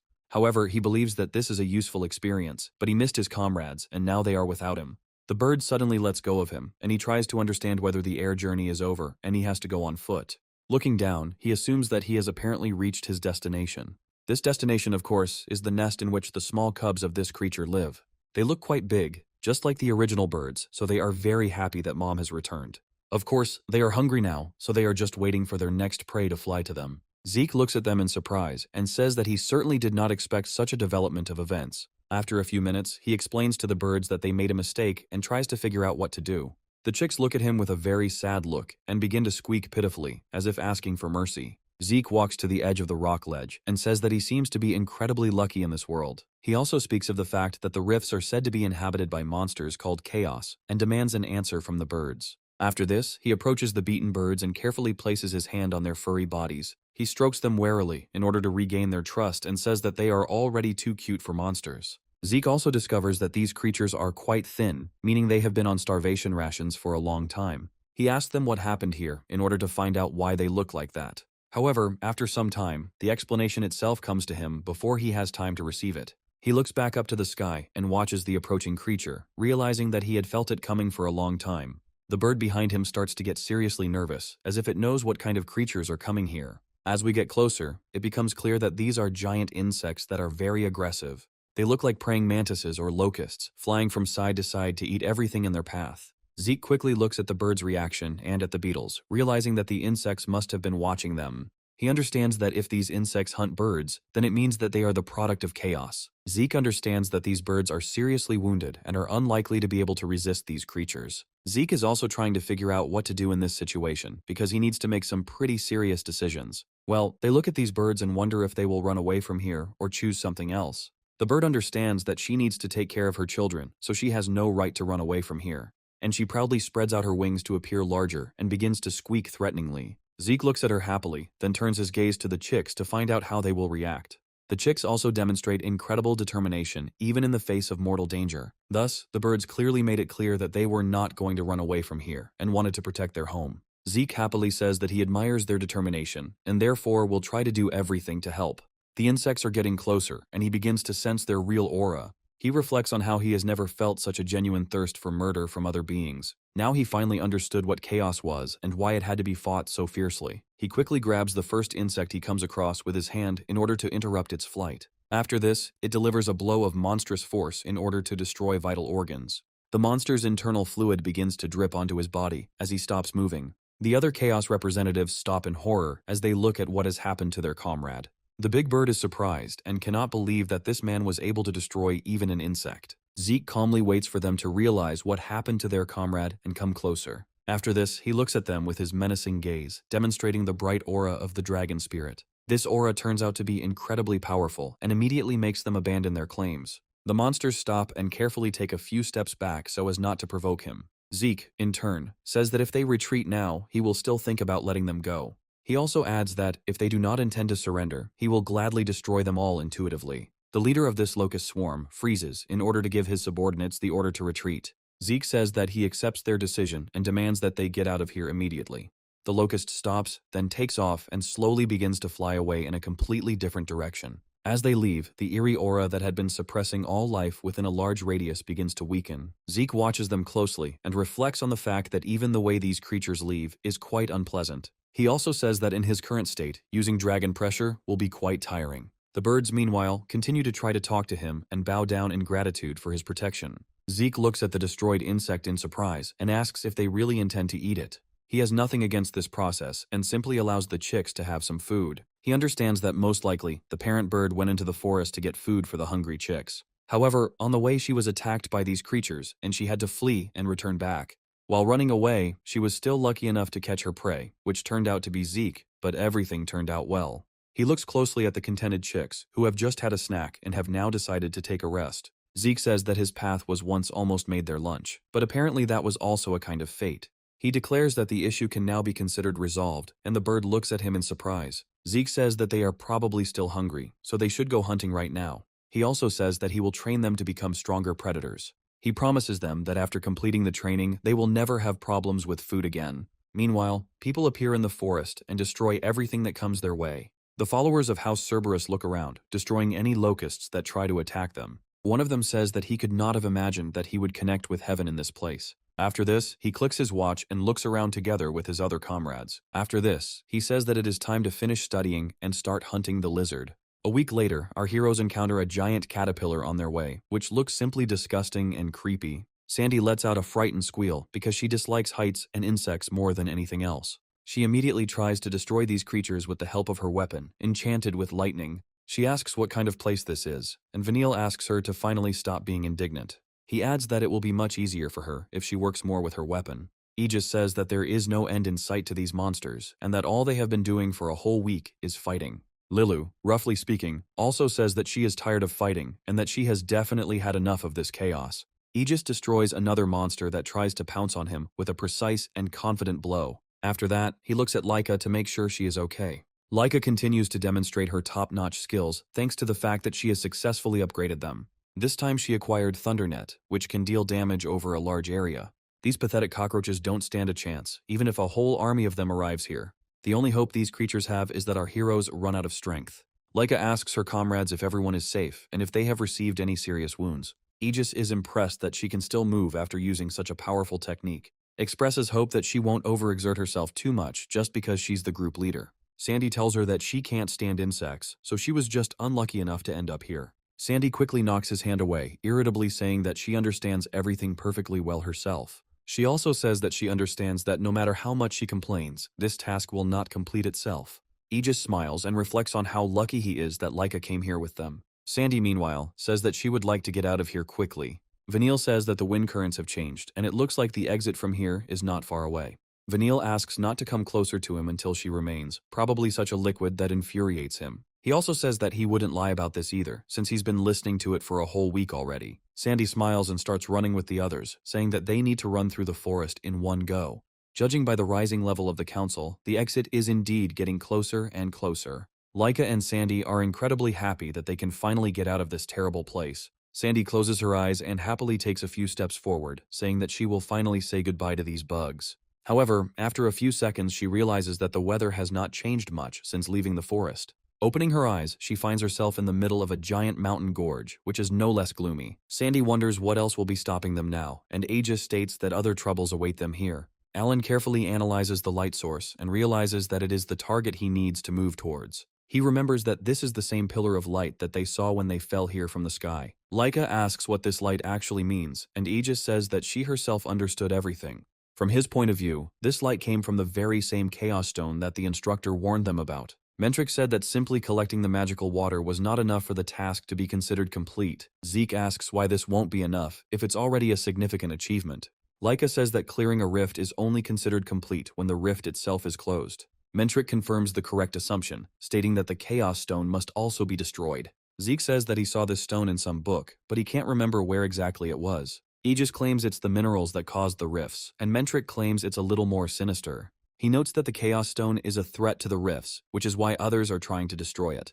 The whole point is that the stone continuously emits a colossal amount of energy, maintaining the existence of the fault. This energy destroys the ecosystem of the world of chaos and turns living beings into terrible monsters. Mentrix shows such creatures and says that it is better not to stand on ceremony with them and to destroy them immediately. He warns them that their only instinct is an endless thirst for killing and slaughter. From his point of view, they will continue the slaughter endlessly until they completely take over the world. Then, through the rift, they rush into the next world in order to absorb it as well. Zeke says that this is a really dangerous thing, and we need to deal with it as quickly as possible. Sandy realizes that the task will likely not be easy, as she needs to find both the magical water and the Chaos Stone. Aegis states that it will be easier than she thinks, as magical water is formed near the stone. Mentrix says that everything is correct and recommends first finding the Chaos Stone and then looking for water there. He notes that when they get close enough, they will immediately realize that it is indeed the Chaos Stone. Vanille confirms these words spoken a few days ago and says that they need to move towards the source of light. Sandy turns her attention to them, noting that they can talk about more than just barbs. Vanille asks her what she needs. She also turns away and says what she thought she saw. Lyko expresses hope that he has already noticed this stone and that everything is still okay with them. Lilu asks Vanille if he is worried, but he tells her to move on and not ask unnecessary questions. Sandy points out that unlike the forest, there aren't any insects here, and Lilu declares that this is good news. Aegis says that this is, on the contrary, strange, because according to Mentrix, it should be the other way around. Lyka feels a bit creepy in this place and advises everyone not to relax and to be on their guard. They continue to gradually approach this source of light, looking around and expecting an ambush. However, no one has reached them yet, and this gives them a slight hope. Lyka echoes the general sentiment, saying that they somehow managed to get there without incident. Looking at this stone, they honestly admit that this thing looks incredibly ominous and scary. Lilu also points out that the stone looks quite large, making it difficult to destroy. Sandy is happily saying that there are no monsters here, when suddenly something flashes behind them. Lyka immediately turns around and says that everyone should be on full alert because they are under attack. The fighters immediately take out their weapons and prepare to fight off the monster that tries to attack them. This monster lands right in front of them, creating a small haze that blocks their vision. Lyka holds her weapon at the ready and waits for this monster to show its face and emerge from the smoke. Zeke emerges from behind the smoke, greets them joyfully, and says that they haven't seen each other for a long time. Lyka looks at him happily and asks him why it took him so long to get to this place. With a smile on her face, she also says that she is very glad that they were able to meet after all. Zeke expresses joy that they are completely okay, and Vanille says that they are definitely not completely okay. Zeke smiles and says that they are indeed shabby, but he doesn't attach much importance to it. Alan discovers something very important and points it out to Zeke. Zeke understands what he is pointing at and steps aside, saying that it is not worth his attention. He notes that he recently had to fight a little in order to find something to do out of boredom. Sandy realizes that she is facing another monster, and a serious shudder begins to run through her body. Seeing the giant beetle destroyed with one blow, she begins to squeal loudly. Aegis asks him if he really destroyed this creature of chaos, and Zeke claims that the beetle attacked him first. Lyka says that this is probably why they didn't encounter any creatures of chaos on the way here. Zeke says that he just finished them off, and these guys understand that they are facing a completely abnormal fighter. Zeke says that what is especially important is that this stone seemed strange to him, and he decided to wait for them. Aegis states that there is no doubt about it, so it is definitely a chaos stone, but now all that remains is to find the magical water. Lyka looks around the area carefully, and realizes that they have actually been looking in the wrong place all this time. The magical water is located right under this chaos stone, and you only need to reach out to get it. Zeke happily touches her with his fingers and says that she looks incredibly stunning. The heroes take it out in a bottle, saying that there is much more of it here than they initially assumed. Aegis says that in order to obtain the effect of magical water, you need to consume a certain amount. They note that this is unlikely to be enough for many people, but this is no reason not to collect this water. Lyka continues to fill the bottles, saying that the color of the magical water determines the element. Usually it's all pretty easy to understand, and the water has a definite color, but it looks pretty transparent. Because of this, it is quite problematic to understand what this water is needed for, and what skills it can awaken. Aegis carefully analyzes the flask of water, and says that it really does seem to be true. He understands that this is still magical water, so they must drag it home in any case.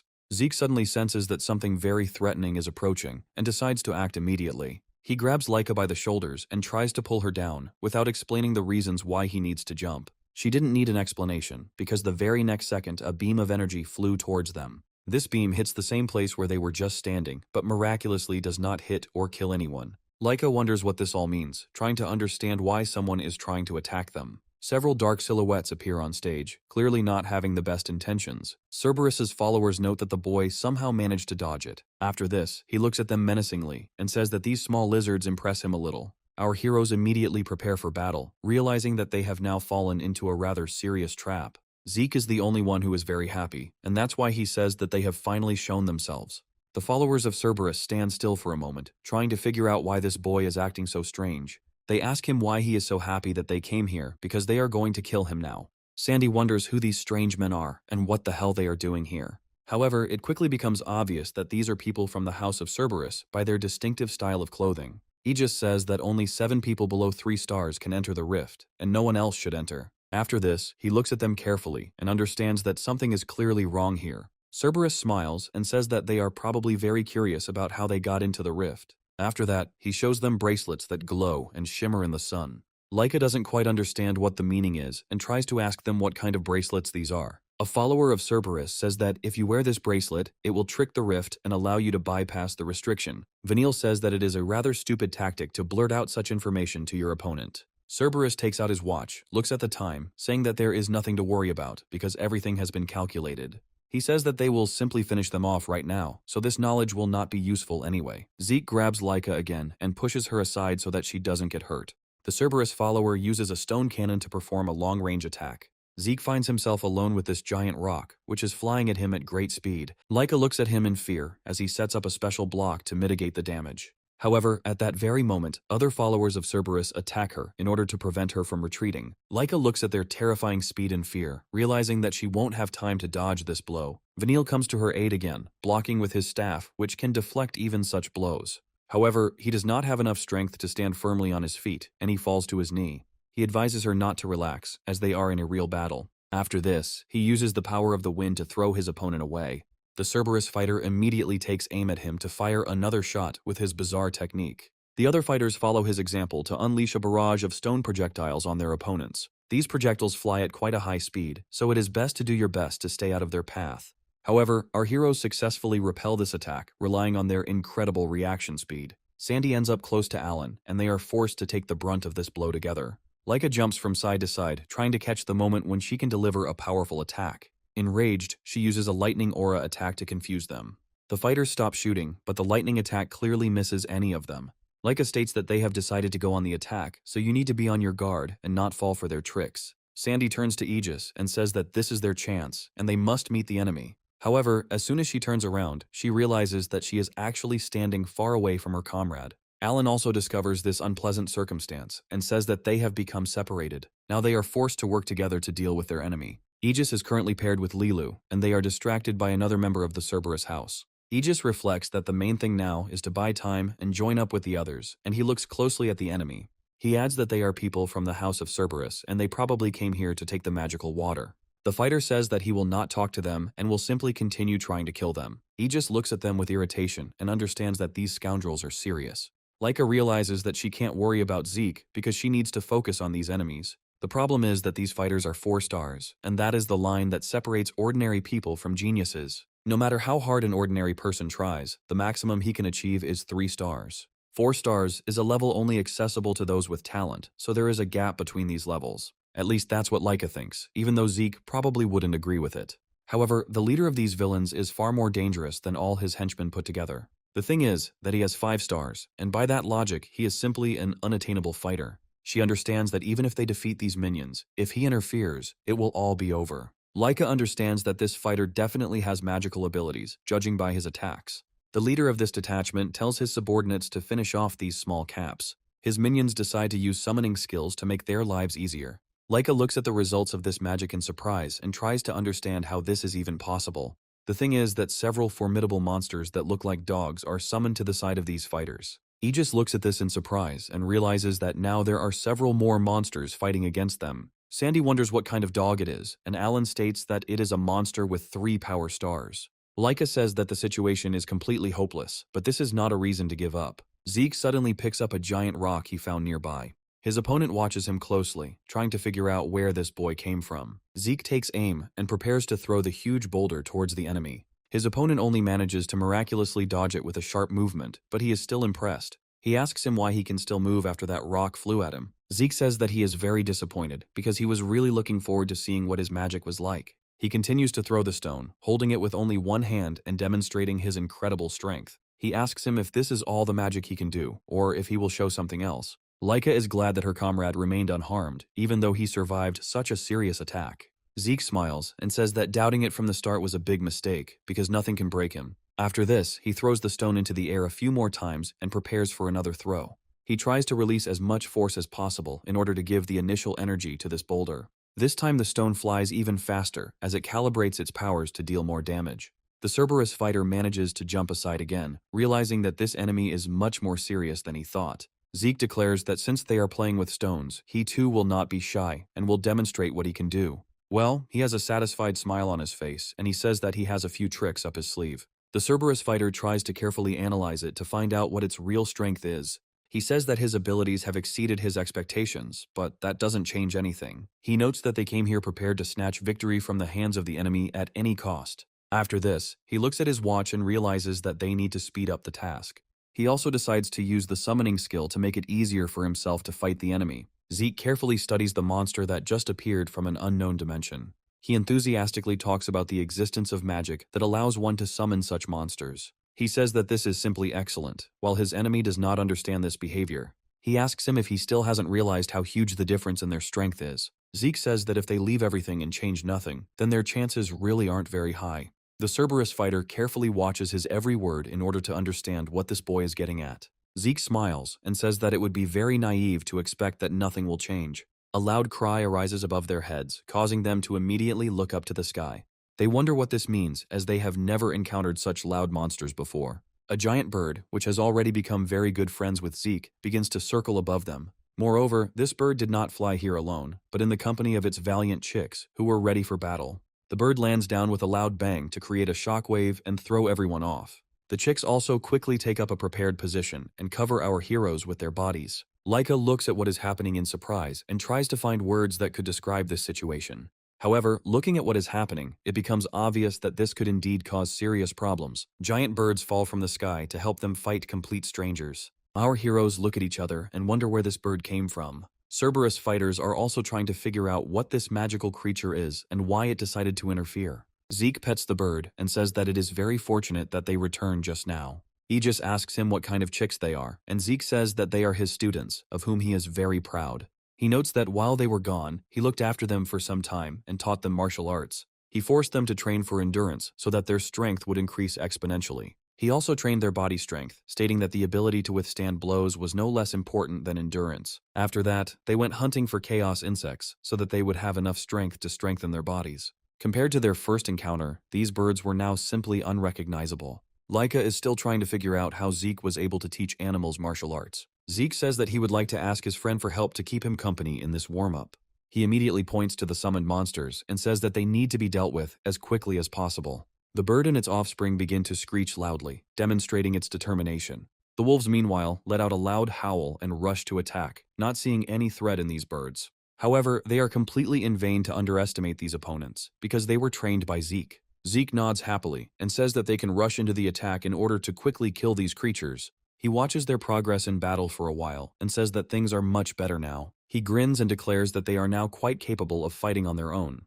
The Cerberus fighter moves forward and wonders what exactly these pathetic birds can change. He looks at him and advises him not to get cocky because he is just a small lizard. Zeke turns to meet that swift sword strike, since it was predictable to him anyway. Laika, the weather-in, shouts at him that he can handle it and feels how anxiety begins to interfere with her. Vanille says that she must focus on her opponent in order to be able to help him. He also states that he needs to worry about himself, since Zeke is already quite strong and can stand up for himself. Laika apologizes to him, saying that he is indeed right, and now she needs to focus on something else. She looks closely at the enemy standing in front of her and points her sword towards him. She also addresses her ally, saying that they need to defeat him with joint efforts. He asks them if they are going to save their friends before they die. Laika says that they will only go after they finish him off, calling them brats and kids who didn't know anything. He prepares to pounce on her and uses his ground skills. These fighters possess the Earth Dog Sword technique, which allows them to use Sandstream to inflict slashes. These blows are quite effective, but Laika, despite everything, tries to block them with her sword. Vanille quickly takes a better position to be able to attack from the side. He uses the Ghost Squall skill to strike the enemy at an undefended point. Laika watches this closely and discovers a gap in his defense, deciding to take advantage of it immediately. Using the Great Thunder and Lightning art, she uses a powerful blow to push him away. However, this is not yet enough to disable the enemy. he manages to stabilize and says that they are indeed quite strong fighters. Vanille says with irritation that even such a blow could not destroy him, or only slightly grazed him. Leica says that this is indeed an annoying fact, but there is one more detail. Smiling, she says that if he can be hurt, then he can be defeated. She tells him that if they fight together, victory is in the bag, and this surprises him greatly. He immediately turns around in order not to show his true emotions, which sometimes break through. He clicks his tongue in irritation, while Leica smiles, perfectly understanding why he did it. The Cerberus fighter, meanwhile, continues to hold his sword outstretched in front of them in order to threaten them. Aegis, in turn, continues to fight his opponent, relying on his fighting skills. However, his opponent constantly tries to close the distance in order to attack him from afar. To do this, he uses stone projectiles, hoping that Aegis will not have time to react and fight them off. Lilu uses the Heavenly Sound Art skill as it specializes in such skills. She also prepares to create a very powerful shockwave that will also start the chain. The waves leave her staff almost instantly and scatter in different directions at enormous speed. The Cerberus fighter is forced to urgently cancel the preparation of his long-range skill. Instead, he puts up a stone wall to allow the sound wave to bypass him and not damage his body. Immediately after this, he prepares to launch a powerful counterattack on the caster. He manages to jump over the stone wall and simultaneously charge his sword with sand energy. Lilu finds herself face to face with this enemy, who can kill her with one blow. Aegis doesn't even think about allowing such things to happen, and rushes forward to unleash the light blade skill. Thanks to his speed and patience, he manages to break through his opponent's defense. The enemy clearly didn't expect the light blade to fly towards his side and didn't have time to dodge. He angrily shoots a stone bullet in his direction and says that this pathetic boy dared to hit him. Meanwhile, Lilu makes a sharp move to block the enemy's ability to retreat. She uses the technique of staff art to create the skill War Resonance. However, this fighter still has a few tricks up his sleeve to surprise his opponents. He uses earth magic to drastically alter the landscape and disrupt the skill's preparation. Landsharks act as a kind of prison that blocks the mobility of anyone trapped inside. Lilu realizes that she made a grave mistake when she tried to attack so recklessly. The Cerberus fighter takes aim at her and creates several stone projectiles at once. Lilu only manages to partially block the damage received, and this is enough to knock her back. The Cerberus fighter tries to build on his success and charges forward using Earth's slashing attacks. Aegis understands that this blow will already be directed towards him, so he will need to block it at any cost. He manages to draw his sword in time, but the tension he experiences increases many times over. He reflects that if this continues, his sword simply won't be able to withstand such a serious load. The fighter asks him if he is strong enough to hold it, and considers it a test. After that, he uses stone needles to deal him a serious blow and not give him a chance to dodge. Aegis understands that in such a situation, he needs to act even more aggressively in order to disrupt the skill's preparation. Thanks to his quick escape, he understands that he needs to deliver a powerful blow to the stomach to stun the enemy. Thanks to the timely measures taken, he manages to jump to the side and not take damage. Aegis notes that this is exactly what you would expect from a 4-star fighter, emphasizing that he is quite strong. Aegis wonders why those blows felt so terrible. Trusting his feelings, he reflects that it was like some kind of aura that was pressing on him. He suggests that perhaps this man is enhancing his sword through magical interaction.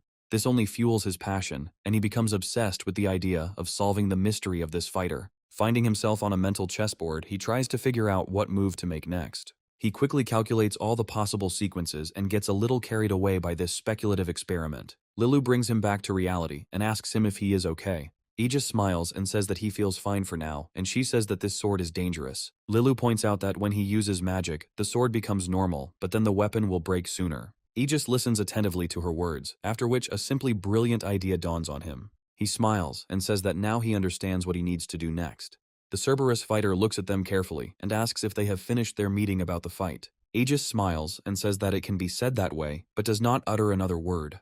The fighter looks at him and asks why he suddenly started grinning and became so happy. Aegis, smiling, says that he had already thought that they really could somehow get out of here alive. The fighter takes a few steps forward and says that he wants to take away this boy's hope. After this, he hits him with all his might and says that he must disappear from this world. He asks him if he thinks too highly of himself for some pathetic 3-star cockroach. Aegis tries his best to hold on, given the incredible pressure being placed on him. Lilu quickly jumps into the air to use the sonic shockwave skill. The fighter turns around and says that he has already said this several times and can see her perfectly well. However, this time he doesn't take into account the fact that Aegis deliberately allowed him to attack him. He states that he too can see him perfectly well and understands his intention, after which he knocks the sword out of his hand.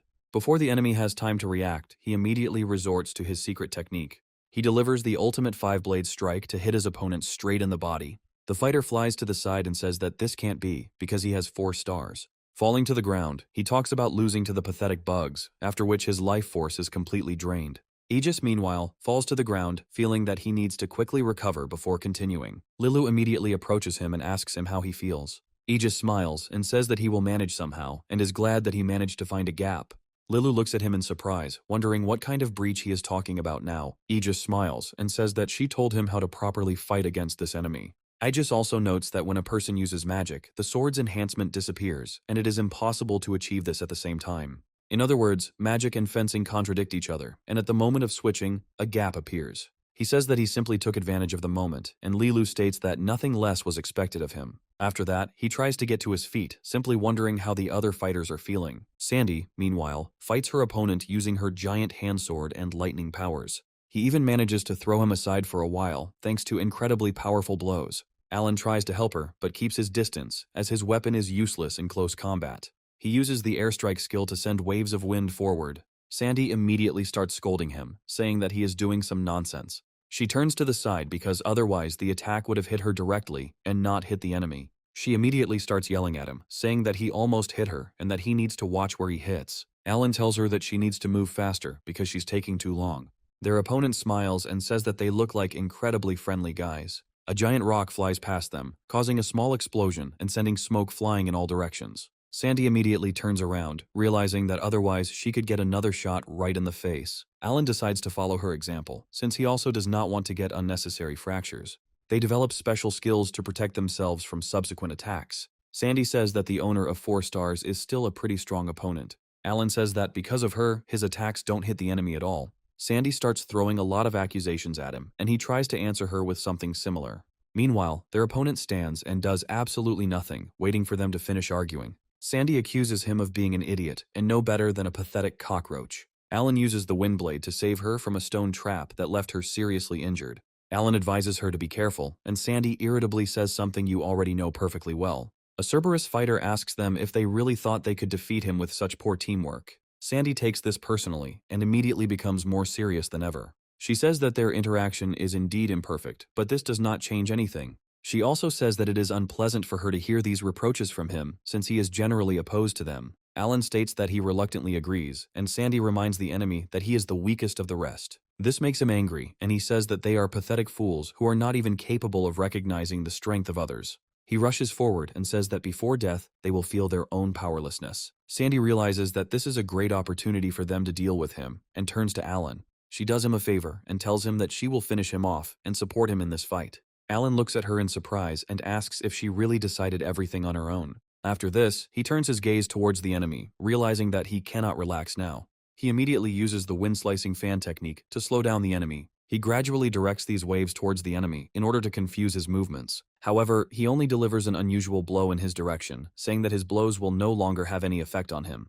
He directs all his forces towards one point, which will turn out to be the center of gravity of his opponent. He delivers a tremendous blow with all his might, which should have thrown the enemy back and driven him into the rock. Alan says with a smile that he only put in a little more wind power, but that should be enough. Sandy suddenly appears in front of him and tells him that this was what he needed. After that, she uses the Thunderlight Flash skill to knock him aside and strike him with lightning. The enemy is extremely seriously wounded and now has no choice but to surrender or continue fighting to the death. Alan tells him that she really doesn't understand when it's best to walk away and try to escape. He uses the skill of the destructive hurricane to lift the enemy into the air. This hurricane deals him constant damage and gradually drains his life force to the limit.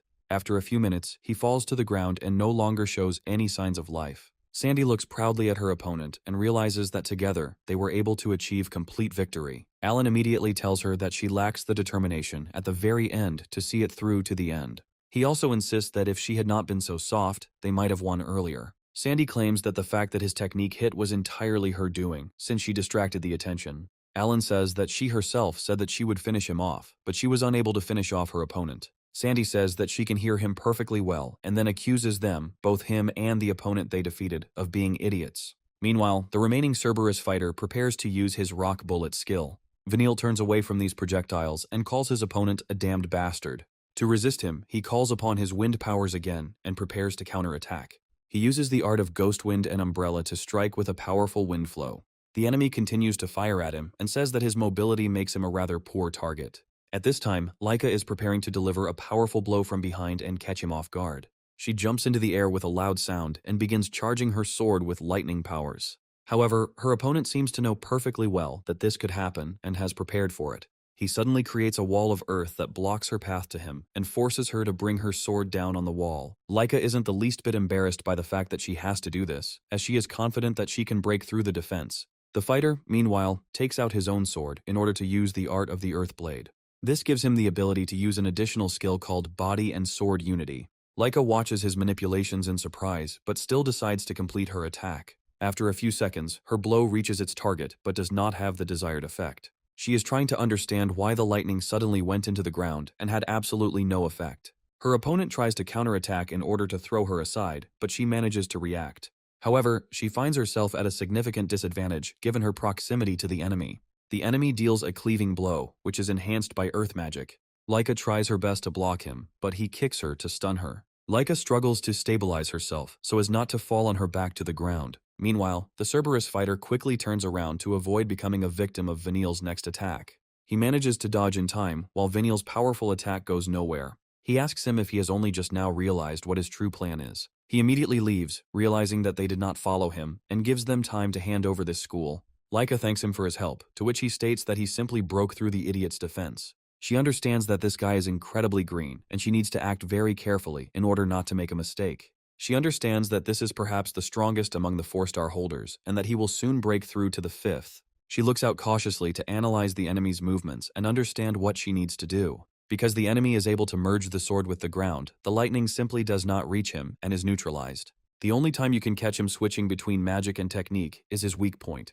However, this moment is quite short, and this opponent has probably trained for a long time to reduce the gap. Laika understands that she lacks speed, and even Vanille is unlikely to be able to help her in this matter. Vanille exhales tensely and says that if they continue like this bastard will not be defeated. Laika asks him if he can use poison, and Vanille says that idiot Zeke drank all the poisons before leaving. He also complains that he left him to neutralize all this poison that he kept in his body in order to learn a lot here. Laika says that then this enemy will have no weak points at all. Vanille reflects that there is still a way to defeat this man. It's just not an easy one. Laika asks him what he means, hoping he will tell her his plan. Their opponent takes proper aim and says that if they are chatting there, then they still have plenty of strength. Laika and Vanille try to dodge this hail of stones and at the same time find out what the method is. Vanille hopes that she will trust him and tells her to distract him with her fastest technique. Laika looks at him and states that at her speed she still can't move fast enough. Vanille asks her not to worry and says that he will make sure she does everything right. He continues to run and says that it will only work if she trusts him. Laika protects him from another shot and says that she trusts him in this fight. She repeats this phrase quite loudly and clearly so that he understands that he can act as he sees fit. Vanille looks at her with a slight surprise and distrust, as he had treated her quite badly before. After this, he becomes even more serious, realizing that in fact a lot now depends on him. The Cerberus fighter says that they can think about anything, but for them, there will still only be one ending. He uses the stone needle's skill to turn them towards the fugitives. Laika rushes forward to cut these needles in order to secure the passage. He gradually prepares for the decisive attack and carefully watches to see if his opponents come up with anything else. His opponent creates a stone wall so that the wind currents simply crash against the rock. After this, he tells her to act now, as the right moment has come. Laika immediately rushes forward, gradually charging her sword with lightning energy more and more strongly. The enemy is preparing to destroy them before they can reach him. He proudly threatens that he will be able to turn them into honeycombs, since he will shoot them. Vanille loudly says that he will not let him do this and creates a special barrier around Laika. Thanks to this barrier, they both manage to get even closer, repelling all long-range attacks. The Cerberus fighter says that in this case, he will drastically change tactics in order to defeat them. He uses the stone wall skill to create an even thicker defense that will definitely not be penetrated. Vanille runs forward and says that he can read all his intentions perfectly, and uses the whirlwind strike technique. The fighter looks at them in surprise, wondering what the hell they are doing. The Cerberus fighter declares that, despite all their pathetic attempts, this story will only have one ending. Laika continues to rush forward at full speed and feels her strength gradually begin to diminish. However, after a few seconds, gusts of wind begin to envelop her body, allowing her to move even faster. She suddenly feels lighter and understands that the moment to finish what she started has come. The enemy does not yet fully understand what a serious threat he is actually facing. Together they combine the Phantom Wind Umbrella art and the Thunderclap Greatsword technique. Laika feels an incredible amount of energy flowing through her body and launches a quick strike. This jerk turns out to be so fast that it really is like a clap of lightning. Lightning pierces the enemy through and through, causing his heart to beat at an incredible rate. After this, he falls to the ground, his life force draining due to the damage he received. Laika feels that her strength is also leaving her, but she can still recover. Leaning on her blade, she asks him what it was, and Vanille states that he sped her up with his wind. From his point of view, they wouldn't have been able to cope on their own, but with strength, everything would become much easier. Suddenly, he asks her why she decided to trust him in this matter. He talks about how before this mission, he treated her terribly and did some pretty bad things. Laika calmly turns in his direction and then looks at him for several seconds. Turning away, she says that he did have some problems, given their status. After this, she states that as a leader, she chose him for her squad because she believed in him. She also states that she is grateful to him because now they have won thanks to him. Vanille immediately turns away and says that he simply did what was necessary to win. Laika gets to her feet and says that she needs to deal with that 5-star enemy. She declares that we need to see what happened there, when suddenly her face is distorted with horror. The thing is, Zeke ends up completely impaled by stone stakes that appear from underground. However, after a few moments, he clenches his fist to show that he is okay. He immediately destroys the trap they put him in and gets back to his feet. He looks happily at his opponent and says that now everything is becoming very interesting. He runs straight at his opponent and demands that he show him more of his magic. The Cerberus fighter doesn't understand who this strange boy is, who just runs at him and waits to be hit. He still decides to deal with it as quickly as possible and use the stone cutting technique. Having stuck as many sharp stones as possible onto his blade, he prepares to continue his blows. Zeke smiles and says that no matter how much he covers himself with stones, it will be useless against him. Meanwhile, his opponent jumps to the side and uses another skill that he has not shown before. This skill is called Earth Rift, and it creates a powerful crack that spreads very quickly. Zeke feels like the ground beneath his feet is simply crumbling, leaving him no space. He hangs between these walls, clutching with his hands, and hopes that he can hold on. The Cerberus fighter hopes that this will be enough to deal with this enemy. Before these cracks finally close, he jumps out of there, thus surprising his opponent. Zeke lands back on the ground and says that their time seems to be coming to an end. Looking around, he says that it seems like everyone except them has already finished fighting. The birds continue to scream proudly and report incredible successes after the battle with the wolves. All the wolves are defeated as Zeke's incredible power, a portion of which he imparts to the birds, makes itself known. He also says that he personally doesn't mind continuing to fight, but he would like to enjoy his magic. The Cerberus fighter asks if he will really lose to a pathetic lizard, and even to a boy with 3 stars. After this, he realizes that he still has a way to snatch victory from the clutches of his enemies. Zeke looks at him in surprise to understand why this man suddenly became so confident. He sharply places his hand over his heart in order to transfer an immeasurable amount of energy there. Laika feels a bright flash coming from this fighter, which also produces a shockwave.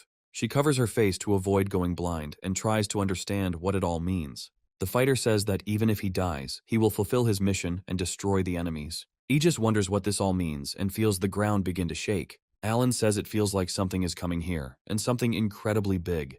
Vanille states that he feels as if something is beneath his feet. Lilu jumps back and suggests that perhaps it is the influence of magic that is causing the ground to shake. Aegis says that it is not magic, but simply the terrain changing in response to his magical powers. The fighter really decides to use his full potential to change the terrain. Zeke quickly attacks these rocks to see how easy it is to destroy them. He reflects that their firmness has become completely different compared to what it was before. He suggests that perhaps this aura itself can enhance the fighter's magical power. He notes that the magic has increased dramatically, but if he does this, it will significantly shorten his life. Vanille watches his opponent's actions closely in order not to miss an important attack. This fighter summons a giant rock to crush his enemies. Zeke, on the contrary, turns out to be very happy about this and declares that something quite interesting has finally happened. Sandy wonders if he's really going to drop that huge thing on them. Aegis says that this is very bad and that he has absolutely nowhere to run from this attack. Looking at the Chaos Stone, he states that even this stone is beginning to crumble under the influence of this force. Lilu says that they were going to destroy it, so maybe this would be the right decision. Aegis says that if this rift collapses prematurely, it will begin to close quickly. Sandy wonders if this means they'll be stuck in this place with a bunch of bugs. Vanille says that if she has the strength to scream that loudly, then she can stop this bastard.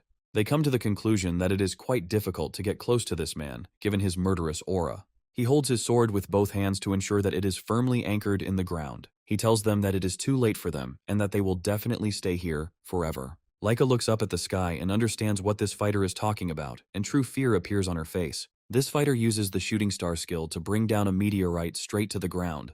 Vanille steps back in fear and tries to figure out how to deal with this misfortune. Laika tells them to hit with all their might in order to destroy these stones. Aegis decides to use a secret technique in order to immediately give it his all. Everyone follows his example to destroy these stones and combines all their powers. However, despite their best efforts, it does not have a significant impact. When you look at this meteorite, it looks as if it has not received even a single scratch. The fighter says that they should surrender because he has put everything he has into it and risen to the 7-star level. From his point of view, some pathetic 3-star fighters won't be able to do anything about it. Vanille talks about the need to keep fighting no matter what, and Alan agrees. By combining their powers, they create a giant tornado that tries to stop the meteorite. Lilu watches what is happening carefully, and sadly concludes that this stone does not stop. Zeke watches what is happening all this time and does not say a single word.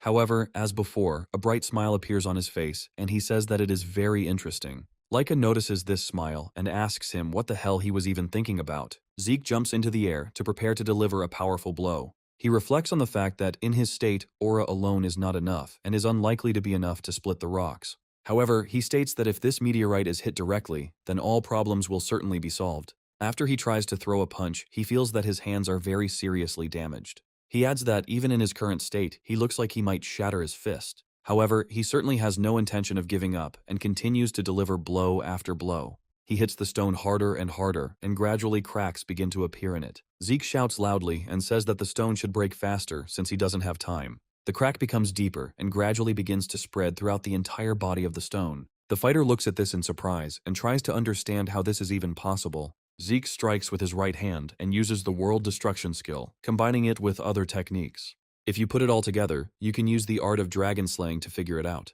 He pauses for a moment to charge as much energy as possible into the next strike. After this, he pierces the stone through and breaks it into many small pieces. Thanks to this, he also breaks through to the 3rd level, which means the potential of his abilities increases even more. His comrades look at this in surprise, not believing that he was able to break it, but they quickly come to their senses. Laika says that these debris are falling down, and she needs to deal with them urgently. Aegis immediately joins her and says that the others should help them with this. Vanille and Alan say that they already understood perfectly well that these allies are quite troublesome. They create giant auras to make all the fragments change their trajectory. Aegis is given the command to do something about the remaining debris, which is too large to move. Aegis rushes forward and says that they can rely on him in this matter. He uses the secret technique of the single blade stream to cut through particularly large stones. However, after a few seconds his blade breaks, and he says that there is nothing he can do about it. He notes that he still really has room to grow in order to become even stronger. The fighter watches their progress and understands that they can break even such a meteorite, which means his efforts are in vain. Zeke approaches him and says that he is the last one left from his squad. He watches his movements with interest and asks what he is going to do. The fighter holds his weapon tightly and says that the answer in this case will be obvious. He rushes forward and says that he will carry out his tasks until the very end. Zeke says that this is absolutely brilliant and immediately rushes towards him to strike. This is followed by a devastating attack that destroys the enemy's life and vital organs. The fighter falls to his knees and says that no one even suspected that there was a real dragon inside this lizard. After this, he falls to the ground and quickly gives up his spirit while someone looks at him with respect. He says that he admires how he fought until the very end and did not flinch at anything. Laika and his friends immediately run to him to ask if everything is okay with him. Zeke says that there was no need to worry about him since he did not receive any serious injuries. Aegis says that even no one expected him to defeat a 5-star fighter. Vanille says that worrying about him is a waste of time because he is absolutely crazy. Alan says that if you think about it, he only had 2 stars, and he only just now broke through to the 3rd level. Sandy says that now she understands why everyone calls him a real monster. Zeke says that they all showed themselves to be simply magnificent and amazing in their fighting. He also thanks the chicks, saying that their training clearly wasn't in vain. It's enough for something, and Laika says that she doesn't really understand what kind of creatures they are, but she's grateful. After this, she strokes their fluffy heads and declares that without their help, they would definitely not have improved. Meanwhile, Aegis is surveying the battlefield to make sure he doesn't miss anything important. Suddenly discovers this fighter whom they defeated something bright is lying on the ground, if I am this. He quickly picks up this thing and realizes that this is the same thing on which he can find out the name of the person he is afraid of. Having read carefully, he says that this fighter was called Jack Rock. Sandy says that she heard this name from her father, who claimed that this is the name of an elite fighter of the Cerberus house. Vanille says that despite his secret mission, he still carried a badge that could be used to identify him. Aegis states that they simply did not expect that they could be defeated at all, which is why they made such a mistake. He also says that only a maximum of 3 stars are allowed into the arena, and they were all at least 4 stars. According to this arithmetic, they simply physically could not lose, so there was no need to worry. Laika said that she was also inclined to agree with this opinion since they were seriously planning to get rid of them. Aegis rightly states that in fact, most of the credit goes solely to Zeke. Zeke says that everyone had some mistakes that needed to be worked on, but they fought brilliantly. He continues to happily communicate with Patents and say that they have proven themselves to be excellent. Vanille, you declare that this man is simply one of those who suppresses any intrigues with brute force. Laika says that a lot of trouble has happened, however, it is time for them to go back, but Zeke stops her.